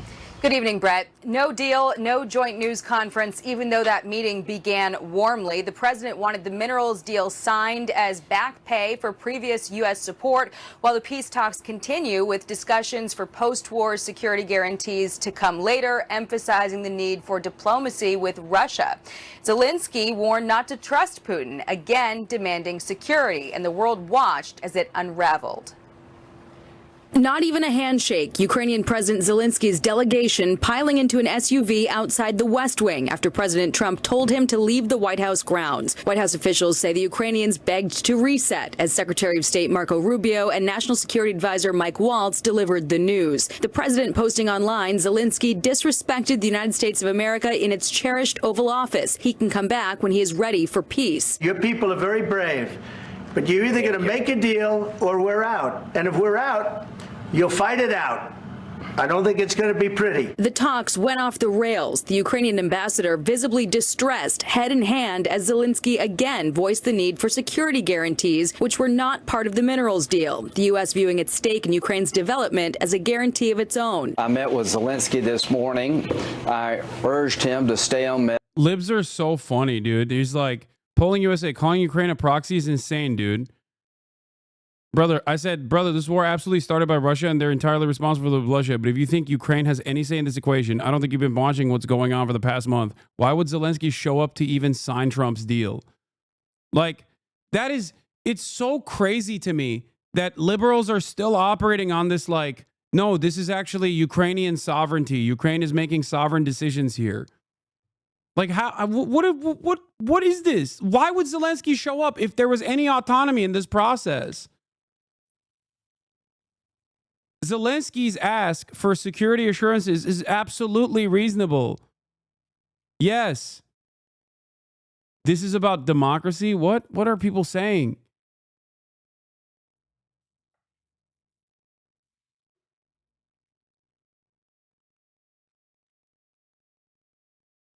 I just don't understand what they're watching and what's unfolding in front of their eyes doesn't make sense to the way that they've designed this world. Answer to Vice President Vance's demand was not enough to reset today. The president, now headed to Mar-a-Lago, said Zelensky won't accept an immediate ceasefire. Meantime, Ukrainian lawmakers are alarmed that Putin is laughing, and Russia did try to watch this closely today. A Russian state media reporter snuck into the Oval Office before getting kicked out. Brett. Jackie Heinrich, live on the North Lawn. Jackie, thank you. We are pleased to welcome back to Special Report Ukrainian President Volodymyr Zelensky. Mr. President, thank you for the time today, especially on this day, to continue to do this interview. President Trump said after your meeting that you disrespected him and the Vice President and all of America in the Oval Office. Do you think you did? And do you think you owe an apology to President Trump? Thank you so much. First of all, thank you for the invitation for this dialogue, and good evening to all your country, to all Americans. I'm very thankful to to Americans for all your support. You did a lot. I'm thankful to President Trump and to Congress bipartisan support. And I was always very thankful from all our people. You helped us a lot from the very beginning during 3 years of full-scale invasion. You helped us to survive.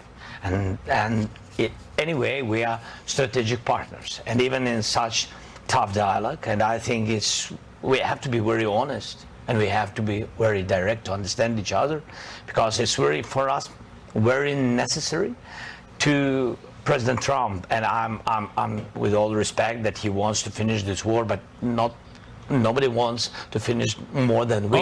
He's not because apologizing. We in Ukraine, we are in this war. We are in this battle, and battle for freedom for our lives. So I'm just telling that I think that we have to be on the same side, and I hope that the president on our side together with us, and that is very important to stop Putin. And I heard from President Trump a lot of times that why shouldn't he? He will stop the war, and I hope he will, and we need to pressure him with Europe, with all the partners. Unless he called Xi Jinping after the fucking a little bit earlier to understand Trump shit. Where we are. Like, I don't remember exactly, but like President Reagan said, that peace is not just an absent the war. Yes, we are speaking about just and lasting peace, about freedom, about justice, about human rights. And that's why I said that I think so, that ceasefire, and Putin, he broken 25 times ceasefire during all these years, 10 years. So I'm not hearing from you, Mr. President, Brett Bayer's dressing him down. No, I respect President, and I respect American people, and if I don't know if I think that we have to be very open and very honest, and I'm not sure that we did something bad. I think maybe sometimes some things we have to discuss out of media, with all respect to democracy and to a free media, but there are things where we have to understand the position of Ukraine and Ukrainians, and I think that is the most important thing. Yes, we are partners. We are very close partners. We have to be fair. We have to be very free.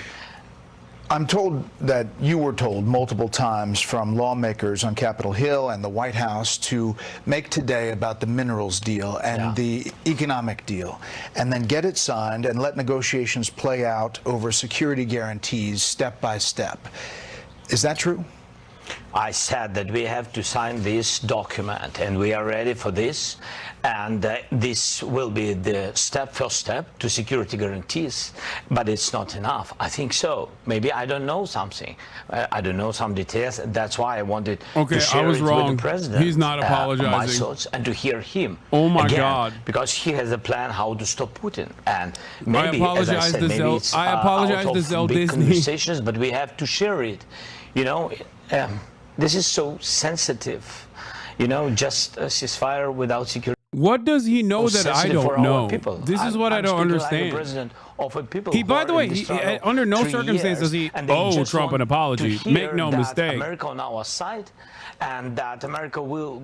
Of course, he doesn't owe him an apology. But Trump is a fucking narcissistic psychopath. Does he not? Does he think he can reason with the Republicans? Like, I don't understand. Europeans, we don't need to lose. Does he think he can reason with the Republicans by communicating directly to the American population? Does he think that he can break through the fucking MAGA hallucinations? Like, that is insane. Don't need to lose Europe, and they also want to know next steps. We have to be very open to understand how to stop the war. Right. But do you think the public spat in the Oval Office in front of the media served Ukrainians well today? I think this kind of spat is this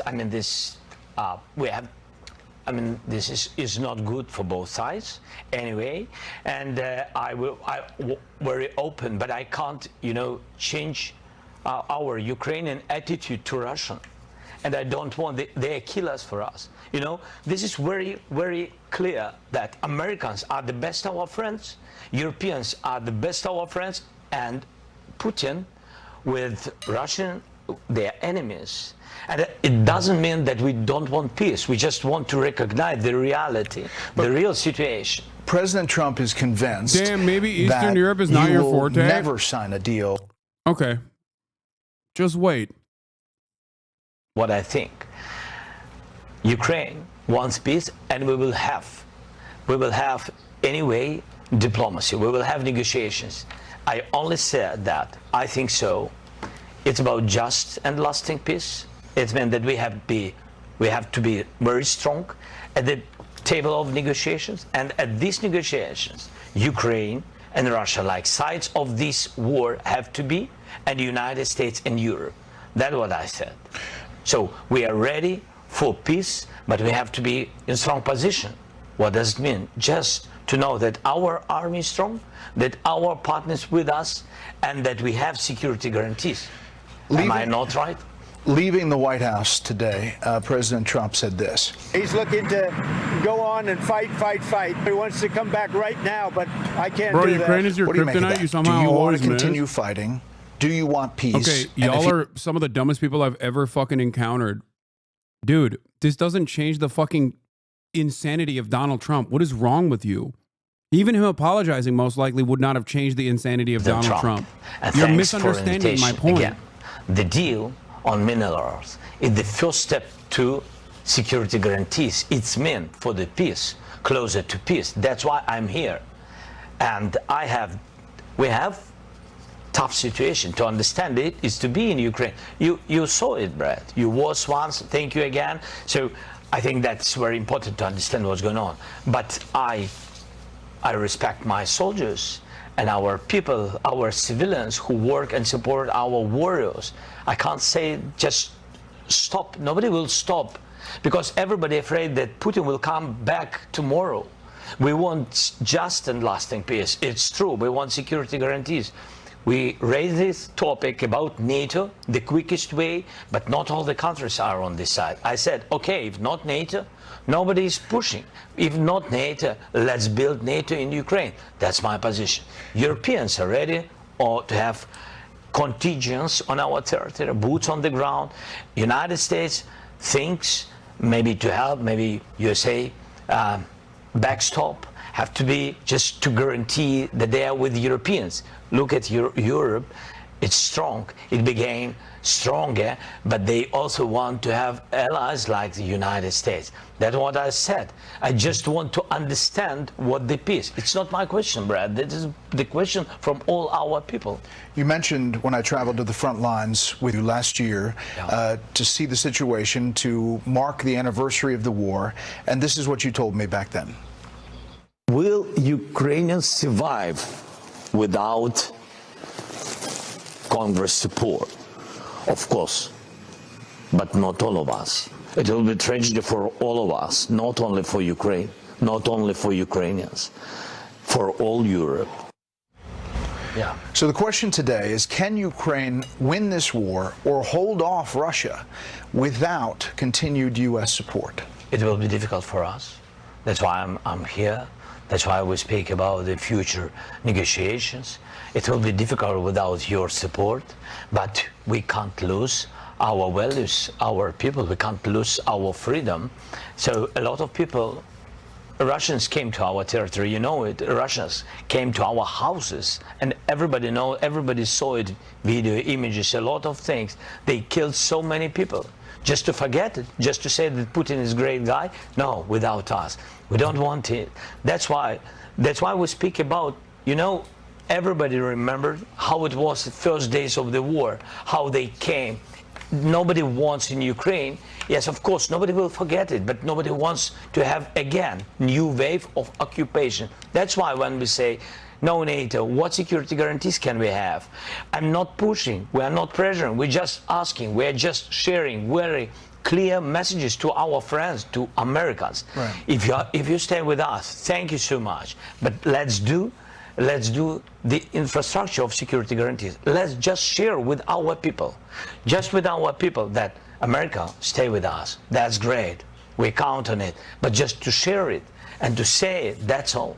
How does the war end? How do you get to a deal? You're at a place right now where there is no deal.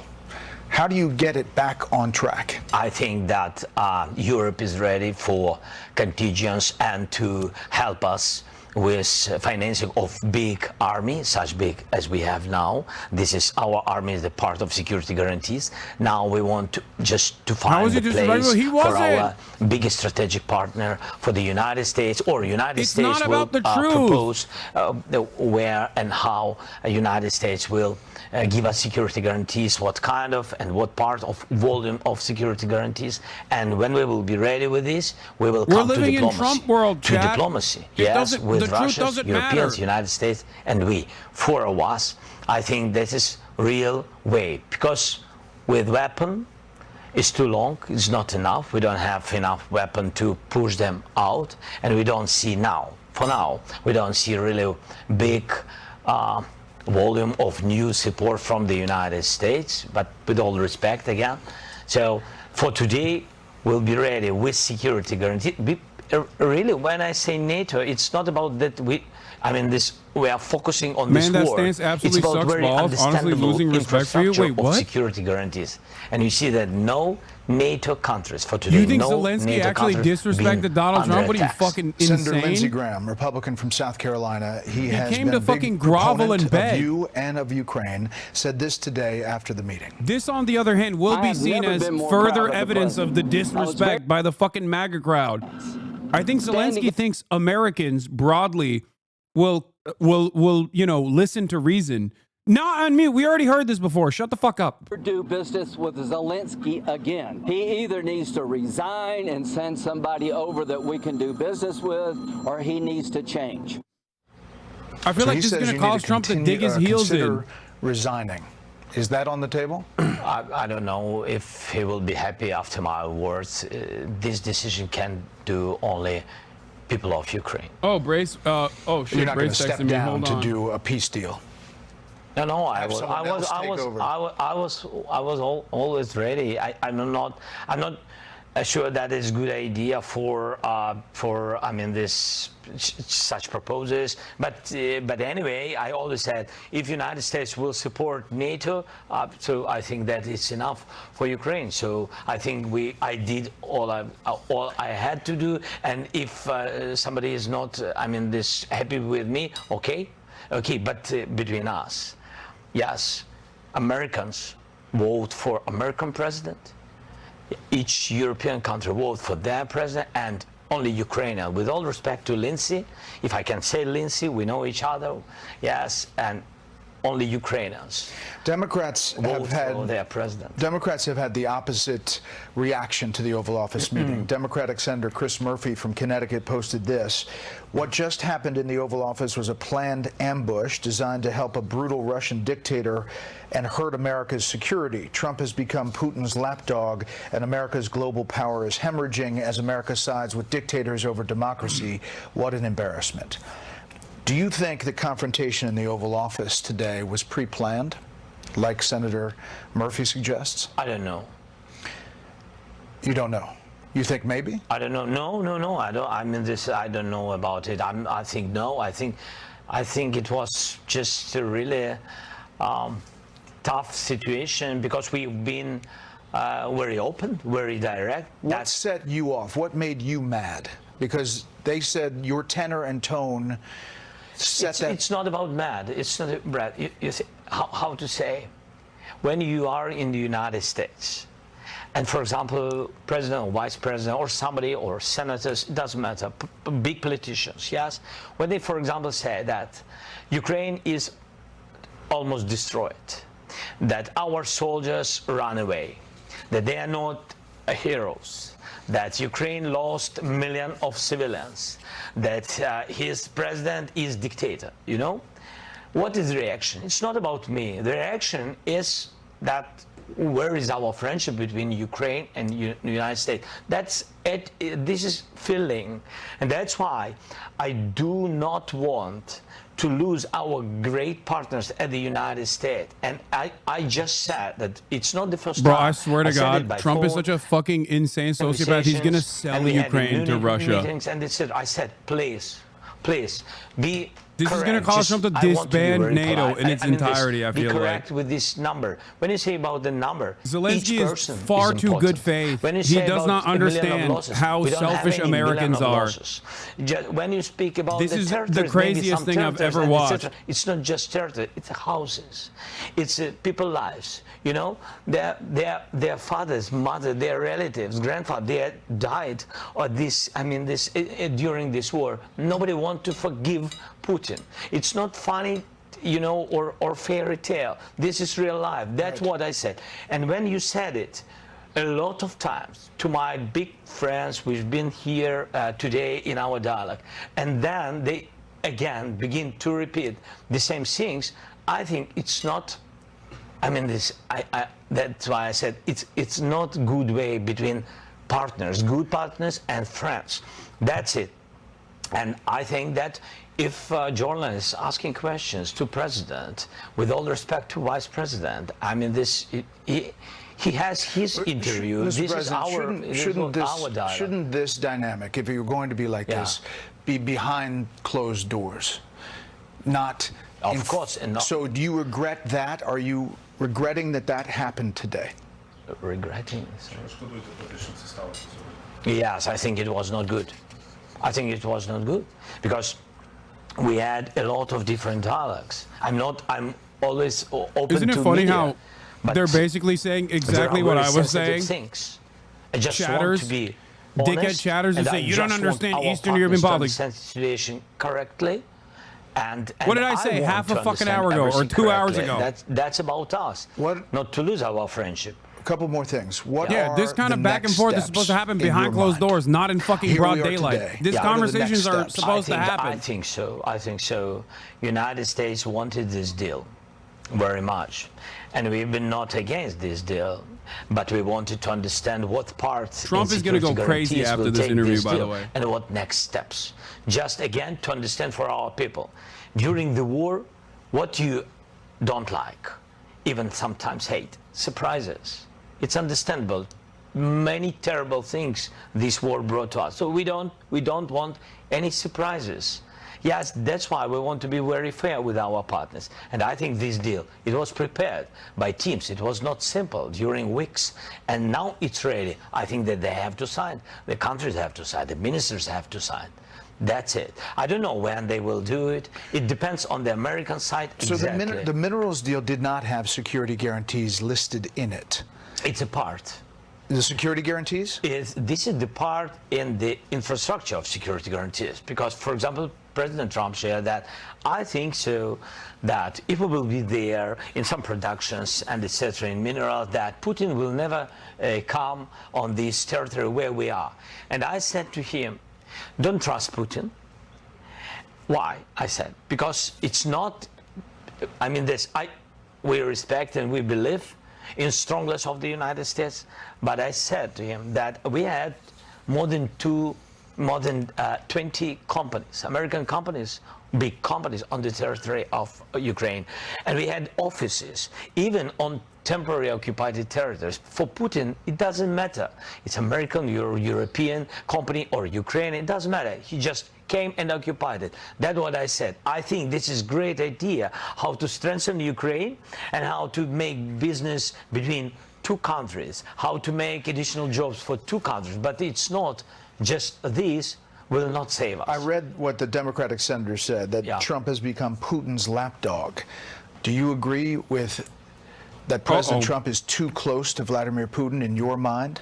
Brett, shut up. We spoke about it, and I think today Brett, very openly, stop baiting him. He said that I want to be in the middle, otherwise I will not put these guys at the table. And is he right? I want to be very honest. I want really him to be they're gonna nuke him, more at our side. I will explain why. Because it's Trump not just that the war began somewhere between our countries. The war began when Russia brought this war to our country, and they're not right.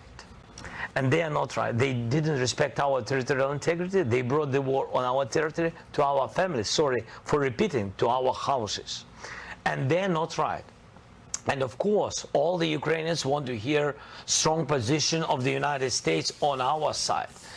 from one side, it's understandable. From another side, he wants to find some way of dialogue with Putin. But he always said, as I remember, he always said that peace through strength.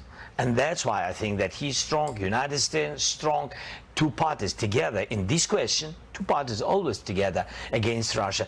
You're very strong to do strong steps against Putin.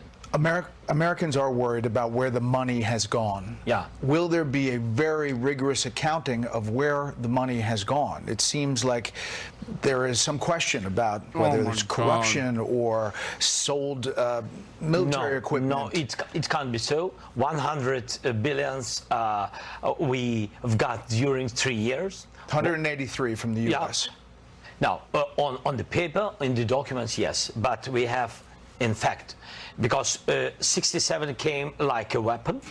It came through the border. It's checked and it's fixed by everybody, and we shared it not once with the American side. And 31.5, it was direct financial support to the budget. Again, it's very open. It's digitalized. It's open, free, and please, if somebody wants to check it again, we are very, very open with this. Last thing, Mr. President. Yeah. Do you think your relationship with Donald Trump, President Trump, after today, can be salvaged? Can be. Yes, of course, because it's relations more than two presidents. It's the historical relations, strong relations between our people. And that's why I always began with to thank your people, from our people. And this is the most important. And of course, thankful to President it's and not of a course democracy. to Congress, but first of all to your people. Please, your people stop. help to save our people. People, the first. The people's Human wishes rights, don't matter. The first. They're This not is on your very, side, very Zelensky. important. And we are MAGA thankful. is a cult. And Don't sorry for say this. it. I mean, this, we wanted very much to have only He strong literally relations, thinks he can and I'm reason with very the American confident we will have public. it. It's insane. Mr. President, we're honored that you kept this interview. Thank you very much for the time. Thank you. Thank you so much. Thank you. When we come back, we'll bring in our panel for analysis. This was one of the most insane things I've ever seen. Okay? I think he legitimately thinks if he talks directly to the MAGA audience, okay, that they will listen to reason. They will not. Also, the opinions of the MAGA crowd in general are utterly irrelevant in this process. They're not relevant at all. Trump's own personal mania is the most relevant factor.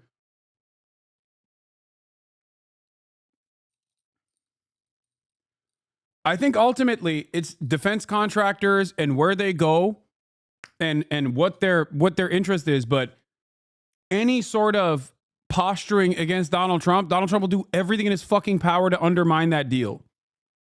Especially after Zelensky actively said, no, I'm not apologizing. You are all brain dead. I think people don't understand my position here. Okay? People don't understand where I'm coming from. I'm not saying Zelensky is in the wrong. Okay? I don't even think he disrespected or undermined Donald Trump this morning. What I'm simply stating is Trump is not normal. He is insane. He very clearly did an insane thing today. What the fuck?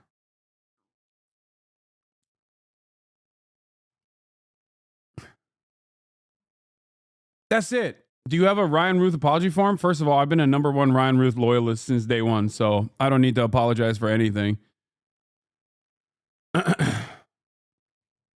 If he says sorry, he would be toast among Ukrainians. They are embattled. Bro, I'm serious. I just fuck. All right, I'm gonna talk to Brace Belden right now. Okay. Trump is gonna tweet out that I didn't hear sorry, or some shit like that. And then, oh my God, look at what they're fucking posting. This is the dumbest. We are in officially the dumbest stage of history. It is completely psychotic. All right, I'm calling Brace Belden to make sense of the senseless. Okay. That's right. The gay pussy eater, racial Jake. You know him by many different names. I know him as journalist and also sometimes as friend. He didn't like that last part. Brace Belden, ladies and gentlemen. Merhaba, Hasan. Wow. Mehmet came out. Mehmet came out real quick. Just for the journalists out there, as of course some people here call them journalists out there, I'm visibly Semitic, and so any kind of criticism that you might be thinking during this, you got to squash it now. I've been circumcised more times than I can fucking count. More times than Tony DeCoppel. You don't think it's? Let me ask you, if I'm wondering, he's the richest man in the world. He's the second most powerful person in the United States, arguably the most powerful. He's got a ton of male sons. I think it's a fair question to ask if those sons are circumcised. Ooh, interesting. It's fair. I think it's fair because the answer is yes. Oh yeah. Most likely. But Brace, thank you so much for coming on. Now, initially, I wanted to have you on because you are the resident liberal expert on a million different things, but most importantly, of course, Jeffrey Epstein, who is someone who tragically took his own life, as you know, on that fateful evening where the Manhattan Correctional Institute seemingly had its cameras go out for the 7.5 minute process where that deed took place, and the prison guards were also asleep, seemingly, in that 7.5 minutes. It's just a freak accident after freak accident after freak accident, as you know. New York financier Jeffrey Epstein. Now, initially, we were going to talk about that, but something else happened today. And it's something that you're also very knowledgeable on as a liberal journalist. It's the Zelensky stuff. Volodymyr, he got schlonged, Hasan. I mean, can you believe it? It was crazy. I can. Me too. But that was, so here's, I don't know. I just got home. So I've not, maybe you've talked about this at length. The JD Vance thing, it's a bit much. No, it's a bit much. Like Trump can do art of the deal. Yeah. But you get JD in there, and he's high on getting praise for going to Munich and like talking his shit. Yeah. And so he's trying to do a Munich too by being like, and another thing, you gotta fucking say thank you to Donald Trump. Yeah. That was crazy. I mean, this is it. This is, I'm showing it to you as well, what I'm looking at on screen. Have you said thank you once? He's so sick. He's so sick. He's so cool. You hear that, Usha? Have you said thank you? Yeah. Usha is quaking when she thinks about how much of an alpha dog, but also millennial coded JD Vance is. I've been wondering, and I've for a long time I thought Huma Abedin was the most beautiful South Asian powerful woman in the world. And I've heard you say this before. I don't disagree with you. She is fucking watch that Wiener documentary. Pause. That she is looking gorgeous in that. Even Grace Under Fire, I would say that Grace Under Fire. Now she's with this dweeb Alex Soros, he looks like shit. George Soros is better looking. Whoa! Do not disrespect Alex Soros, who I follow on Instagram for many, many years, and he's also a funder of this broadcast. Thank you, Alex Soros. I'm like, I got to do an NPR hit. When they do a Facebook. When they do like a Facebook story, and then they're like, we must tell you that Facebook is a contributor to the broadcast. Alex Soros is a contributor to the broadcast. Very important. Tier 3 subscriber, constantly gifts, a lot of subscriptions. Thank you, Alex. Alex, if you are watching, you need to open up the relationship and get me in there. You need to open that thing up. I gotta get in there. Yeah. I love Huma. He's just jealous. He wants to be poly with you, Alex.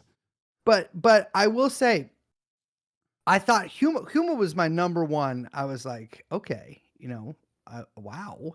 And then Usha comes along, and I'm like, JD, where have you been hiding her? Because she is gorgeous, and he's ugly. Let's be honest. I'm not good looking myself, so I'm not trying to be like, but he's kind of, there's something wrong with him, Yeah. Like it's not right. You know what I'm saying? It's not right. And I think that Usha, whatever the situation is, if you need to be freed or whatever, if you want to come with Huma, I can get you. But he should send this to her every time that she's mad at him for like working late, sucking Donald Trump's dick. I think JD wanted to be closer to being a South Asian man, and that's why he wears more eyeliner than a Pashtun Taliban member.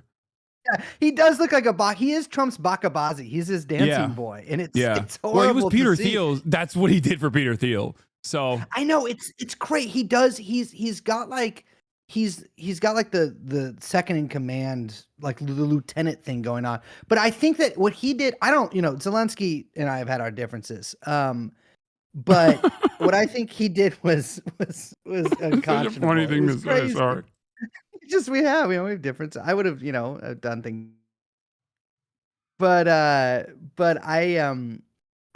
felt a twinge of pity for Zelensky, and I've vacillated because I felt pity for Zelensky when he first got in, because he was, he looked like he was going to be the peacemaker. I do think he tried. I think that nothing really could have.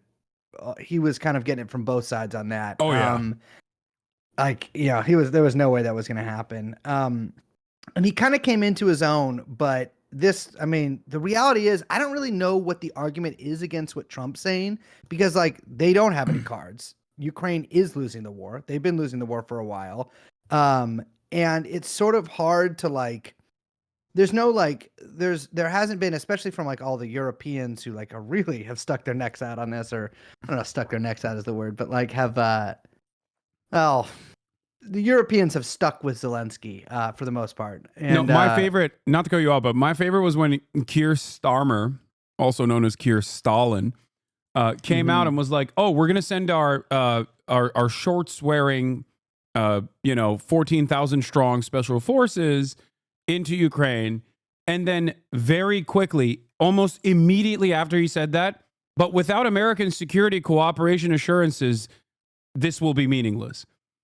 That was the extent. Even Macron, the Jupiterian figure, the real lord of Europe, even he has had he's been positively Polish in the way that he has talked about Ukraine. He behaves like he's a part of the Polish parliament or something, where he's always like, we're going to send the most military troops to Ukraine. And he's been saying it for months, way before Keir Starmer ever came out and said things like that. So I don't know. I just don't see that being a real alternative if there is no more American security assurances coming down the line. Yeah, I mean, what I thought was going to happen was that there was going to be some kind of weird fucked up deal with the DMZ that's manned by whatever Russian and allied troops on one side, and or a weird security agreement with French troops or British troops there. Now I'm not really so sure, because the thing is the U.S. kind of, with Nord Stream and with a lot of pressure on the Germans, have really altered Europe's economy in a major way in the past 4 years. And this is just a complete reversal. I mean, I honestly, today has been a crazy one, because I assumed there would be some hard bargaining, some tough words, and maybe some tough love, but they just they schlonged him, and then he had to basically run out of the White House. And I know he's been giving interviews. What has he been saying in them? Wait, are you talking about Trump, or are you asking what Zelensky's been saying? So Zelensky this morning came after weeks and weeks of Donald Trump being like, "You're a puppet. Your comedy ain't shit. Your bitch ain't bad. You're a dictator. Yeah. You're woke and trans and DEI, or worse than all of those slurs in the Republican side of the conversation. He said you're a Democrat, right? Which is a liberal. It's the worst thing you can be. So he kept saying all that, but then Zelensky, of course, after Donald Trump met with all the European leaders and Modi, turned around and came to sign this mineral deal that he initially said he wasn't going to sign. The same mineral deal, from what I understand, the Biden administration was trying to get him to sign to begin with, but more quietly, and because, you know, they're just that good at doing foreign policy. A real player moves in silence. Exactly. And he was ready to sign this deal, but I think in the process, like, JD Vance goaded him. Like, I mean, he just sat there and had to take, like, Marjorie Taylor Greene's boyfriend, the really drunk looking guy who just looks like he has insanely high blood pressure. You know what I'm talking about? From OAN. I think he's on Newsmax or OAN, whatever his name is. But he was like, why don't you wear a suit ever? Which is a question that's on everyone's mind, certainly, but like time and place, right? And he had to basically sit there and eat it from not just like the peanut gallery, but from a guy who was a commentator on Right Side Broadcasting Network. It's like having an Epoch Times guy shit on you. You know what I mean? Yeah, no, I love that. I've encountered them many times. That they're like I don't even know if they're a news network. Aren't they just like a live stream thing? That's It's tough. like me being in the room for Joe Biden. Yeah, I will say that the Republicans always fixate on Zelensky wearing a suit, and the reality is Zelensky is diminutive, right? Like he's short. He's like 5'2". Lilliputian, well, the guys from Gulliver's. The little men. And if you wear a suit and you're short, you really run the risk of looking like a child. And so I actually understand the choice not to do that. I think it's a tough one, and I think he made the right one in wearing his little uniformy kind of thing. Yeah. It is. I mean, I don't know what's gonna happen. You know, I mean, that's the thing is a lot's gone down in the past couple months that it has given me a bit of a raised eyebrow, and I was expecting this to like end in some crazy fucked up mineral deal that Ukraine signs, and we get like all their rare earth minerals, which I wasn't even aware that they really had that many. Yeah. And I mean, who knows? I don't. The only thing I've seen is like some USSR mineral maps that they've had. That they've retained, seemingly. Amazing. But now it looks like Zelensky left the White House in a huff, or was unceremoniously kicked out. No, he was kicked out. And so, dude, you don't want to get kicked out of the White House. No, that's tough. No, you don't. So the question remains for me is, and there's a lot of people who are very mad at me because I said, what did I? Hold on, let me see if I can find this and pull up this tweet. But a lot of liberals are always mad at me about Ukraine. Russia wins the war. Sorry, what did you say? That's okay. That was in private that I told you. Okay, and you agreed, and you were like, "Yes, Russia is based." I didn't know which one you were talking about. Yeah, you were like, "Russia is based." We are saddened by the tactical retreat that the brave Russian soldiers had to make. They needed that warm water port in Syria. You know. Anyway, but yeah, I said there's literally nothing Zelensky can do that would stop Trump and his admin from humiliating him. Obviously, our proxies are always powerless in these circumstances, but the decorum is totally broken. No care for diplomacy, the end of American soft power. And I think that's what's going on in general with like, you know, gutting the U.S. aid and basically, or trying to centralize it under the State Department as though they were like acting as a cutout for like Democratic Party NGOs or something. I think they like greatly misunderstand what USAID was doing. Yes, I agree with that. And also simultaneously, I think like they're just moving in the direction of no more carrot, just stick, except for Israel, obviously. But Israel is more so an extension of the United States, so we don't talk about that as different. But this person calling Ukraine a proxy is insane, dude. So what do you think about all of this with your understanding of the situation? I think from what I can gather, I mean, I don't really know how many cards Ukraine has without the U.S. to sort of paraphrase Trump there. I mean, there is a real question of like what the fuck they're going to do if America cuts off arms, because the European arms industry is not caught up yet. That's like a decades long fucking thing they got to do.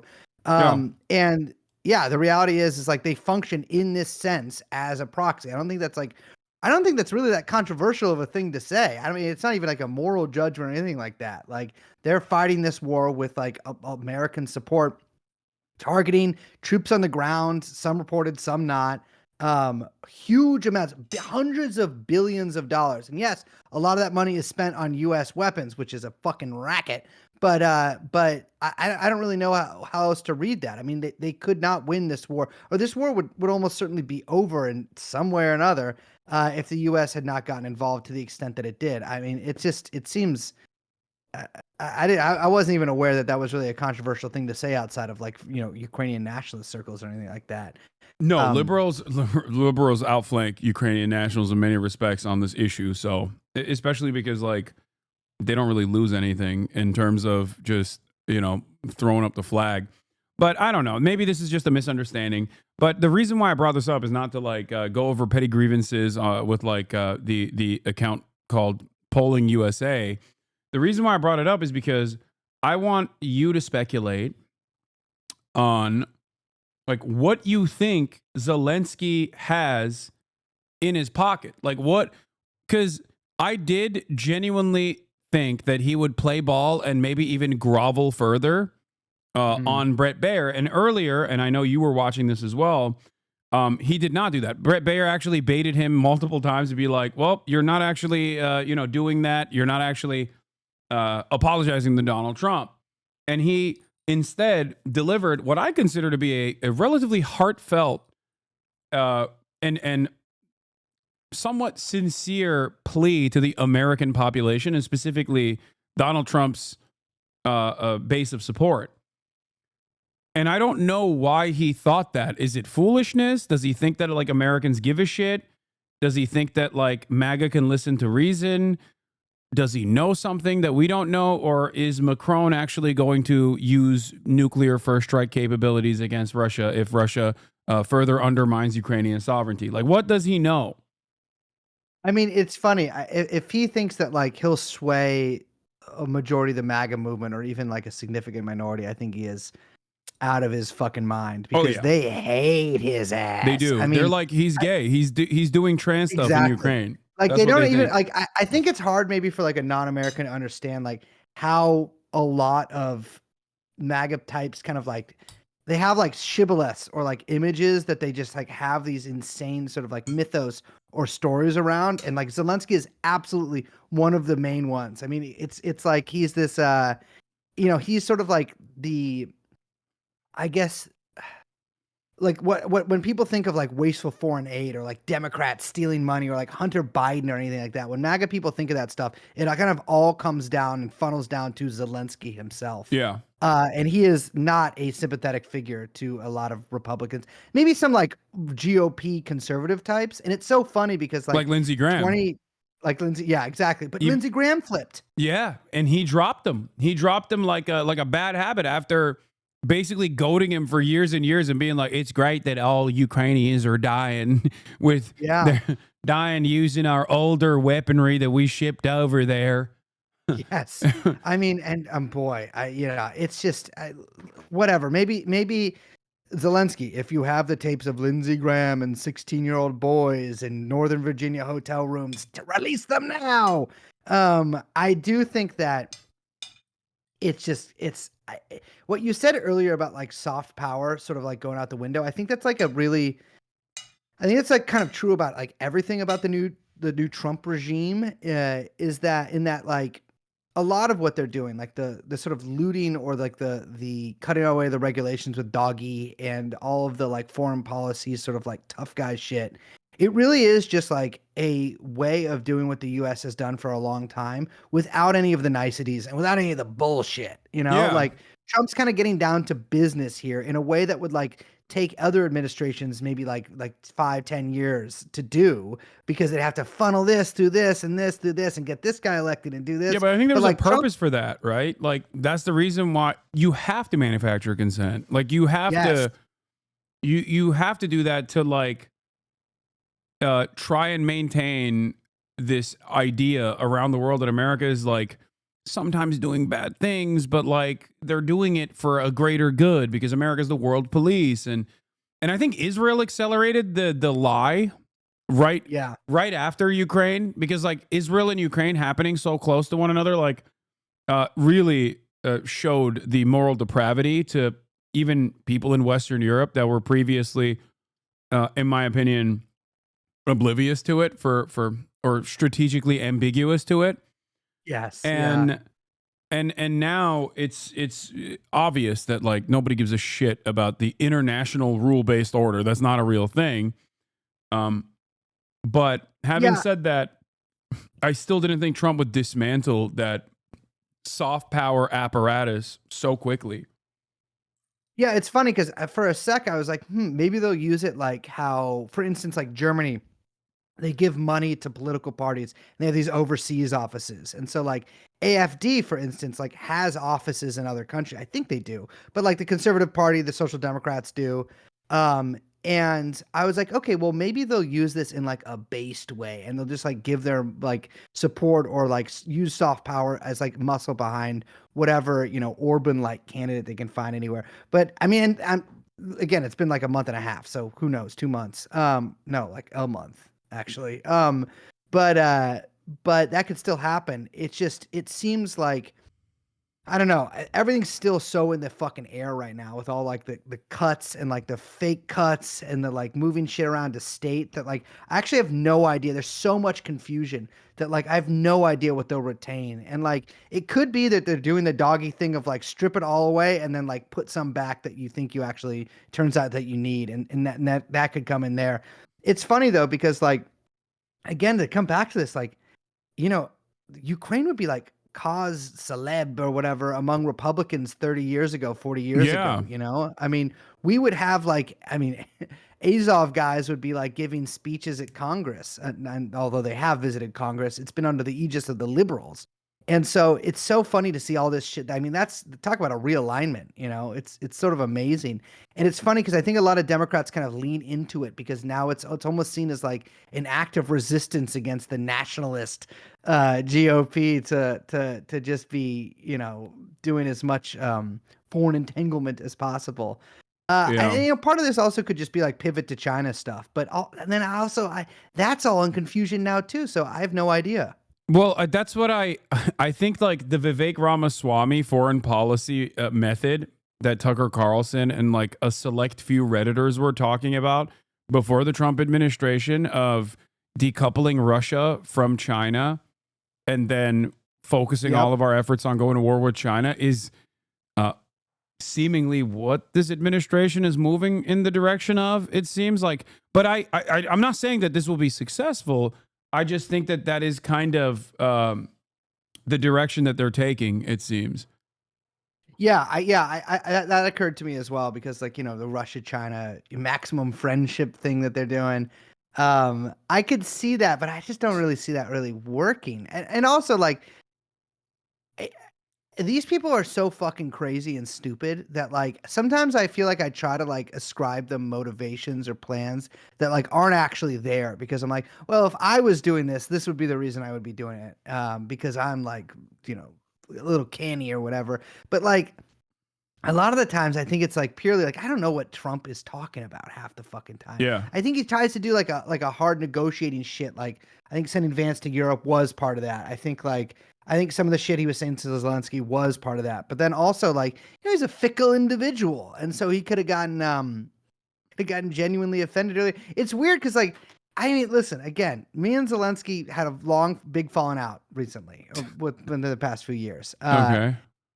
I don't think he was being that disrespectful. He wasn't. And so like, no, he wasn't. I'm like, he's ESL. What Zelensky should have done. To be fair, we're both libs in this new administration. We are both, and that's the thing is we are liberal. We are liberals. We do like the Democratic Party, and I think that Andrew Cuomo's great, and he's gonna hopefully get a leadership role. Yeah. I know. A lot of people have been calling me liberal Hitler lately, which I don't is not a title I accept. It's just what they call me. Cuomo is coming for my crown. And let me tell you, just one look at that. You can look at a guy sometimes and be like, there's more allegations out there. I know it. Happens, frankly, in your industry. You probably have to do that. You see that all the time. Oh yeah. But yeah. One of my favorite liberals recently got taken out. I don't know if you know him. His name is Destiny. You know, I was very sad. As a liberal, I was very sad. I still defend him, of course, vociferously because. My God, he is, and it's a shame too because that body being out of circulation now. I mean, okay, well, there goes my experiments with bisexuality. Guess I'm not doing that anymore. Yeah, I know. But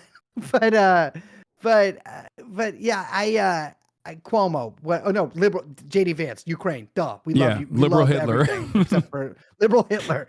I'm gonna tell you right now. I think that JD Vance is a loose cannon, and they gotta lock his ass in the basement and give Usha to me.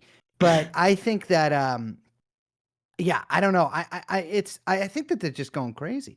I mean, what they're doing is they're just really trying to I'm trying how to figure out how to phrase this, because I thought about this a lot earlier, but it's almost like they're just reorienting like their policy on this like lean tech line where it's like you can just do whatever you want and like you can break this rule and that rule and this rule and that rule. And it does sort of like seem like it jibes with a lot of kind of what's going on globally. Remember fucking Syria fell in like a week? Yeah. It feels like all institutions are basically the Assad government right now. Like the entire everything's the Ba'ath Party and like can fall apart with like one blitzkrieg strike from a crazy guy. Well, I mean, to be fair, there was the GOAT who was really playing all sides behind closed doors on that one. He was. And did you see that they trotted out Öcalan today? Yeah. Or yesterday? Yeah. But that's your homie. Like, that's Big Dog. What's happening? I mean, he was out. And the statement, frankly, is nonsense. And I talked to a lot of people, and everyone's like, I think everyone's just ignoring it. Like, he doesn't really have like. I mean, he's been out of the picture for like 35 years now. Yeah. In terms of like strategic orientation. You're saying he's got no motion? I don't know. I don't think he's got many. I don't think he's got a lot of motion. And I think he's trying to. I think Erdogan. This is my wee woo speculation alert. Okay, all good. And I don't know, but I think that they're perhaps maybe a little worried about like a Israel style Kurdistan approach that might happen in this like very new territory that we're approaching with Middle Eastern politics. So instead, they want to get ahead of that by being like, see, this guy that we imprisoned for 35 years, he'll be the leader of the autonomous region that we design. And it'll be like a regional actor that is beholden to us, the Turkish government, rather than like an Israel-style ethno-state, which I don't even know if I would ever, I don't know if they could do that. I mean, the Syrian Kurds came out yesterday and were like, actually, what he said doesn't apply to us, so we're not doing that.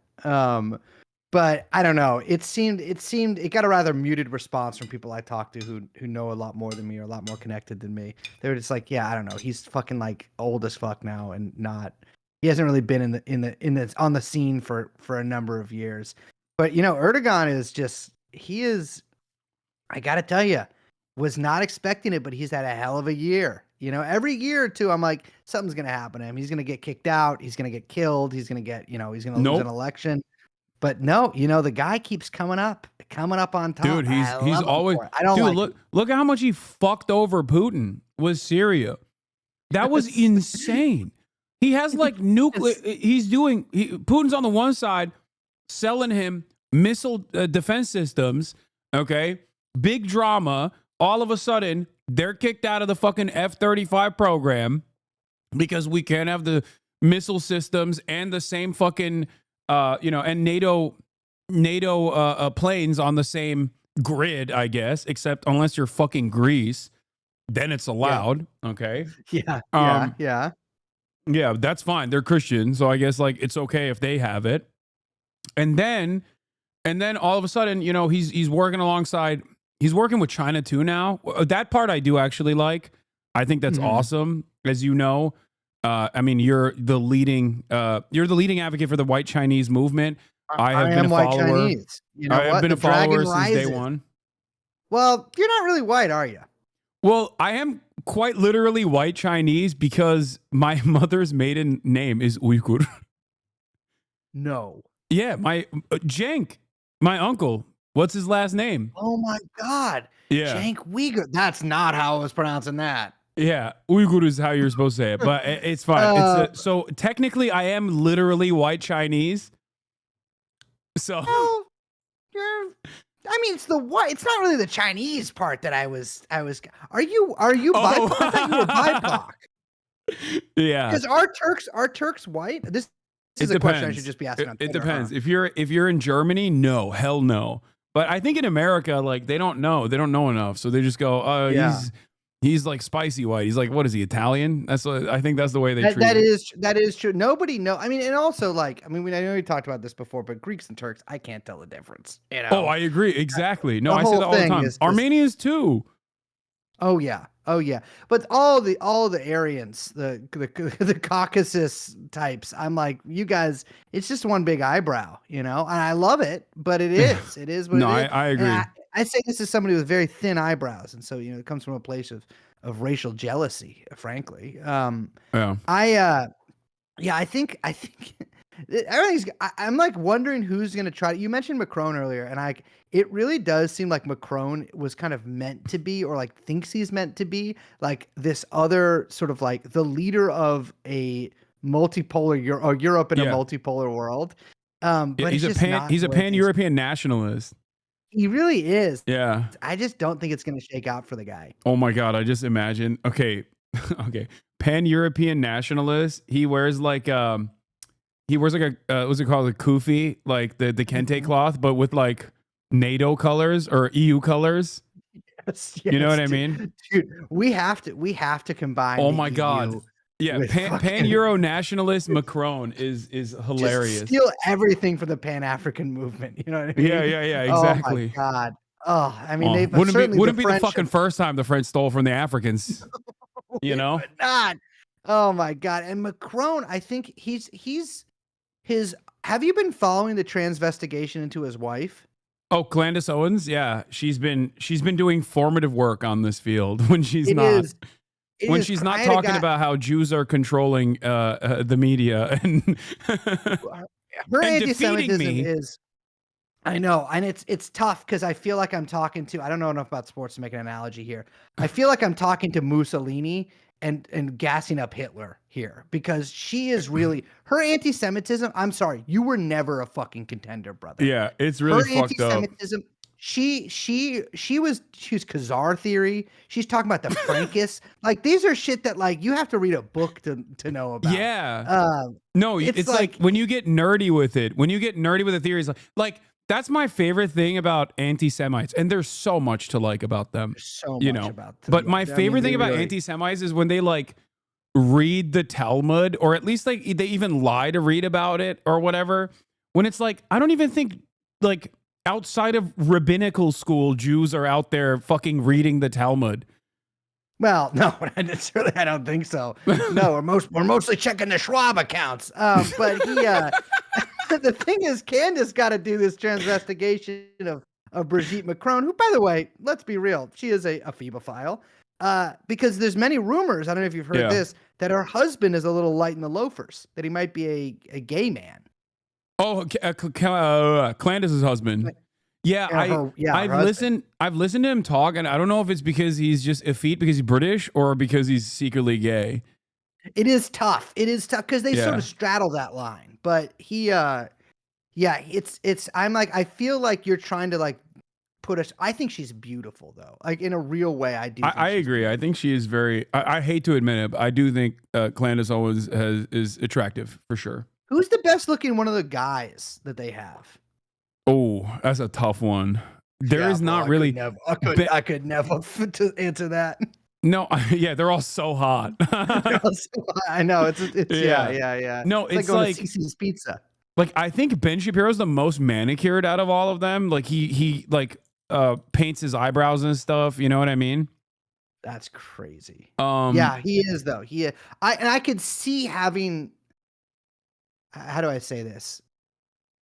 I could see us hooking up in another life. You know what I'm saying? After music school, like just fuck it. You see him playing the violin, and you're like, wow, you're making beautiful art. Let's make beautiful art together with our bodies.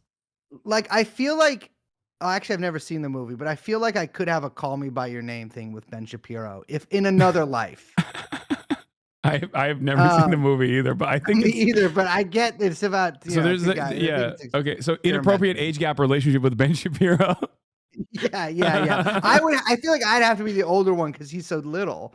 But him and who else is it even? Is that Jack Posobiec? Horrible. Met him. He's horrible. Oh, I know. Oh, and he stunk. Mike Cernovich too. Oh, he did. Cernovich is he smelled. Posobiec smelled when I met him. Wait, let me ask you this question about Jack Posobiec, who once famously, here's some lore for you, spent his entire wedding tweeting about me while he was getting married. He also was tweeting about me because I clowned on him while I was live. Because I think it was at the time when like Papa John's was being falsely smeared as a racist for for saying the N-word a bunch of times. And so if I recall correctly, Jack Posobiec, former naval intelligence officer Jack Posobiec, purchased and exclusively had Papa John's pizza for catering for his wedding. And then when I joked about it, he spent the rest of his wedding tweeting at me. Could you imagine like having to be? Thank God there's no like all the left wing products are like horrible like safety pin boxes or like asthma inhalers or something like that. Like I couldn't. There's no equivalent I could even do with that. But it's to be on the right. You have to buy so many shitty fucking like white labeled products in order to support your friends. It must suck. Posobiec is not good looking. He's got the face of an alcoholic, which might be anti-Polish racism for me, but there's something there where it's like you can tell he wants to droop, and he gets like injections or whatever. He's out. Charlie Kirk looks too fucked up. If you think that he's good looking, I think Brace, the truth is right in front of us all along. It's JD fucking Vance. I think JD Vance might be the hottest to do it. Dude, he might be. Because he's young. Oh, no. Chat gave me the answer. It's Tom Fitton. It's always Tom Fitton. It's Tom Fitton. Yeah. It's Tom Fitton. It's Tom Fitton. Tom Fitton. And with the land, I'd like to have him Tom Fitton me for a goddamn wedding ring because Tom never fitting in his clothes. Tom Fitton. Tom never fitting in his clothes. And it's funny that they had to invent a new like kind of right wing guy, like the based like whatever the new alt-right thing is, the dissident right, so that they could have like a new like grooming crop to like come and spend a couple minutes on the Manhattan Institute casting couch.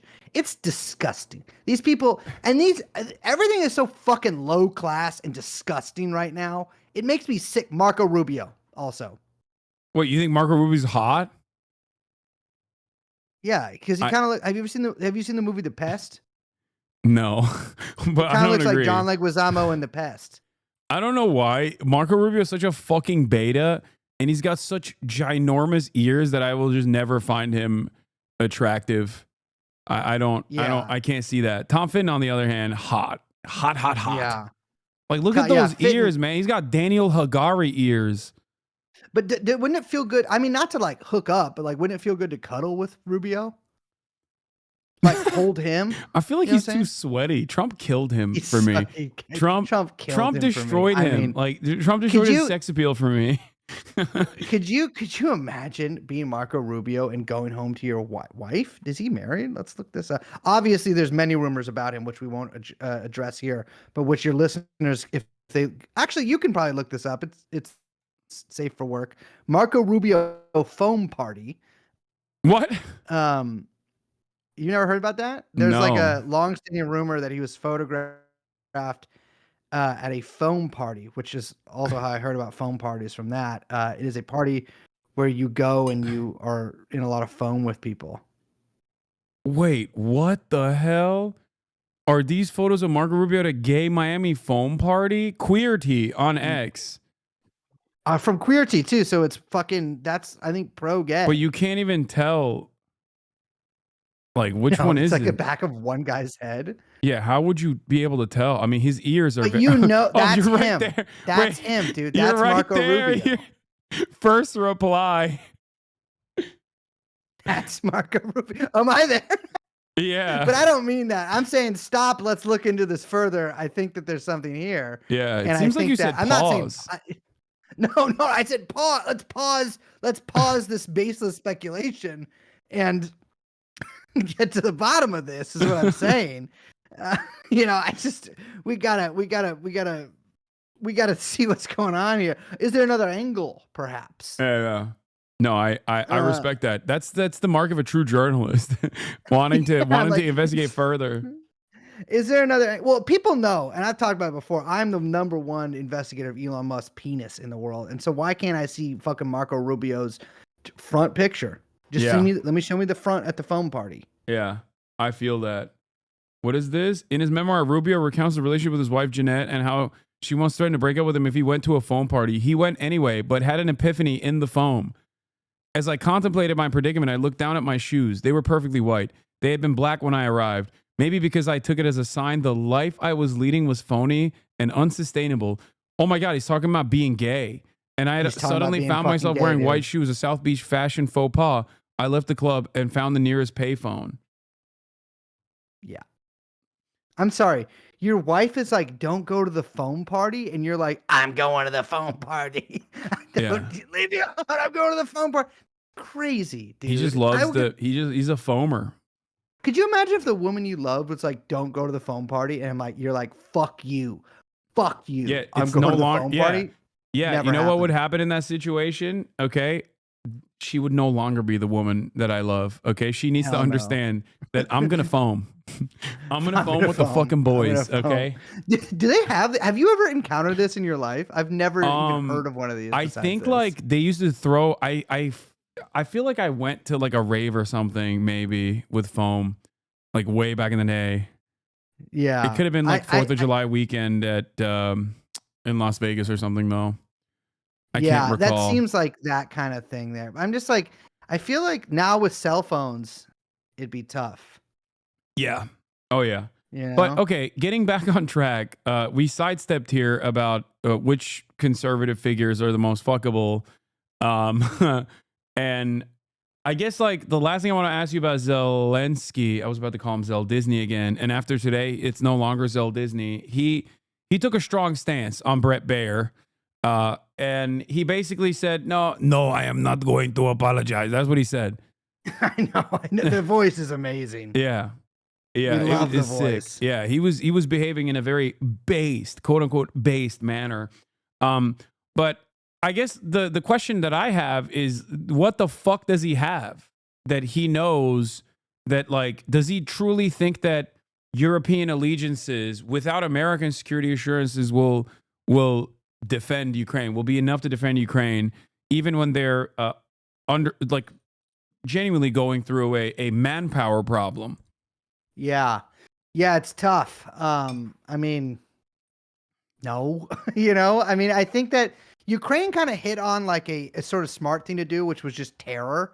And they've been sort of employing that for like the past year, but like, I don't mean like terror. Well, I do actually, but they've been employing that for like the past, more than a year, like 2 or 3 years.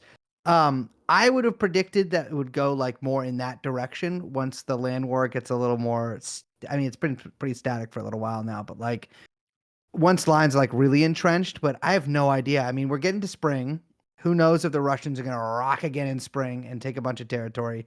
I have a feeling that he will probably take whatever deal and then get assassinated by somebody. But he is not long, I think, for the presidency of Ukraine. But me saying that, by the way, to anyone listening, I cannot make predictions, and Hasan is making me do this. And everything I would say right now, the opposite is going to be true.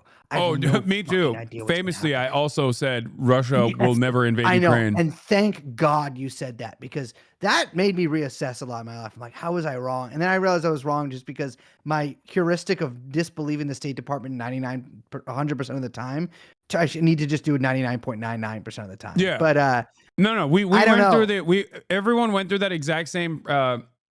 Everyone went through that exact same situation, especially because like Ukrainians on the ground were like, they're not going to invade. What the fuck are you talking about? Zelensky was like, no, it's not going to happen. and I believe Zelensky. I feel, and now I'm back to pity Zelensky because I feel bad for the guy. But I think that I have no idea. I have no idea, brother. It's who fucking knows? Because like, anyway, and the reality is like, yeah, they have like equipment shortages, but like they do have equipment. The only problem is like, first of all, they don't have air in any appreciable way. And who knows what the fuck is going to happen to their air now if we're going to cut off aid, because like we've given them planes, but like, aren't we still training the pilots? Yeah. In Poland too, which yeah. And there's just like, there's a very real thing of like running out of shells and shit like that. I mean, I haven't been following that part of it as closely, but like, you know, Zelensky, I think we all remember, got kind of mad literally, when some. Yeah, he went to Scranton, Pennsylvania alongside Joe Biden, which is another reason why Trump fucking hates him. Because he was like, oh, you were doing like election interference. Like, yes. Yeah. I truly believe to a certain degree, I think that the Republican Party, or at least like the Trump contingency, thinks that like Ukraine is libtard shit. Yes. Like, I think they're just truly like, no, if you like Ukraine, you're a liberal. Like you're a libtard. Yeah, and it sucks because like the reality is like a bunch of people have died there. A bunch of people, probably more, are gonna die there. I do think it's funny. Trump always says this shit. He's like, way more people have died than we have been reported, which I do think is true. But he also always is like, when one of those buildings goes down, like he doesn't understand people get evacuated from buildings, and so he's like, whenever he sees a building goes down, he thinks it's full of like people at like Trump Tower or whatever. Yeah. It's tough. I mean, I have no idea. I think a lot of it really depends on just like what the fuck the negotiations with the Russians turn out to be. And God knows what they're talking about in there. I mean, can you believe it? You know, like I have no fucking clue like what they're offering or what like. I mean, they're if the U.S. is doing anything, it's gonna stab its ally. I mean, there's the famous meme of like Osama bin Laden and fucking like Noriega and everybody like reaching out to Zelensky. Yeah. Unfortunately, my brother, I think this might be the time. I think America's about to stab your ass in the back. Oh yeah. Back. I don't understand how people at this. I mean, I guess like I get why liberals don't get that. They're conditioned to not believe that. Especially with Ukraine, they were like, well, Ukraine is on the right side because they're invaded, by a larger power. So they were like, oh, come on, let us have this one. Like, for once, we're on the right side of history. You know what I mean? Like it was a situation like that. But yeah, I mean, this was an inevitability, I think. Yeah, it really was. And they tried to do our boy Netanyahu like that too. You know what? They tried to do that color revolution on Netanyahu, and he weaseled out of it. But yeah, I that's why he's the GOAT. But they really do have genuine manpower issues. And like I'm not a scholar or anything. I'm not even a pundit or anything. I just, my view of whoever's going to win a war is like, if you're like relatively parity with technology or relative parity with technology, which they're not, by the way, because Russia has better air. It's the country with the more guys. Yeah. Oh, absolutely. I mean, that is the major problem. And I don't know how you can overcome that. And I do know how you can overcome that. You just make France and Germany and every other country, Poland, forcibly send back every Ukrainian able-bodied man. And immediately, as soon as they step foot, they get handed a rifle and go into training, or at least get, not handed a rifle, but go into training immediately, like forcibly conscripted. But even in that process, like you said, they have a significant shortage of artillery. So much so that America has had to restart manufacturing or increase manufacturing of artillery shells. And they were, before then, and still, I think to this day, we're getting it from South Korea, which, of course, Russia was getting it from the Democratic People's Republic, which we haven't really mentioned in this conversation, but they're at the table. I feel there's a saying amongst Turks, like we always say, oh, we are at the table, or sometimes we'll say we are the table. It's like a very common Turkish trope. We love being involved in like international incidents. And I feel like, who else is at the table? The DPRK. The DPRK is, and God bless them for it. I was a doubter because I'm like, show me the troops. But but they seemingly exist, and must be. I don't know if that would really be my first choice of assignment to go from North Korea to Ukraine, because I'm like, God, so the world is just kind of soggy. But it's like send me to Morocco or something. But but it's just yeah, God knows. I think what Ukraine should do is invade Poland, and then just you have way more people if you take it over. Yeah, that's it. That's interesting. Yeah, that's Trigger Article never 5. been tried before. I think what they need to do is trigger Article 5 and get U.S. boots on the ground there. I mean, if this could end NATO, which is so fucking funny. Like, that's the Trump thing I don't pulls us understand. out of NATO, because that's why I was like, that's never going to happen, because like Trump obviously, regardless of how much he like talks about stuff, like what did he do for NATO? He said he was going to disband NATO, but he wasn't ever going to disband NATO. What did he do? He forced European allies to buy more American weapons. Like a higher percentage of their GDP must be spent on American weapons. That's what he did, which initially was an Obama era contract. Regardless, Trump just enforced it, right? And because it was so good that Biden seemingly never overturned it, right? So operating off of that, I didn't think that Donald Trump would single-handedly undermine this protection racket because it's still beneficial for his benefactors. But it does seem like he's so fucking petty that he might do that. I mean, it's just it's strange to me. I mean, maybe it's just like really, I don't know. Ukraine, you need to go join Belt and Road. You need to rebuild with China. I'm telling you. You were cast out by the Americans. Go to Beijing. That's what I've been saying right now. Go to Beijing and be like, let's talk. Because they're very, those people, they know how to do things. Dude, that's literally what I've been saying. I've been saying that like Zelensky was talking on Fox News, like he dialed up Xi beforehand, before he went on Brett Baer, and it was like, it's okay, do it. Do it. Yes, do it. He's like, fire when ready. Fire when ready. Yes. I mean, my God. They should just, you know what? I mean, my thing has always been they should just have a third party enter the conflict and just see what happens. Maybe Turkey. I think Turkey should just go. That's that's the other thing I was thinking as well. Across the Black Sea, Turkey should invade both Russia and Ukraine. And get them in there. And because we need a line to Poland, or no, excuse me, to Finland, because we need a Turkish corridor to connect the peoples. Yeah, they are Turkic. You are right. That's this is the one Turan theory, that it extends all the way there. From Xinjiang all the way to Finland. And of course, Crimea obviously does not belong to Russia, nor does it belong to Ukraine. It belongs to the Turks. It is supposed to be the protectorate of the, it is supposed to be the Tatars, who are also of Turkic descent. So I am fully in agreement with that. It's strange that Turkey is supposed to be this like world spanning great power, but like I feel like the primary mode of transportation in your native home is the donkey. At least you didn't say camel. A camel, no, yeah, that would blow a Turk's mind. A camel? No, you guys can't afford the hump. It's a donkey. Well, you're talking a big game because you're not allowed in the country. Well, I guess I'm not allowed in the country either, but you're extra not allowed in the country. At least I can go back if Erdogan's gone.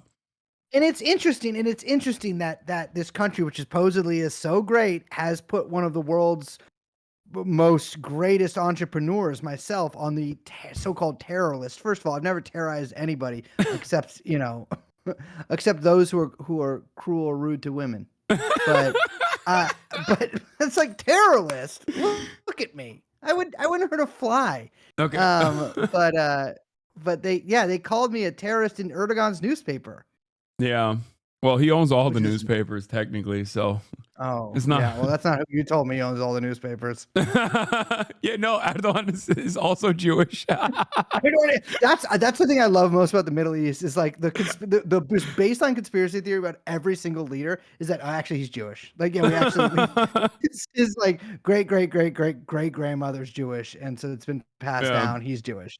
Yeah, all the anti-Kemalists, like the Islamists they all say like Ataturk is Jewish, or he's a British agent, which is a substitute for Jew. Yeah, substitute for Jew. Yeah. It is so funny that Ataturk being Jewish. It's like, all right, well, I don't think so.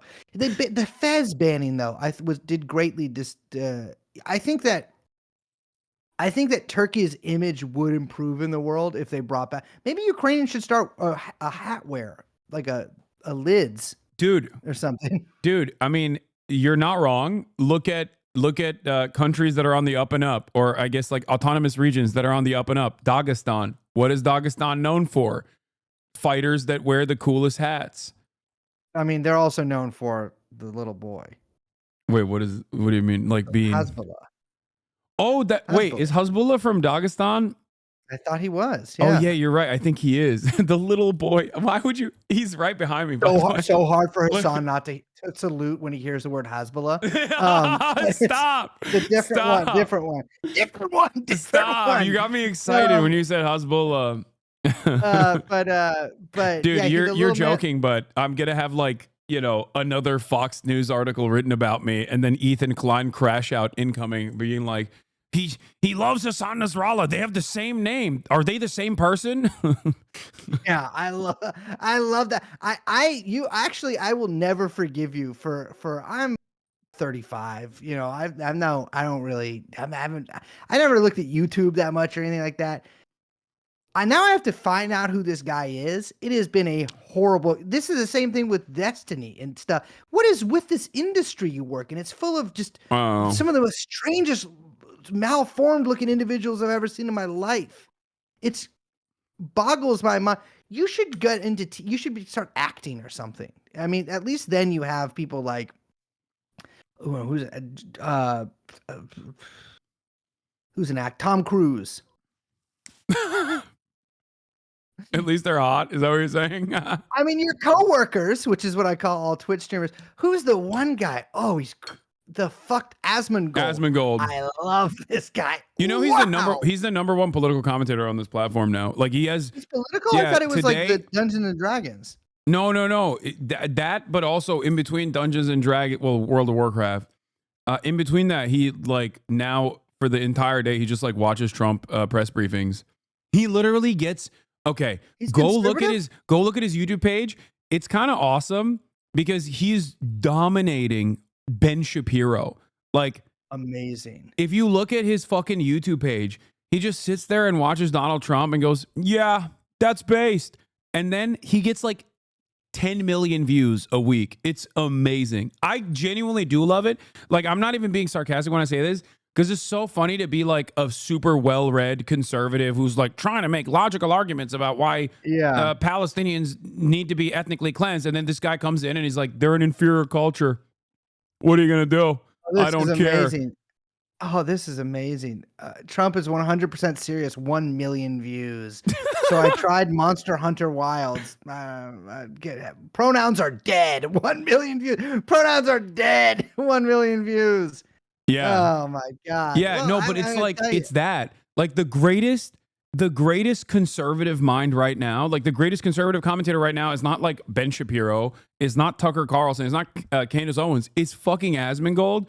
And he has no real interest in this stuff whatsoever. He just kind of sits there and agrees, and they love it. And I love it too, because I think it's really funny that he is like now the largest conservative commentator. I mean, he's also the largest political commentator in general on this platform, but you know. So they came for your crown. Oh no, my crown is gone. I can't keep my head up, King. It's gone. Who else is on here? Not really anyone else on the top of the leaderboard. It's just me and Asmongold. You and Asmongold? Yeah. First of all. And on the left side, as a liberal, right? As a liberal. I'm the only liberal that is on the top 10. I know, but look at the podcast charts. It's all like Candace Owens and who else is on there? It's like Sean Dave Ryan. Sean Ryan. I love. That's my Sean favorite. Ryan. I love Sean Ryan so much because he's like, yeah, we're former CIA guys, and also we just suspiciously always arrive at the same conclusions that the current CIA arrives at. Like he's great. He's great because someone will tell him something and be like, yeah, it was like 30 Hajis, and I just fucking grenade after grenade after fucking gunshot after gunshot. And he just sits there and he's just like, that's powerful, man. That's powerful. This is the problem with you, Hasan, is you speak too much during your thing. What you gotta do is you just gotta have some crazy fucked up guy on, and you gotta sit across from them and just go, damn. Like, you should just have liberals on, and like they're telling you about new pronouns they invented or whatever, or like new racial things that like are like it's like not woke to be in a biracial relationship or whatever anymore, and you just gotta go across and be like, biracial, you know, like just shit like that. That's when people talk about liberal Joe Rogan, it's that's what we need. We need first of all, I need Joe Rogan just personally. I want to smell, because his musk must be crazy. He's like got great nipples. He does. Have you ever smelled anyone like famous and been like, what's that? Not that I can think of.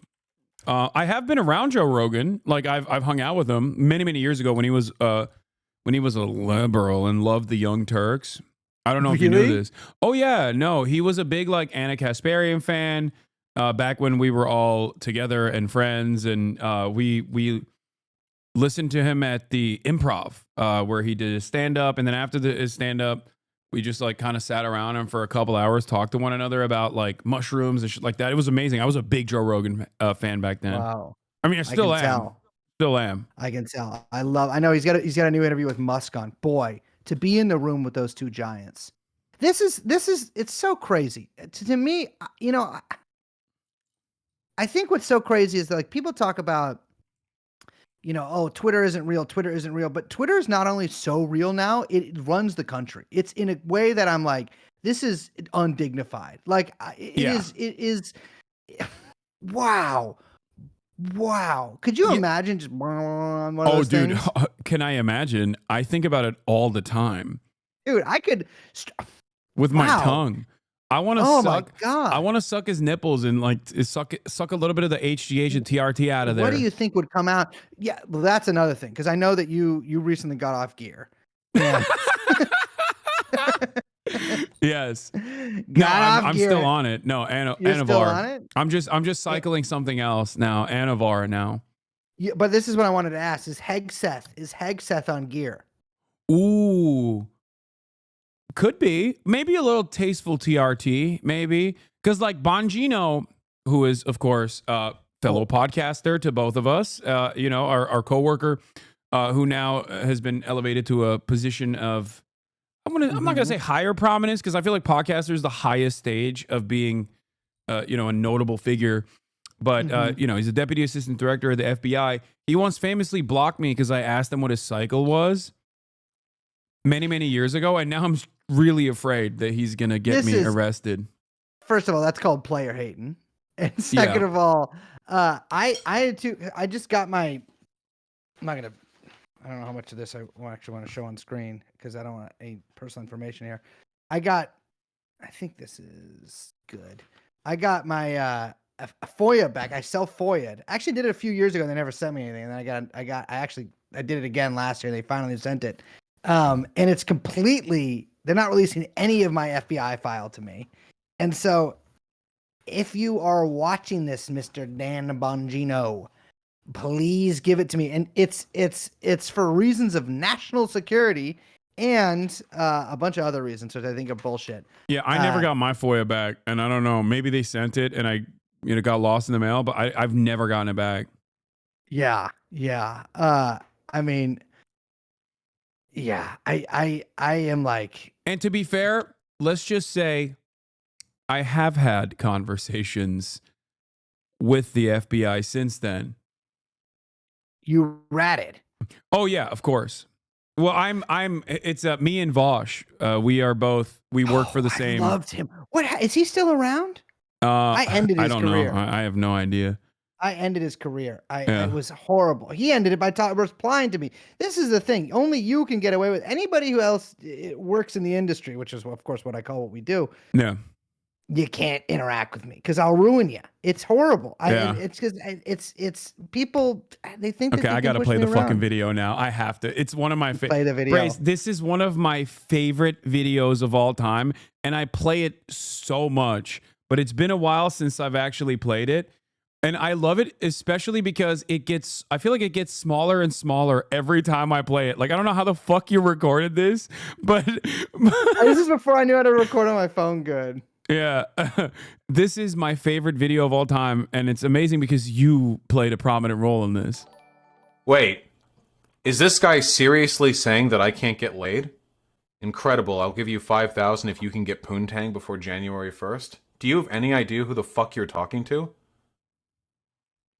When I got off Tinder because of the fucking quarantine, Tacoma wept. Even like ignoring the fact that I have a girlfriend, even if we're just talking like randos, I'm 2 hours away right now from being inside somebody else.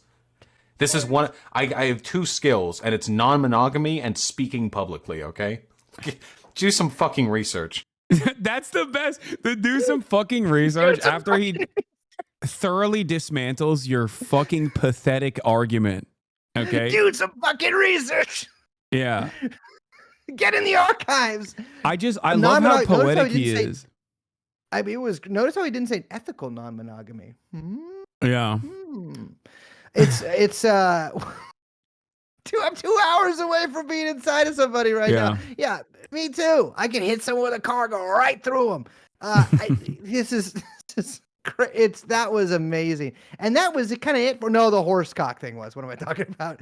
The horse cock is what got him. The horse cock thing. It was because it was AI porn. That's what it wasn't because it was lolly. It was stealing from DeviantArt. Yeah. It's straight on DeviantArt. What is this stuff is crazy. This stuff is just totally bonkers. But it's like, I guess the funny thing is, it's like the way this administration feels, it's like if the equivalent like of a liberal administration had like him in the press office or whatever, or like Destiny as the press secretary. Oh, dude, I mean, it is just perverts and freaks and sicko. And the thing I don't like about it is all these people want to do who are in office right now is rip you off, lie to you, rape, steal from everybody. It's just, it drives me crazy. I hate these Republicans. I do hate them. And because they're fucking, I just, watching Jack Posobiec jiggle around, walking around the White House. He went to Europe with Hegseth, probably, again, in sort of Bakabazi role. It's just, it's so undignified. And what people think is the alternative to this is Hakeem Jeffries. It's never gonna happen. It's disgusting. Well, Hakeem is Nancy Pelosi's Bachabazi, so I know he is. And you know what? I love the lady. I love Pelosi because I used to live in this house. Her like son-in-law, like someone related to her closely, owned a crack house across the street from me, off of Utah Street in San Francisco, called the Snake Pit. And there would be ambulance outside of it every single night of people ODing, and it was like completely insane inside. And it was owned by the Pelosi family, which I was like, that's great. Like of their vast financial They're holdings, industrious. Coming down to the, but her husband is brain dead from getting hit, apparently. And so wait, really? That's the scuttlebutt. He's like, yeah. I thought totally that brain dead. That's kind of sad. I feel bad. Like I hate to see Me too. lovers' quarrels turning into such gross acts of violence. I mean, he was drinking, and it's as somebody who's a, recovery myself, I feel bad for him. But these people, I mean, is there going to be a normal I like Rashida Tlaib, I like her, and I like Ilhan Omar, but all the rest of these people seem to me to be freaks of nature, and I'm just, I think that I should run for Senate. That's occurred to me. I think I should run for Senate. We should just all the podcasters should unite and run for office. Exactly. I think it's worked for some people. There was one gun YouTuber who I hate. I hate all gun YouTubers.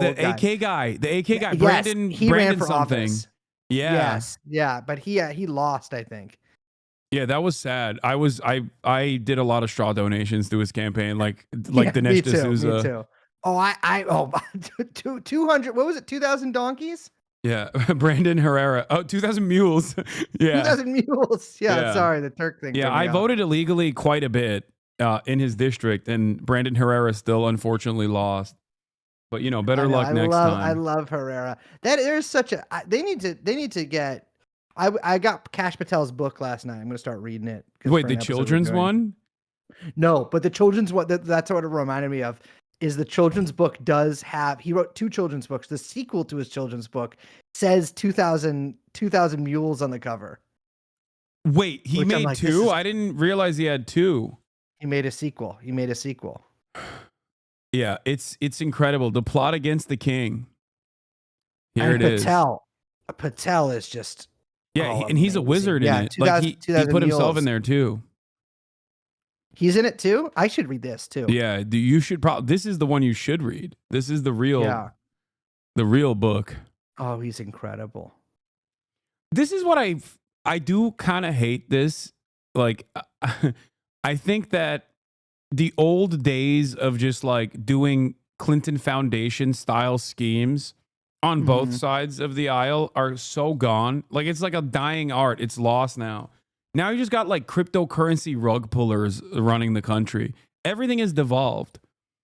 Yeah, it is. That's the thing, is like there's nobody. I mean, it's like the serious people in the room are like venture, or like actually not venture. Well, they are venture capitalists as well. But they're just like complete like slash and burn fucking private equity guys. And it's like that's like the adults in the room right now. It is just so crazy. But like the thing is, like, and this is what I keep thinking about, is there's a jealousy that I have. And I've talked about this on our show a bunch of times, but like, could you imagine if like Bernie Sanders won, and it would just be like, it would basically be the same thing as the Biden cabinet. I hate to say it. Like, he would not bring in like young, insane people to be like, you're shut down, you're fired, we're cutting everything put me here. put me in charge of the press pool. Like, I would love that. And so I guess the good thing that like we can learn from this is, it's not that we have much place to put anything into practice, but like you can just do whatever you want. Like, you don't have to like kowtow to whatever norms that there are. And so like I am fucking jealous at the end of the day that like Elon Musk's stupid little friends get to go through every federal agency and like, cut everything, because I want to do that with my stupid little friends and completely restructure society. And these people get to do it. And I don't think they deserve to, because I'm like, you already are rich. I think I would have fun doing it, you know? Yeah. Firing every Marine. Out of here. Yeah, dude, can you imagine? No, dismantling U.S. aid. Like, yeah, and we couldn't actually fire the Marines, because then they would rebel against us, so we'd have to just immediately start a war. Yeah. Well, but like get kind of some. You just you got to run the officers program, but instead of like making them not woke, Mark Milley was already doing this for us. He was teaching them Mao Zedong thought. Yeah. The real spiritual nuclear atom bomb that was going to implode amongst American consciousness. He was already working. He was working in that direction. And then Trump came in, and now he's making him fucking read Kash Patel's children's books or something, which is. I know, it's crazy. You see, they're going to bring the UFC into the FBI. Yeah, I did. It's so awesome. That's so great. That's two groups of people with Sean Strickland. Who's the guy who's like, fuck? That's Sean Strickland, right? He doesn't like Jews. A lot of them don't like Jews. But why? Aren't they? Doesn't Ari Emanuel kind of own that thing? Yeah. They didn't like. What's that TV show? It's that. Entourage. They didn't like Entourage. They didn't like Entourage. Okay. Also, Ari Emanuel also is. I'm represented by WME. Just pointing that out there. You are? Yeah, I am. Yeah. Then how can you say all those nasty things about him? And I'm just kidding. I do. I have more smoke for his brother than him even. But Ari Emanuel used to be. He was more so a liberal Zionist. I don't know where he's at post October 7, but this doesn't absolve him of anything, obviously, but. He's I did love Entourage. So have you been following this Batar organization? Oh my God, a little bit. They're amazing. There isn't like the main guy like a sexual harasser, abuser.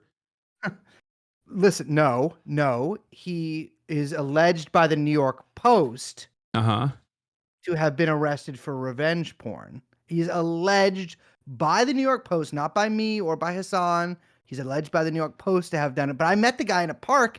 I'm just saying from my own experience, I met him in a park and he was filming a woman.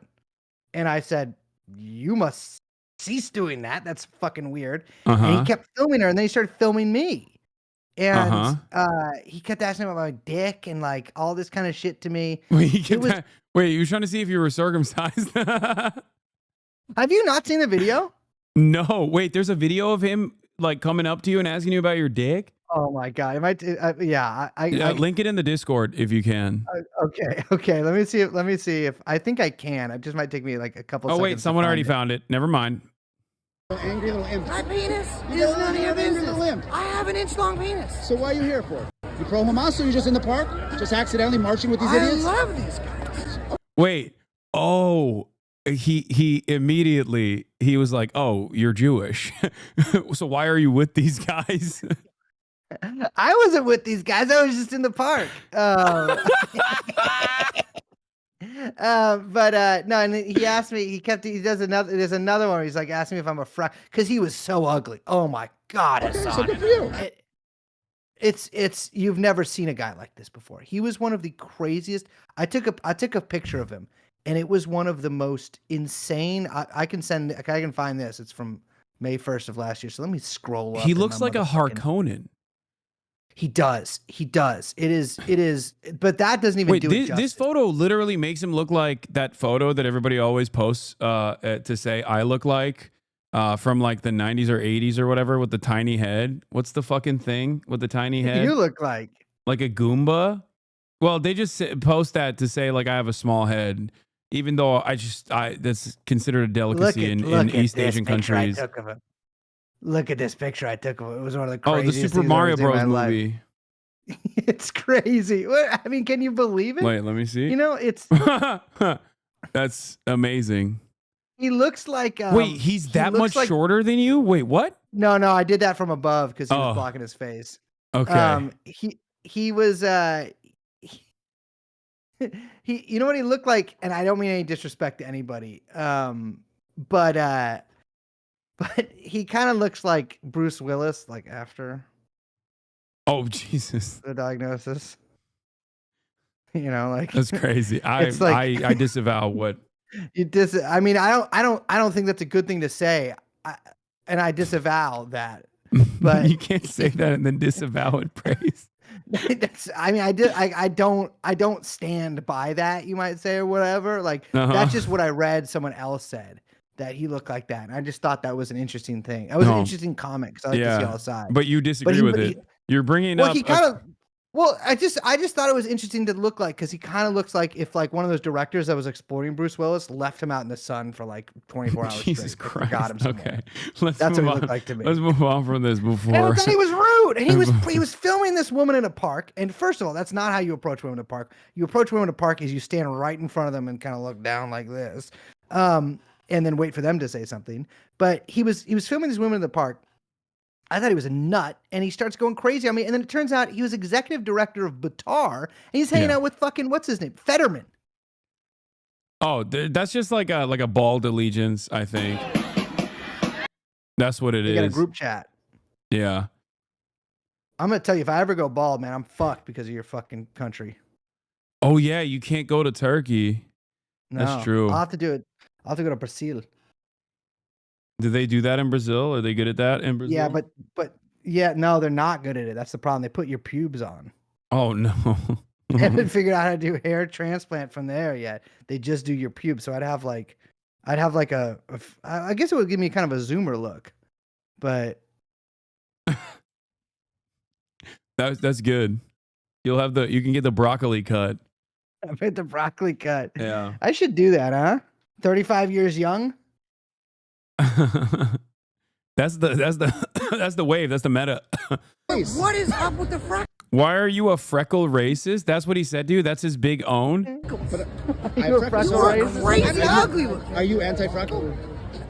I don't know that, but Are you got racist? overdid Are you it. a freckle racist? I don't know what.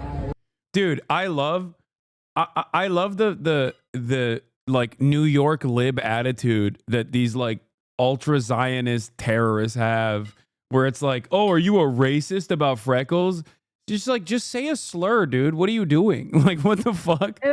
I'm not a freckle racist. I'm a freckle realist. Yeah. And the reality is, he looked. I just hadn't seen an individual look like that before, man. I'm a bit of a freak connoisseur, and I walk around the streets. I look around, and this guy just was an extraordinary looking individual. It turns out he's head of a Zionist organization that allied with Mussolini, the Italian dictator. That's And I crazy. thought, that is just crazy. That is just out of. And then they had to kick him out. They under his aegis, they like hacked a bunch of like SJP websites, and like put up whatever pro-Israel bullshit. And now Epic they're own. like now much like Hamas, Batar has been forced to disavow and say that he has nothing to do with them anymore, even though there's like 5 million pictures of him. And like, he was listed on their website as executive director, but I guess they didn't like the smoke. And now he's put up, oh my God, this is, you're never going to believe this. This is not the kind of thing. Is there a Hasanabi.com or whatever? No, but there's a website? hamasabi.com, or used to be. I remember the sex pest we were talking about earlier. The as a liberal, of course, we're aligned with Destiny. We fuck with them. Yeah, We I fuck with him heavy. We love him. Yeah, him and his second in command, who famously also created with money from P. Diddy, Tiny Chat, which was I think under investigation by the FBI for being a network for pedophiles to use. Basically, him and his second in command, it was like a 60-year-old guy that he has a podcast with, Dan Saltman. They did this like campaign, a Batar style campaign, as a matter of fact, on one individual, me, since October 10th, I think. They basically like set up a website and a hub, and I think there's like new versions of it now where they just every other week they'll say like, I'm not moderating my chat for anti-Semitism or something. I don't know. It is pretty funny to have the ADL come after me for this. He moderates it. He turns it all the way up. Yeah. Through the roof. The gain is through the roof. No, it's. Are either of those guys Jewish? Dan is, but they're both anti-Semitic. Yeah. That wouldn't surprise you. You should get man. I need like a second in command, like a guy. I'm like, fucking make me a website, dude. Yeah. These guys are like 40, no? Like they're like in advanced age, children. Wait, ask that question again. Sorry. These guys are like of an advanced age with children and stuff, and like adults. They're adults, is what I'm asking. I don't know. I mean, Destiny does have a kid, and I think he's like also in his. I'm already Discord. donating to the GoFundMe. Yeah, I think I don't know how old he is, but I mean, he definitely has a kid. The other one probably also has kids, but I don't fucking know. I don't know enough about the other one. Ooh, I don't usually spend a lot of time thinking about whatever the fuck's going on in their personal lives until I see a Daily Mail article. Wait, I have to show you this. This is really funny. You got to understand. For me, Hasan, this is like coming to the zoo, and I'm looking at the animals. Hold on. I got you. Hold on. This is a very funny title for for an article. YouTuber Destiny 36 is accused of revenge porn by 4 women, but claims he's the victim of the leak. That's how you do it. Flip them. Yeah, and apparently what ended up happening is he sent and of course it's gross. Like they immediately post like photos of the victims in the situation because they're a gross website. Daily Mail is, but apparently he just sent them like a manifesto of how epically owned, how he was the actual victim or something. Let me see if I can find it. But there's a line in it where I think they, Bonaldon allegedly tried to backtrack and deny his guilt, telling his followers that the leak happened without my knowledge, consent, or authorization. after openly admitting to it. But I think there's a point in the article where he basically sends this like manifesto to them, and then they didn't even read it. Oh no. Yeah. Oh no. Bono Man. responded to dailymail.com's request for comment with a link to a 4,491 word public Google document posted last week. That boy's tweaking. Yeah. I used to do a lot of meth, and sometimes when I see some of these guys, I don't anymore. Been clean for a decade. But sometimes when I see some of these guys on their little thing, I'm like, you're tweaked. Like Elon, I think is tweaked. But Elon is on I feel like, isn't it ketamine for Elon? I feel like, allegedly. Yeah, but I think he's tweaked too, because like when he was on stage, I mean, I've done ketamine one time. When he was like at the inauguration before the Sig Heil, he was like this. Yeah, the Sieg Heil is so we can, because you and I do that, but like it's public. We can do that.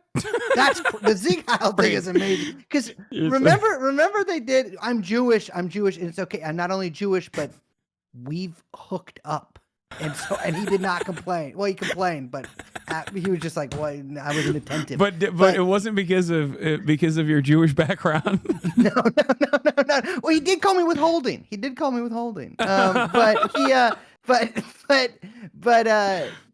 you remember? Because remember Hasan when they tried to do this was like the OK sign. It was the Nazi and all sign. the people doing that were Nazis. Like it was, but they're like, oh, but it's just the OK sign.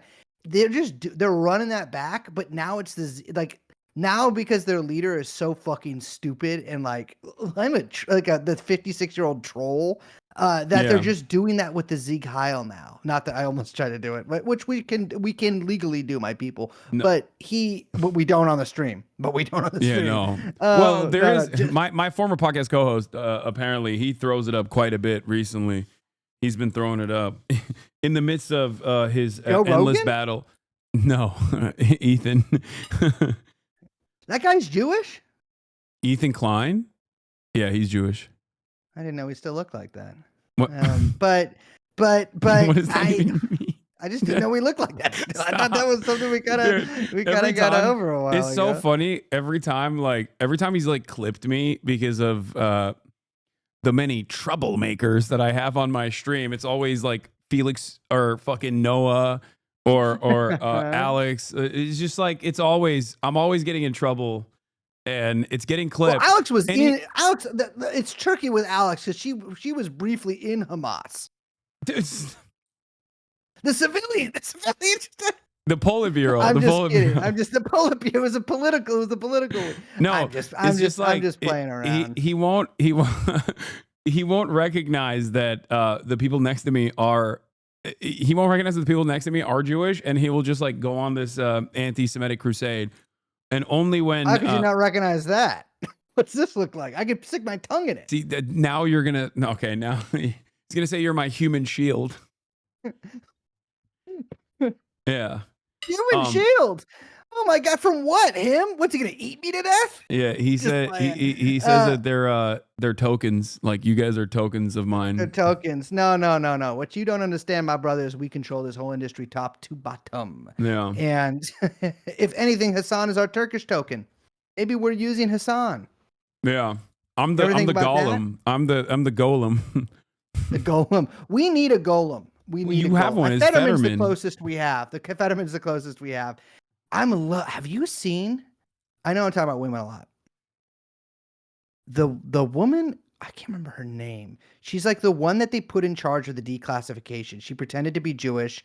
Turns out she's descended from a soldier in the Wehrmacht who were kind of on the opposite side of that whole thing.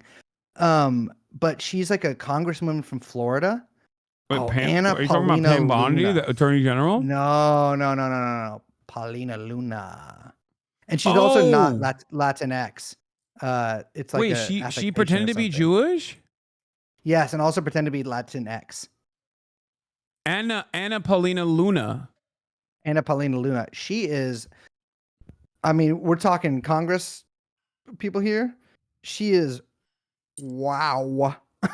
Can you believe it? Look at her. Well, that's the Wikipedia photo, but yeah. Candid, she's gorgeous. I didn't even know anything about her until I saw her pop off and get mad about the lack of information that came out. This is actually a good way to get back to the main reason why I brought you on, which was the Epstein files and what a dud it's been so far. I mean, I thought that was it for us. Yeah, I thought. Yeah. Even though age-wise we would be victims, technically. yeah. But no, we did. But the boy, was that was crazy. They blew it, dude. Like they did for their own fans. Like they fucked up for their own fans. So I mean, obviously, to get serious for a moment, I don't think that there was ever any chance that the Trump administration was actively dismantling the deep state and was going to burn whatever kind of really difficult to come by blackmail footage that, Jeffrey put his life on the line for. Okay, that was very difficult to accrue terabytes of incredibly famous and powerful people doing unspeakable, heinous things. I don't know that they would have actually burned all of that, or rather, I don't think that they would have revealed any of those details because, I mean, fucking Peter Thiel is like involved with Epstein. Yeah, half of Trump's like butt buddies are directly involved. Trump is. Trump is. Yeah, Donald Trump is. Look, to be fair, he's on the flight logs until 1994, and from what I understand, he cut ties with Jeffrey Epstein long before the Clintons did. Divergencies in rape strategies, perhaps, but I will say Trump is definitely, unfortunately, probably not going to come up in any of this. But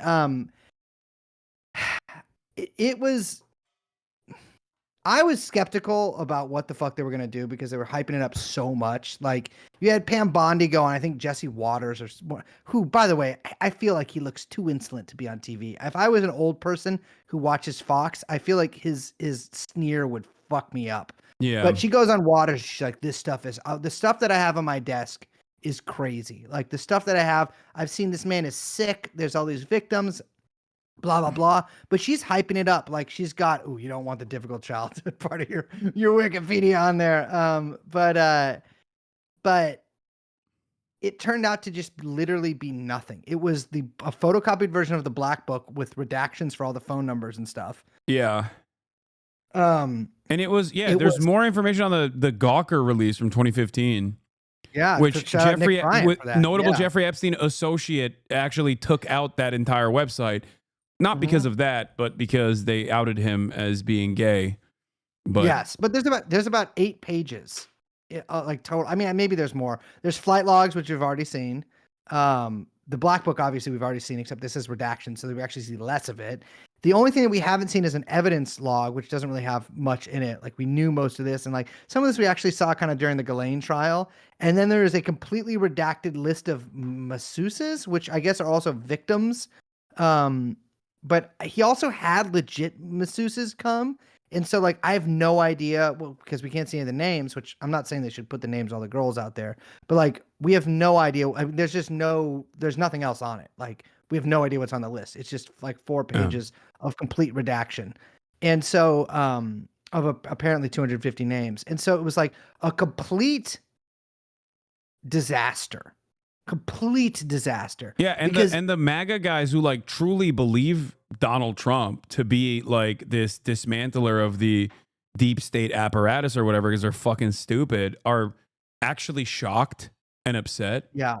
It's funny because like Epstein has like in the conservative mind there has like it's kind of like cohered around the idea of an Epstein master list, which is like something that they just made up.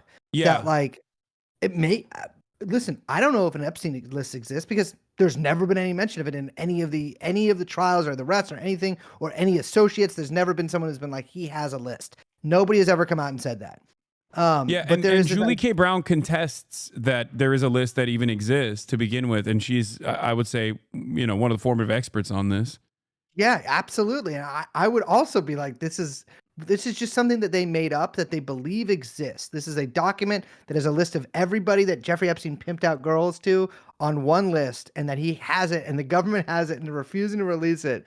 I think a lot of this kind of like, I hate to say it, kind of like, dovetails with some QAnon stuff where like everybody is going to go down all at once. Like all the pedos are going to get fucking, look, we've already made Guantanamo. We're putting people in there. Like we gotta, And so all of that hype was just like, it ended up in like a list of like 6 or 7, no, I think like 15 influencers being given these binders full of. Yeah, the influencers like fucking Jack Posobiec and like Mike Cernovich, who has, as far as I understand, also harassed Virginia Giuffre at the behest of Alan Dershowitz before.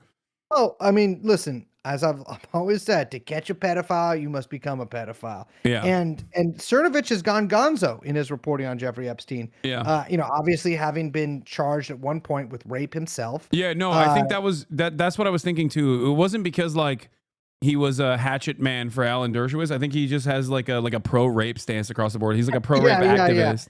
He's a centrist. He's like if there's rape, it doesn't matter that Jeffrey Epstein was Jewish. Oh, excuse me, was a Democrat. I'm with him. Yeah. It's like the dudes in Israel that were trying to get out the concentration camp guards that were being prosecuted for raping. Yeah. They're like, you know what? Yeah, exactly. That was a pro rape riot. They're just activists. Astounding.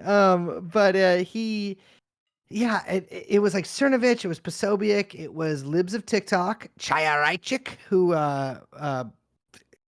wow, what a looker. Unmarried. I was interested to find out. But Orthodox Jewish, rare in that community.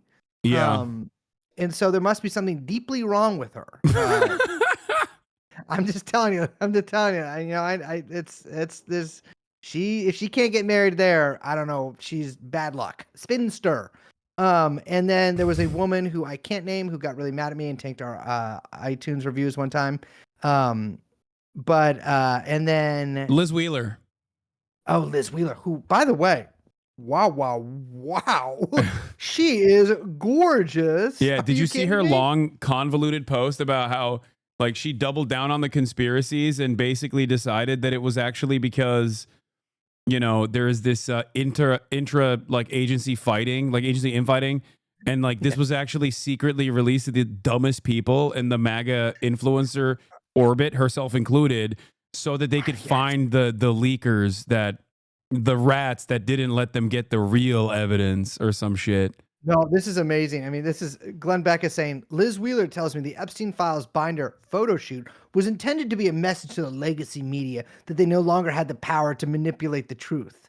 Yeah. And it's like, okay, it's crazy. So what they're doing now is like, after it turned out to be a dud, they all were like, we have this incredible thing. They all posted pictures, all of them smiling, go down, like holding it up like, oh, they're so excited. They're all smile. Oh, Scott Presler. Scotty Prez. He should get together with Chaya. I think he should get together with Chaya. I know he's not Jewish. He maybe swinging the other way, but I feel like they could reach common ground there. He's gay, but she could fix him. I think she might also. There's suspicion that she might be kind of into ladies herself. So no, really. That's what I've heard. Let me picture that really hard in my mind. Oh, yeah, I can see that.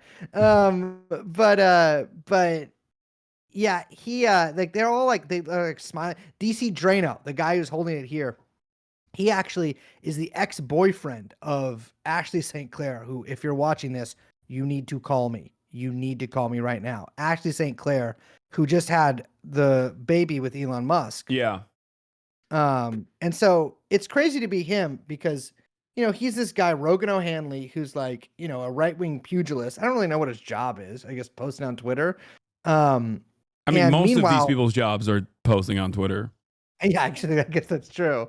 But meanwhile, like Elon Musk is stupping his ex-girlfriend, and having a baby with her. And he's, standing here looking silly in a vest, holding up a binder full of nothing. I mean, it's just ridiculous to me. I mean, it's pathetic, frankly. And they try to come out in this triumphalist way, like, oh, we have the documents. And they all like, it's very clear that they were like given, like keywords to tweet, and one of those was transparent administration. So all of them tweeted something to the effect that this is the most transparent administration in history. And they did not, and the conservatives, MAGA Twitter did not like that. Some of them didn't like it because they were like, why wasn't I chosen? But then others were like, well, what the fuck is this? Like, there were some real loyalists out there, which ironically enough, like how I still to this day cannot understand how you can be an Epstein follower, not like in the way that we are, but I mean like in the way that we follow in his footsteps. Yeah. Not in our way, but like, you know, following what he's doing, and not recognize that like Trump's labor secretary, Alexander Acosta, before unceremoniously resigning, revealed that he gave a sweetheart plea bargain deal to Jeffrey Epstein that allowed him to continue doing rapes while he was in prison because they told him he belonged to intelligence. So how did they not, like, this is the thing I don't understand about MAGA world. I mean, they're not known for being thinkers, right? No. But it doesn't make sense that they just can't put two and two together. Like, why would Trump elevate this guy, Alexander Acosta, into his administration after he very clearly allowed Jeffrey Epstein to get away with crimes? Yeah. I thought you said with Grimes. I'd like to get away with Grimes. But Friend of the show, Grimes. Oh, yeah, it's friend of the show, Grimes. Excuse me. You also need to call me. You need to call me. I can fix it. Grimes, if you're watching, I can fix it. I can fix it forever. This is what happens when Liz is not on, chat. I'm sorry. Yeah. I apologize. I say this shit when Liz is around. She says she knows about my. I mean, it's parasocial technically this time, but Grimes, I think, can fuel my brain. But she's probably got Neuralink. I'm thinking really hard. But yeah, it's so stupid that like. I think really what it is, and I hate to sound like the liberals that we are. But it really is like almost like cult-like behavior. Like, Trump can only be failed. So like if Trump maybe elevated this guy who like you wouldn't have normally suspected as being picked for the post to be his labor secretary, who basically was only notable for like giving Jeffrey Epstein this sweetheart deal. And like funnily enough, like that was part of the reason like it became such a big story was because of like he had to resign. It was like grilled about it in Congress and shit.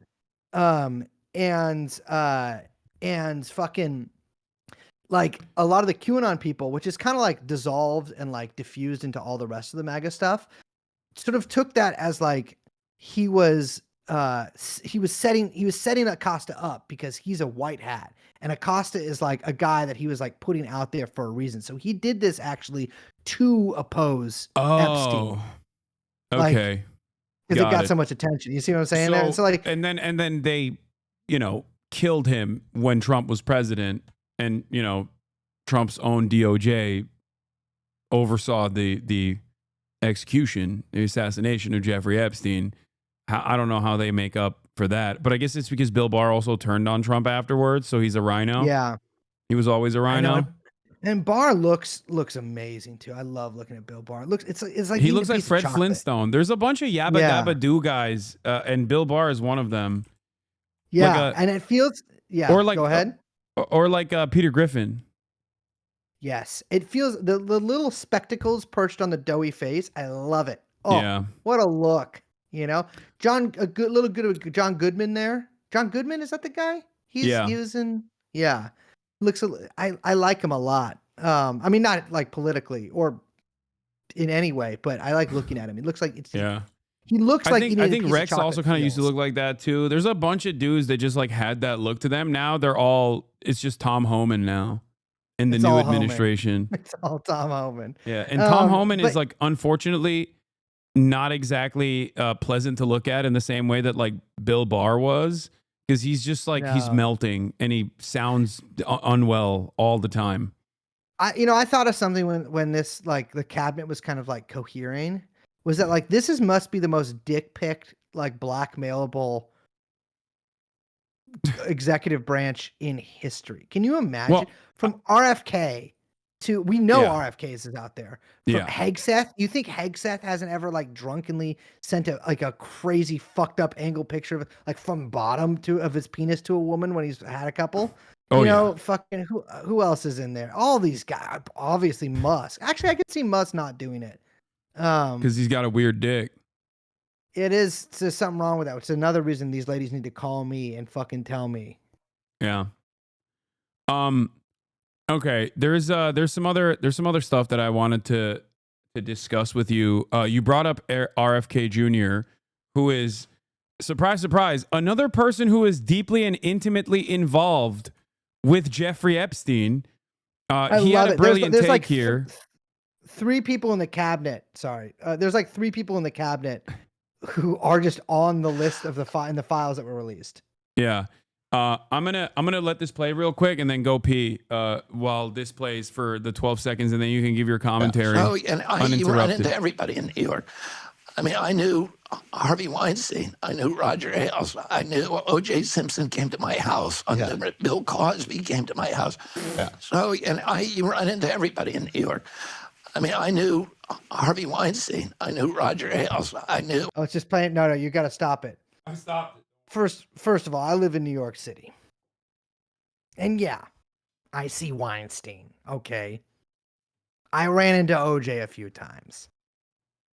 Sometimes I fucking hang out with, I call him Will, but Bill Cosby. But the amount this guy is talking about how much he hangs out with these guys. What I like about RFK Jr. is he just says what he's thinking. And he's always thinking something crazy. It is generally not a good idea. I'm just saying this to anyone listening out there. O.J. Simpson came to my house. Bill Cosby came to my house. Yeah. So, and you run into everybody in New York. I mean, I knew Harvey Weinstein. I knew Roger Ailes. I knew O.J. Simpson came to my house. Bill Cosby came to my house. Yeah. So, should I take my shirt off? Chat. Into everybody I actually can't see the chat right now. I mean, I knew Harvey Weinstein. Should I take my shirt I knew off? Roger Ailes. I knew O.J. Simpson came to my house. Bill Cosby came to my house. Yeah. So, he just sits here all day and talks. Everybody in New York. I mean, I knew Harvey Weinstein. I knew Roger Ailes. I knew O.J. Simpson came to my house. Does he do anything? Bill Cosby came to my house. Yeah. So, and you run into everybody in New York. Now I can read the chat. I mean, I knew he does Harvey Weinstein. I can't Roger Ailes. I knew O.J. Simpson came to my house. Does he like do tricks for you guys? Does he? So, and you run into everybody in New York. I mean, I knew he just talks. Harvey Weinstein. I knew Roger Ailes. I knew O.J. Simpson came to my house. Bill Cosby came to my house. He might have restarted. No, that's Twitter, dude. It's so fucking annoying. Twitter is such a busted ass platform. Stupid ass Elon Musk. That's crazy that it just restarted on its own while it was pissing. And it was like not playing for like 30 seconds and then it just like started again. I'm sorry. I liked it. His voice. Yeah, so someone, can you hear me? You don't have to wear headphones. You have some kind of crazy setup, but you don't have to wear headphones. Yeah, I don't have to wear headphones. I can hear you. Yeah. That's technologically absurd. How could that even be? When you come to LA, I'll show you. Yeah. Okay. I will. Yeah. Let me come to the house. Yeah, you can come to the house. The palace. I'm bringing the palace. I love listening to RFK because it always sounds like everything he says sounds really important because it sounds like the last thing someone says before they die. So you're always like, he just sounds so healthy. What is he gonna tell me? That's why I like about him. I'm like, that's when I hear him and I see him, I'm always thinking to myself, like, that's the guy who should be in charge of health. Oh yeah. Well, the good thing is I like menthols. You know, Actually, I guess I don't really like that much of anything. But he's going to ban stuff or he's going to put new stuff in our vaccines. He likes Zins, so we're good. He fucks with Zins? So you like, how many of those a day do you do? Dude, I don't fucking know. A lot. Too much. I could go ban for ban with RFK, with Robert. How many do you think? Because I eat them whenever I get one in my mouth. I just pop them in. That's mostly what I eat is Zin. Yeah, that's how I get this glow about me. RFK, but that what I was saying before is like the brilliant thing about the Epstein release that they did do yesterday is among like the very few pages that were actually in that release is like half of Trump's cabinet. Like RFK Jr. is in there. Trump is in there, obviously. Jason Kalakanakis is in there. Oh yeah.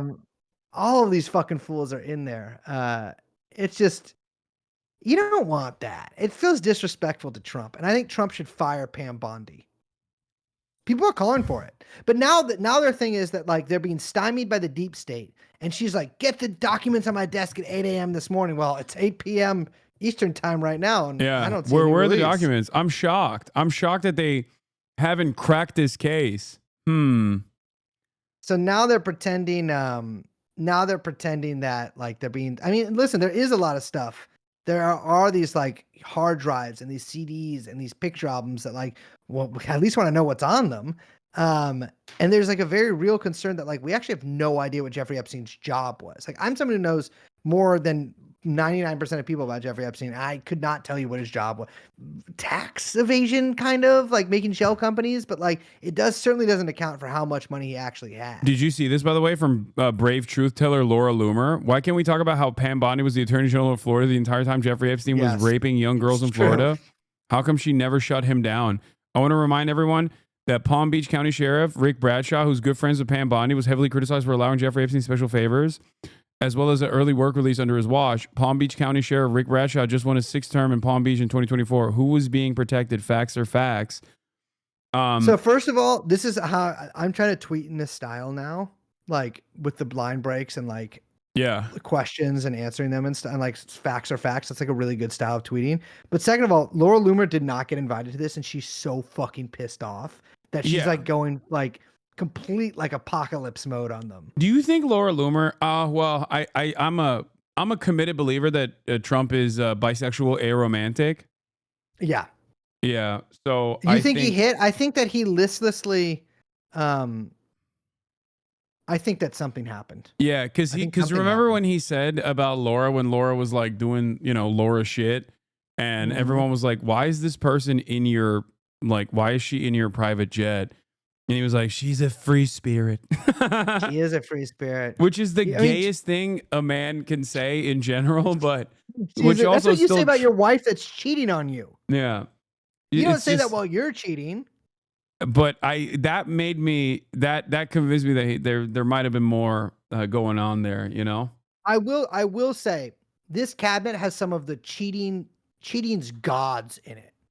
I mean, on the cheater sort of leaderboard, I guess I'll say to appeal to your video game audience, RFK Jr. is probably the best cheater of all time, right? I mean, I don't agree with what he did, but he did it in such a way that it killed somebody. Hegseth is an incredible cheater of his own. He did what we call bridge cheating, where he cheated, had the kid, and then moved on to that, and then had another kid and cheated with the woman he had that with. I mean, it is a really incredible form of cheating. Trump, I feel like, is your old school cheater, where he just cheated.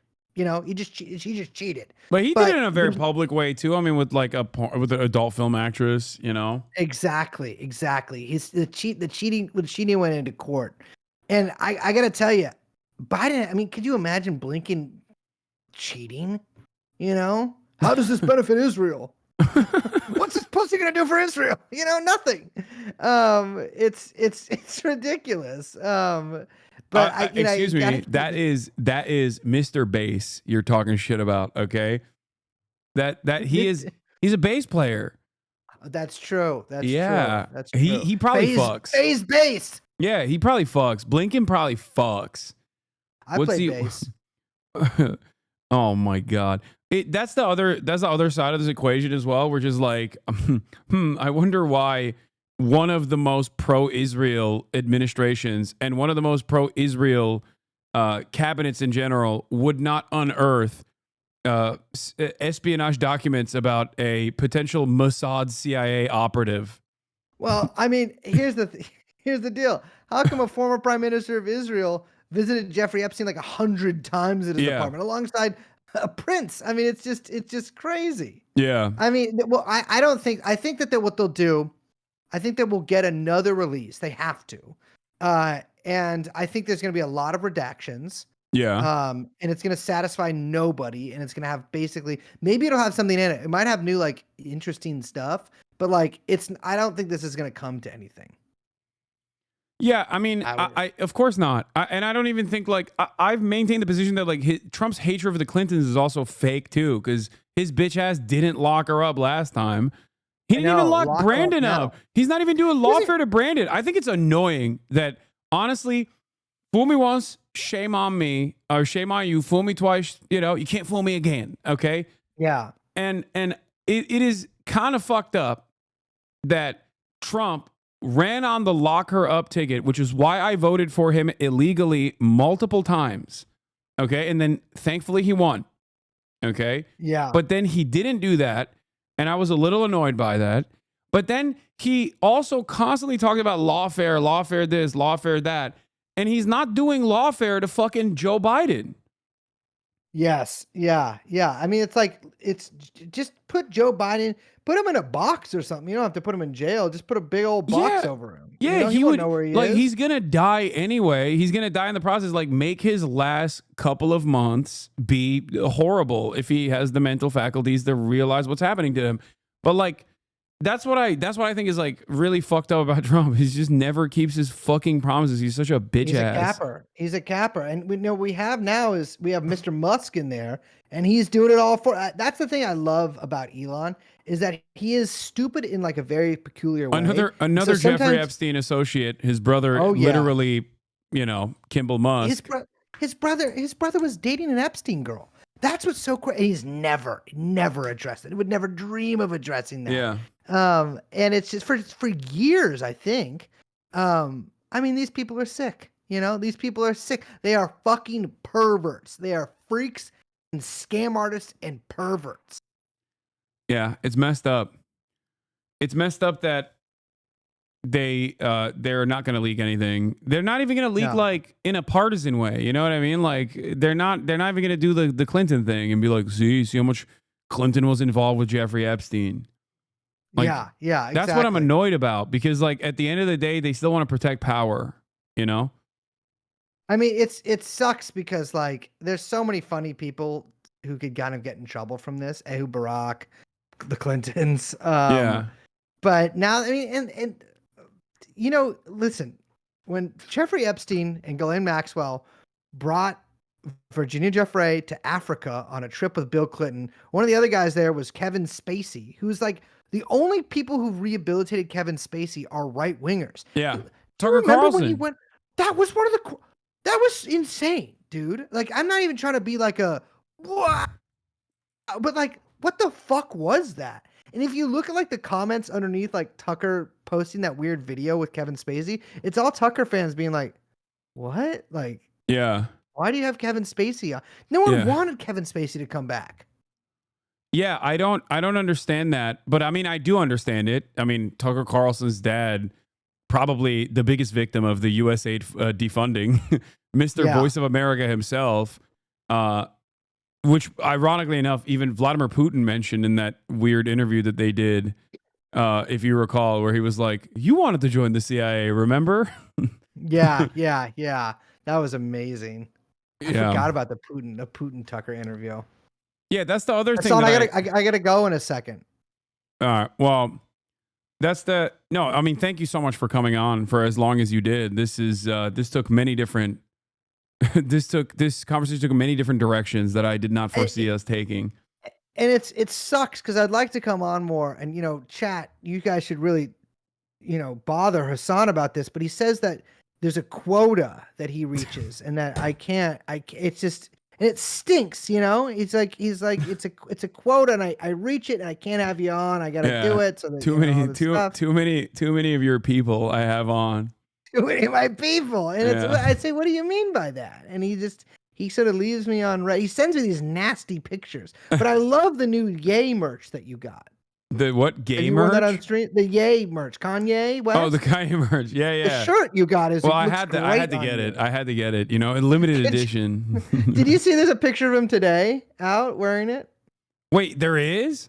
I think there is. I saw it earlier, but maybe it might have been an AI. It might have been an AI image. Kanye West wears swastika T-shirt around Los Angeles. Report says. Okay, there's no photo though. Come on now. We got the photo. Oh, you did? We got the photo. Oh yeah. I'm gonna Well, you can't show this on stream, can you? Yeah, I can. It's fine. Wait, no, that's just a link to real Anna Paulina or whatever. No. Oh, you didn't click it. Interesting, because I think she is. No, I was looking at her Wikipedia instead. Kanye West spotted wearing a swastika t-shirt in LA today. That's insane, dude. What the fuck is going on? What is going on? This is a prediction that I made like a couple of years ago. Is they're trying to build a black Hitler? They're trying to build a black Hitler. Oh, they did it. And I think you know who was like most responsible for this? Like I have insider information on this a little bit. Motherfucking Piker. Oh, who? No, the person who beat me. I do know. The person who fucking defeated my ass for anti-Semite of the year, Candace Owens. Candace Owens got him on some like Black Israelite shit initially, and then went into this like Adolf Hitler direction. Oh wait, he's Sig Heil. Oh, he's saying "Bless your heart" or whatever. Oh yeah, he's doing the Elon. Yeah, he's doing the Elon. That's crazy. You hate to see it. You hate to see people wear their own merch like this. I know it's gauche. I think it's gauche. It's a disavow. Yeah. I disavow wearing your own merch, but no. I can't say this on the stream, but there's also somebody else that we know who by accident is also one of the reasons that this is happening. Wait, what? There's a Jew that both you and I know that is maybe also partially responsible for this. Not seeking it out, but it may have spurred some of Kanye's anti-Semitism. Wait, what? I don't know. I'll text it to you. Okay, you need to text me who it is. Oh my god. Oh, Kanye West's personal trainer who we both know, who said, I'm gonna get you institutionalized. That was so crazy. That was crazy. That was so insane. Could you imagine how good of a personal trainer that you must be to be texting Kanye West, I'm gonna get you sent to the nut house? Yeah. Yeah, There's people in your chat saying Aiden Ross. Do I look like I know Aiden Ross? Because I do. Yeah. They all know each other, chat. We all know each other. Me and Aiden went to the same shul. No, that was a very funny. I love that guy. It was a very funny revelation when Felix found out that Aiden Ross was Jewish. It does change everything. As a Jew, it does change everything. Yeah. It really does. You're like, wow, interesting. I didn't know we could do that. Yeah. Actually, I did know we could do that. I just didn't know we did that to that extent. Anyways, I gotta go. I'm about to starve to death. Okay. All right. Brace Belden, everybody. Thank you so much for coming on. Patreon.com/TrueAnonPod. Yeah, that's right. Peace. Later. All right, that was Racial Jake, aka Gay Pussy Eater, aka Piss Pig Granddad, aka Coindexter, aka Gourmand, host of the True Anon podcast, where his commentary, of course, is much more restrained as a direct consequence of the wonderful Liz Franzak, who keeps him in check. What a complete stud. Yeah. Also, aka liberal Hitler, apparently.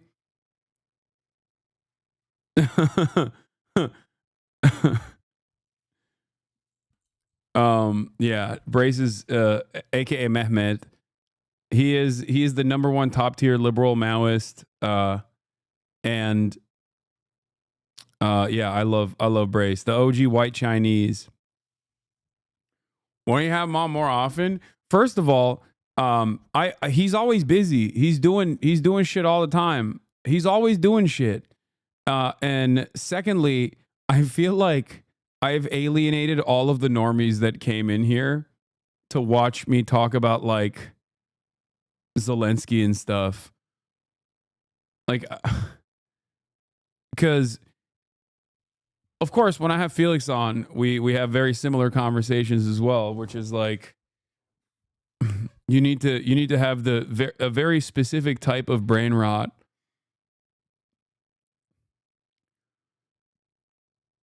You did a Brace exposure event. This isn't good for the Normans. Yeah. But it was great. It was hilarious. Minus 20,000 viewers. Yeah. They were like, what the fuck is happening here? Yeah, I saw this while I was taking a piss. For some more fun stuff, new Casually Explained video. Felix and Brace are top tier guests. Yeah, always. I'm gonna have Noah on soon as well. I think he's gonna be in LA for a little bit, so the quota is gonna be filled real quick. You need to see Libs reacting to Zelensky. Why don't you wear a suit? Why don't you wear a suit? You're the highest level in this country's office, and you refuse to wear a suit. Just want to see if you own a suit. Is he crying? A lot of Americans have problems with you not respecting. I don't have such. I will wear a costume after this war will finish. Yes, maybe. Well, maybe something like yours. Yes, maybe something better. I don't know. We will see. Maybe something cheaper. What is Batista doing? What the fuck? It's got to be a vaccine injury, dude. He's Dave Batista got vaccinated and then did the campaign for Kamala Harris, and look at him now.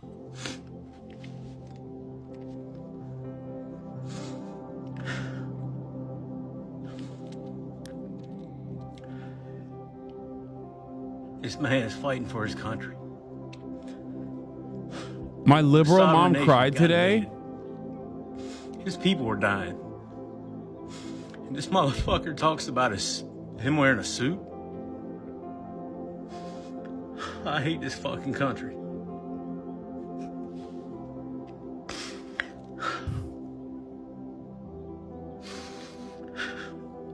I've never in my life felt like I do right now.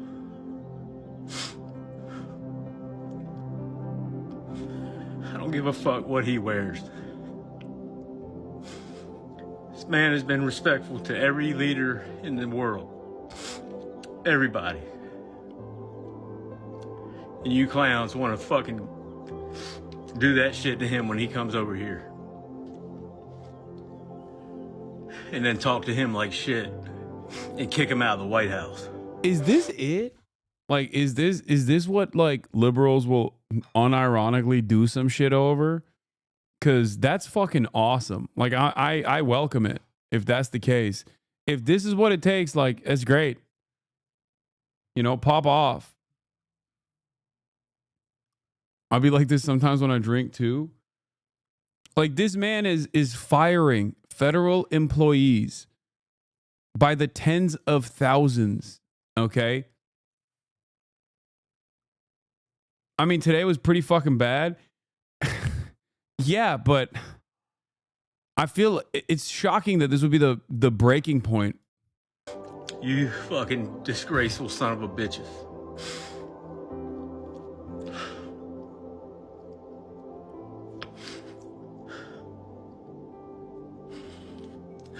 Man, I just want to be next to Zelensky right now. I wish I could talk to him.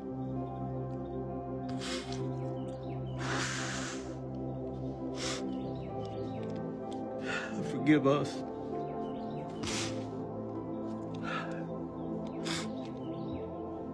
God damn, man. I can't. Sorry, y'all. This has 279,000 likes.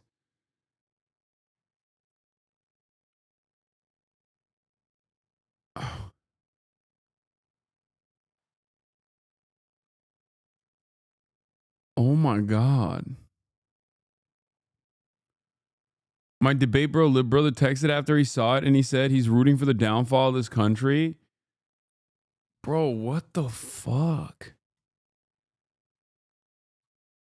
This is like...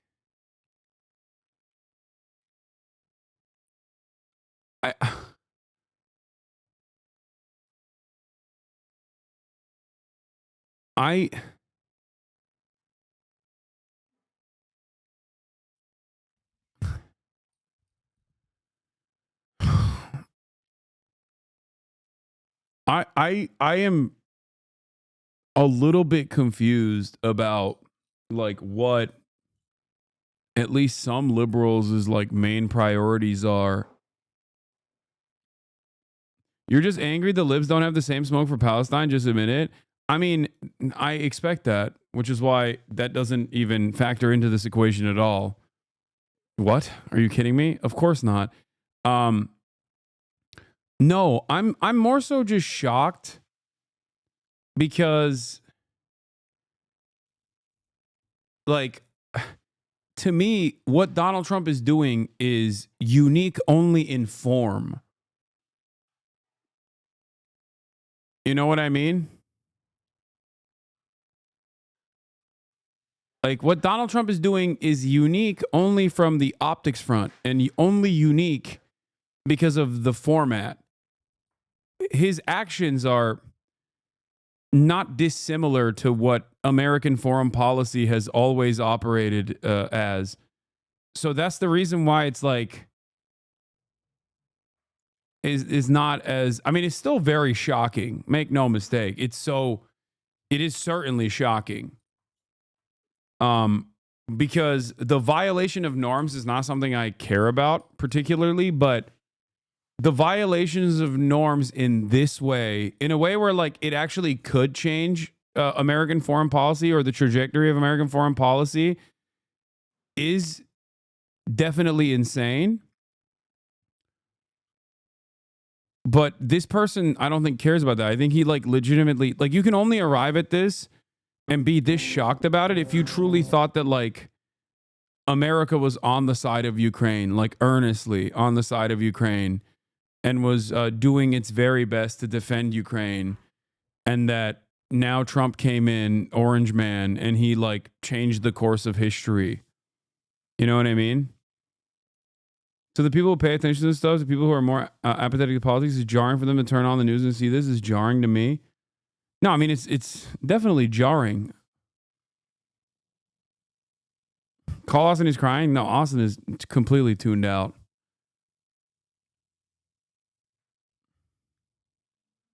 I think today was a radicalizing moment for a lot of liberals.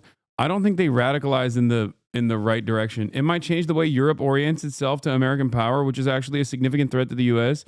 Europeans are going to freak the fuck out. I mean, they are freaking the fuck out.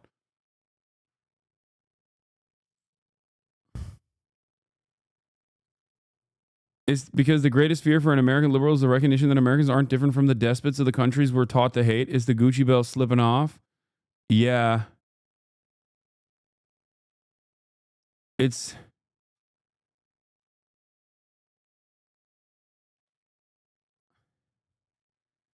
Yeah, I don't think it's going to radicalize libs. I think they're not going to turn around and be like, "No, this is where I realized that America is an empire," or anything like that. I don't think it's like that. Hasan, there were so many Ukrainian flags and so many yards. A rare moment where you might be unaware of normie liberal sheer feral disgust for Trump as a person. No, I know. Dude, of course. You think I don't know? Are you kidding me? That was October 7 was one thing, but the initial fallout that probably made me public enemy number one was my approach to Ukraine in general. Trust me, I know. It hasn't stopped for the past fucking 3 years. It still hasn't stopped. People still come in here and tell me I'm like pro Adolf Putler. They think I love Pooty Poo. Like, what do you mean? I know how much liberals like, we're like, finally, we found one where, the victims are white. And also on top of that, we're on the right side. We're the good guys.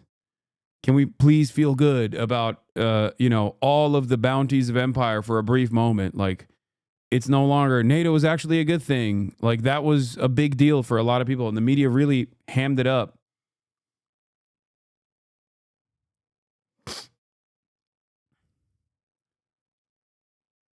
I just didn't think that at this stage, liberals were still this upset about it.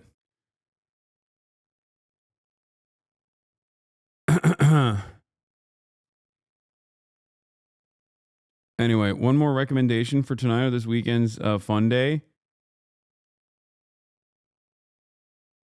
Have you seen the full list of the 19 people attending the Ukraine summit on Sunday? Ukraine, UK, EU, NATO, European Council, France, Italy, Spain, Poland, Czech Republic, Finland, Norway. Yeah, all the center parties are fully on board with supporting Ukraine here, even without the US.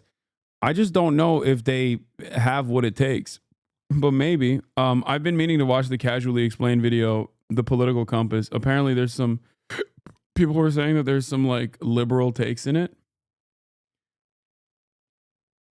Your analysis, don't downplay it, dude. You won't benefit at all. Don't downplay it, Hasan. You're doing it again. Your analysis is so fucking off on all this. It isn't just libs either. What am I downplaying, man? The fuck what are you saying? What I'm explaining to you is exactly what happened today, okay? And what happened today was slated to happen. If you know anything about fucking American foreign policy, that's it. How can you come in here and be like, you're downplaying? I'm explaining to you Trump's insanity in terms of both form, but also the inevitability of America discarding Ukraine like a fucking shitty old toy that it no longer cares about. Jesus Christ. If you're not downplaying, why don't you publicly come out as against Ukraine? Wait, what? Why would I come out against Ukraine? I'm not against Ukraine. Jesus Christ. You know what? The reality of the matter is, I don't think liberals are going to change trajectory or recognize what America is or what American foreign policy is in general. Okay? That's it. No matter how hard, in the aftermath of all of this, the American media basically try to like massage it like they did last week, where they turned around and at first they were like, what do you mean mineral maps? What the fuck are you talking about? And then they were talking about how Ukraine has minerals actually, and it would be cool if Trump got them. Like it took a week for media to just snap back into reality and play the role of like normalizing Trump's positions. I think liberalism is so caught up in the optics of everything. They just don't understand. Is it Marco in 15 minutes? Yes. They're upset that you're criticizing liberals for being upset at this and not other issues such as Palestine. I think this is the problem for them. No, it's not even, I'm not even saying that. That was my expectation anyway. Not shocking to me at all.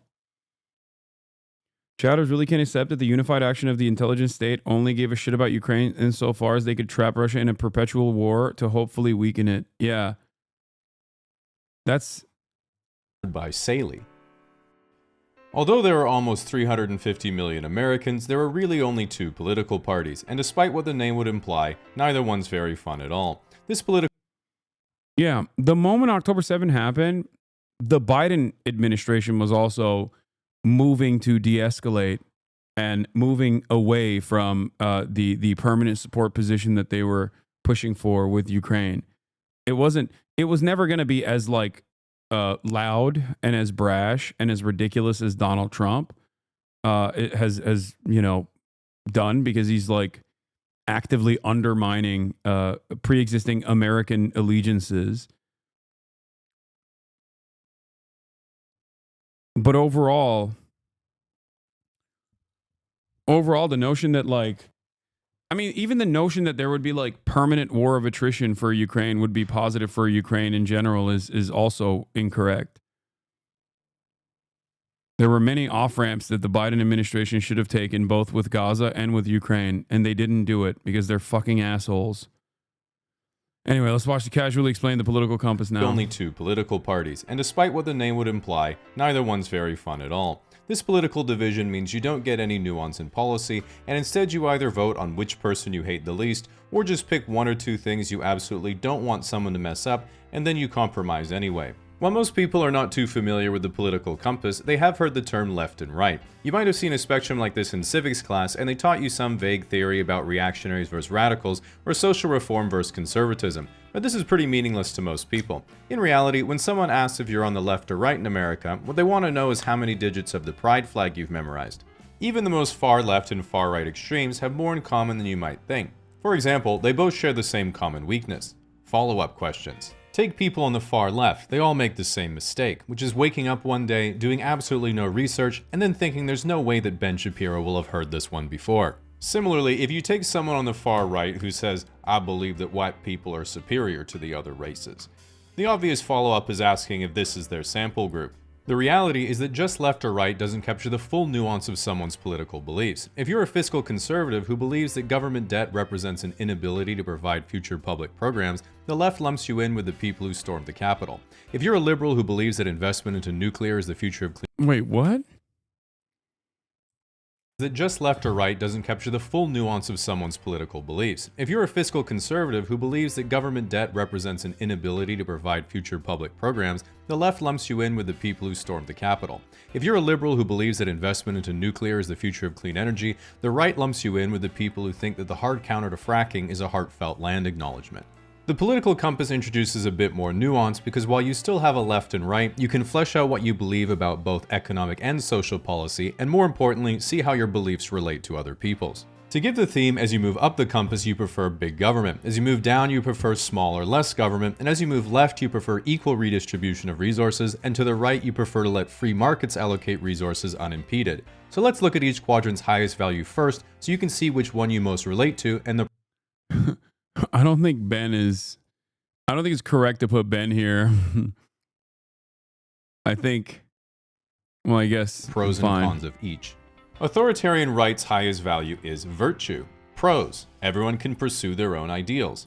Cons: me and my homies will determine what they are. Authoritarian left is equality. Pros: everyone shares equally in all the stuff. That's not true. Cons: there is no stuff. Okay, both of these things are incorrect. No, I mean, I didn't know that political compass theory was like this much of a liberal, ironically enough. But I don't think that this is accurate in terms of like everyone shares equally and all the stuff is just not correct. There is no like, you know, we're cutting the tall trees ass attitude in terms of people who are strivers and overachievers will be cut down, and that every single person, like the basketball team, has to have the same height or anything like that. I mean, I guess it's libertarian left is compassion. Pros: what's mine is yours, what's yours is mine, and we can all love each other. Cons: you hate your wife's boyfriend. Libertarian right is freedom. Pros: the rich get insanely rich, the poor just die. Cons: okay, fair. Lastly, the centrist's highest value is of course A5 Wagyu. Pros: all that matters to him are beef and gas prices. Cons: his whole world is currently in shambles. In brief, auth right is if it ain't broke for me, don't fix it. Lib left is friendly, horny, and broke. Lib right is temporarily embarrassed millionaires. And auth left is everything would finally be perfect if we just got rid of that one fucked up Jenga block right at the bottom. By using the quadrants, it lets us see there's a lot more nuance to someone's political opinion than just left or right. For example, to someone on the right, everyone on the left seems the same. But libertarian left will say, you know, communism sounds really nice. Everyone living as equals with each other, working together in harmony with the environment. I guess it just seems that while the theory is good, the execution has been really bad. Then authoritarian left would say, yeah, but often necessary. Similarly to people— okay, that's not—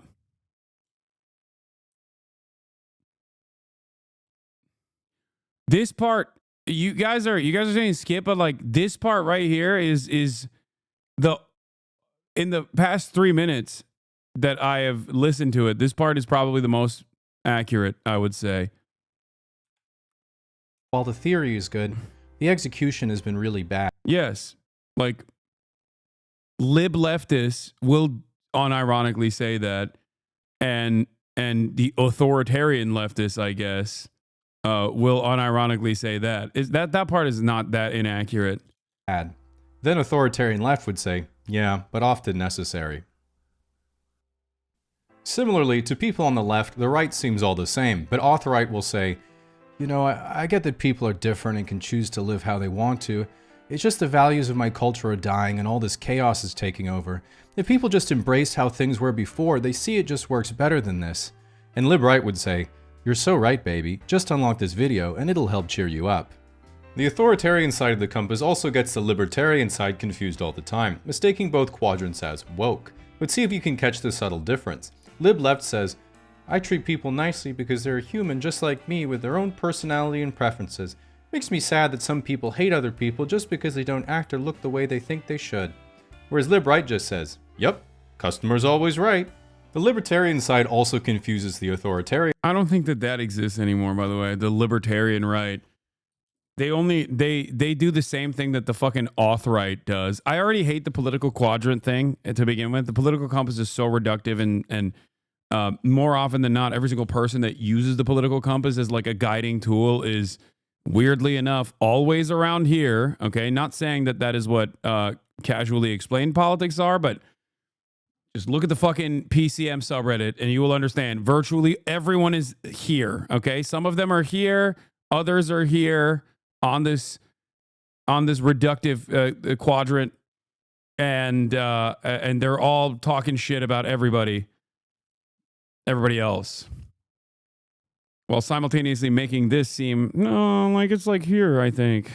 Inside, both want to have top-down control of how things are run and how people behave, but auth-right is much more straightforward. If they don't like what you're doing, they're going to hit you with a stick. If auth-left doesn't like what you're doing, they're going to convince everyone else that you have a stick. In contrast, if lib-left's life isn't going so well, they just adapt, complain, download Hinge, and wait for an inheritance. Whereas if lib-right's life isn't going so well, they say, no, there is a way to fight the system. Which is of course the nasal strip, buying an online marketing course, and becoming a men's motivational speaker.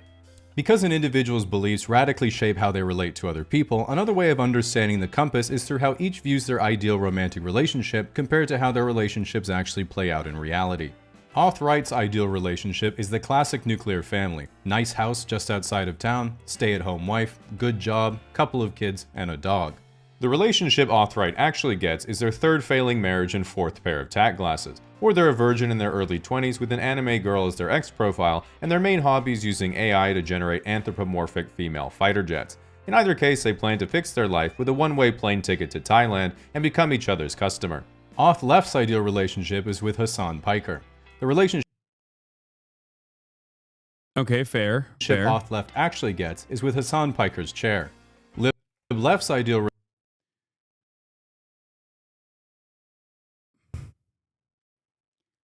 You know what's really funny about this? This motherfucker knows, as a person who has been in this community for years, he knows that I pause every fucking time. The original meme that went super viral was him knowing that I would fucking pause and being like, thanks for unpausing the video, Hasan. But now, after years and years of fucking ReactGate nonsense, I mean, it's fine. It's whatever. He cooked me. Yeah, I always just let the chair do the talking for me. The original meme is how I came across you. I know. For those of you who don't know, this is the original meme. I've been trying to learn yoga myself, you know. Yeah, okay, buddy. And I'm a tier 3 sub to Hasan for his political views. And we're back. I'm sorry, what? Son of a bitch. Yeah, back then he cooked me famously for, holy shit, this is 3 million views, because he cooked me because he knew that I used to pause all of my videos and talk for fucking 8 hours on the videos, and now he's turned around and is memeing on me saying I always leave the videos running with my chair. Relationship is an open marriage in a humble off-grid cottage. Or sorry, 1 million. Fuck my dyslexia. 1 million views 3 years ago. Cottage near a scenic mountainside where they grow their own food and make their own clothes for a small, like-minded community. This doesn't happen because lib-left doesn't have the millions of dollars it requires for a Hollywood aesthetic hobby farm. Lib-right. He unfollowed. Yeah, maybe he was a tier 3 sub. He unfollowed. Yeah, maybe he doesn't like me no more because I fucking steal from YouTubers or something. I don't know. Ideal relationship is being an 85-year-old billionaire with an harem of Instagram baddies on his mega yacht in Dubai. Haters will criticize such a transactional relationship, but while lib-right knows that girls only like him for his money, he knows they love him for his terminal heart condition. The next thing you might be wondering is what about the intersections between the quadrants? This is pretty simple because it's usually where the rubber actually meets the road in real life. In Western countries, lib left cares about the environment, while auth left likes federal laws forcing you to care about the environment. Center left is what happens when you're on your third wadded up paper straw at the movie theater and you realize that maybe some sea turtles need to die so you can live. Well, you might be thinking, okay, I'm sort of getting this compass thing. We are, of course, just scratching the surface, because a two-dimensional compass isn't enough to capture the full nuance of a quadrant's views, and you have to introduce the third dimension, which is if you're technologically progressive or regressive. For example, the bottom center on the compass is classically libertarian, believes in self-reliance, saving money, hard currency, survivalism, and only trusts non-mainstream media like Joe Rogan and the Kremlin. If you take this political view and make it technologically progressive, you end up with anarcho-transhumanism, the belief that man will merge with machine and transcend to a higher form of life. Exactly, this is the Japanese trying to cope. If you take the same intersection and make it technologically regressive, you get anarcho-primitivism, or return to monk, which is the sentiment, humans just aren't living how we're supposed to, man. While this is a bit of a self-report, when anyone actually describes fishing, hunting, gathering, and doing arts and crafts in a tribe, they think they're describing how life was as a caveman, but they're actually just describing camping. Figuring out where to put yourself on the compass can still be difficult, because even 3 dimensions is not enough to capture the complexity of beliefs the human mind is capable of, which is why we must ascend further to include your capacity to change your beliefs over time to avoid ever thinking you're wrong. Which means we have to go beyond the political polyhedron to the obvious next step, the political tesseract. This political tesseract cannot be pinned down to a single belief, as it's always in a quantum I feel like this is what happens when we watch too much J-Reg videos, you know what I mean? In an effort to find like the perfect, I mean, he's joking in general. This is a joke, but there are people who just try to look at the understandably reductive nature of the political quadrant, the political compass, and think that this is like a decent way to define themselves. Superposition of both support and rejection of any conceivable opinion until someone you don't like expresses their point of view and you're forced to disagree. For this reason, it's important to know the point of view of each quadrant for all the most talked about political questions so you can start filling up your debate repertoire. For example, if you asked each quadrant, should we have more gun control? Auth right says no, auth left says yes, lib left says yes, and lib right says yes, I should have more control of guns. How would you fix the economy? Auth left would raise taxes, auth right would cut expenses, lib left would unionize, and lib right would say to another lib right, here's $100, slap me. Oh, fuck. Okay, give it back and I'll kick you in the balls. And everyone else would be like, holy shit, they just increased. I'm not going to watch Marco Rubio tonight. I'm going to finish this video and then I'm going to go because I'm going to go to the Lakers game and I'm already late. GDP by $200. Pro-choice or pro-life? Auth right says pro-life, lib left says pro-choice, lib right says on-site, and auth left is checking their quotas. The One Piece When Lakers should someone game. be able to do hormone replacement therapy? Auth left. Anyone with approval from a medical authority can go on hormone replacement therapy at any time. Auth right. Kids shouldn't be allowed to do HRT. Lib left. I just don't want kids going through puberty knowing they wanted the body of a different gender. Lib right. I just don't want kids going through puberty. He's not a libertarian, Michael from Pennsylvania. I mean, he's calling libertarians pedophiles, like right libertarians pedophiles, which is a correct thing to call them, so. What do you think about free speech? Lib right says no one should be punished for voicing their opinion. Lib left's community note points out how other people treat you for your opinion is part of their freedom of speech. Auth right revokes your blue checkmark for violating their terms of service, and auth left has taken down your post for spreading harmful misinformation. The centrist then walks into the room and says, You better take your medication, Elon. You're arguing with yourself again. You might look at the political compass and think, man, it's crazy that people believe in so many stupid ideologies when there's really only one that's actually correct. Which is why before you wage war in the comment section, you need to know the ultimate trap card of each quadrant to make sure you don't fall into an unwinnable argument and instead probe their weakness to appear more correct. Lib left's trap card is the moral high ground. Their weakness is, how's your relationship with your parents? Auth left's trap card is pretending to be lib left. Their weakness is trigger words like America is a decent country or Mazel Tov. Lib right. Wait, what? Oh, come on, dude. Mazel Tov. The first one was good. Like America's a decent country is definitely a, but Mazel Tov is like, yeah, okay. Every Marxist Leninist is a anti-Semite. It's just like, yeah, okay. They're anti-Israel, so they're obviously anti-Semitic. That's crazy.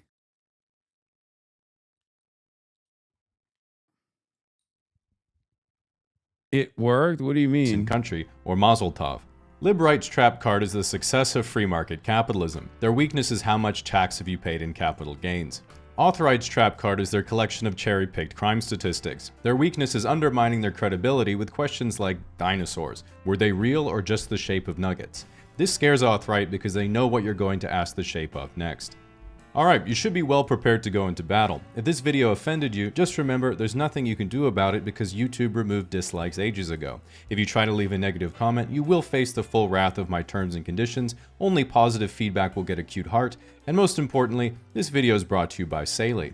As an American, you might be thinking, with what's going on in my country, I really want to move to Canada. But being unable to read Celsius or the metric system, communication would of course be impossible, and there'd be no way for you to get a local SIM card for your phone. What can you do about it? Well, with Saley, you can download an eSIM onto your phone, giving you data coverage in over 180 different countries, meaning you can significantly reduce or entirely eliminate roaming fees, and you can get a global or regional plan if you plan on visiting multiple countries. This is especially helpful because not only can you avoid getting scammed or having to talk to people in general, you don't run the risk of losing your original SIM card from back home. My last one is currently in Peru. My friend Jim... I think it's crazy. Maybe I missed it, but like, when he was doing the political compass, like, did he even make inferences to how the authoritarian right is rabidly anti-Semitic? I mean, he showed them with like swastikas and shit, but like who would be more predisposed to unlimited anti-Semitism while also simultaneously being sometimes pro-Israel, other times anti-Israel, but definitely permanently anti-Semitic is this quadrant. Okay, everybody calm down. He's clearly not a right-wing guy. He's just a liberal, I think. Also, it's a meme video. If you get mad at the Political Compass Explained meme video, you're ridiculous, okay? You're unserious. But I think I know why he unfollowed me.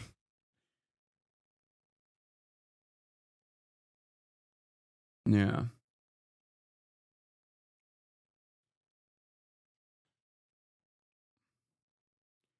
All right, I gotta go because I gotta be in the presence of my goat, goat. That's right, LeBron James. I will see you tomorrow. I have special guests coming tomorrow. Like I said, No Other Land documentarians who are up for an Oscar. That is going to be sick. I'm going to be talking to them. I also have the Crash Dummies Pod Boys who are also going to be here as well for the weekend. Gonna have them on the pod. Very excited for all of that, obviously. And then Sunday I'm balling, but also might link up with Noah Culwin as well. So we got a big ass weekend. And also, obviously, we're gonna be talking about all of the Ukraine stuff that exploded today, tomorrow as well. So it's One Piece night at the Lakers game. So I'm going to hang out with the boys. Love you all, and I will see you tomorrow. Peace.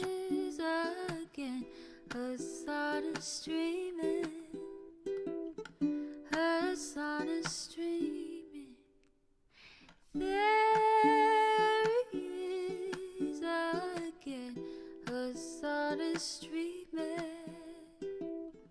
Hasan is streaming. Review in the P.O. box. Uncle Uger's face. Sudden discord at your prop. Great names take on.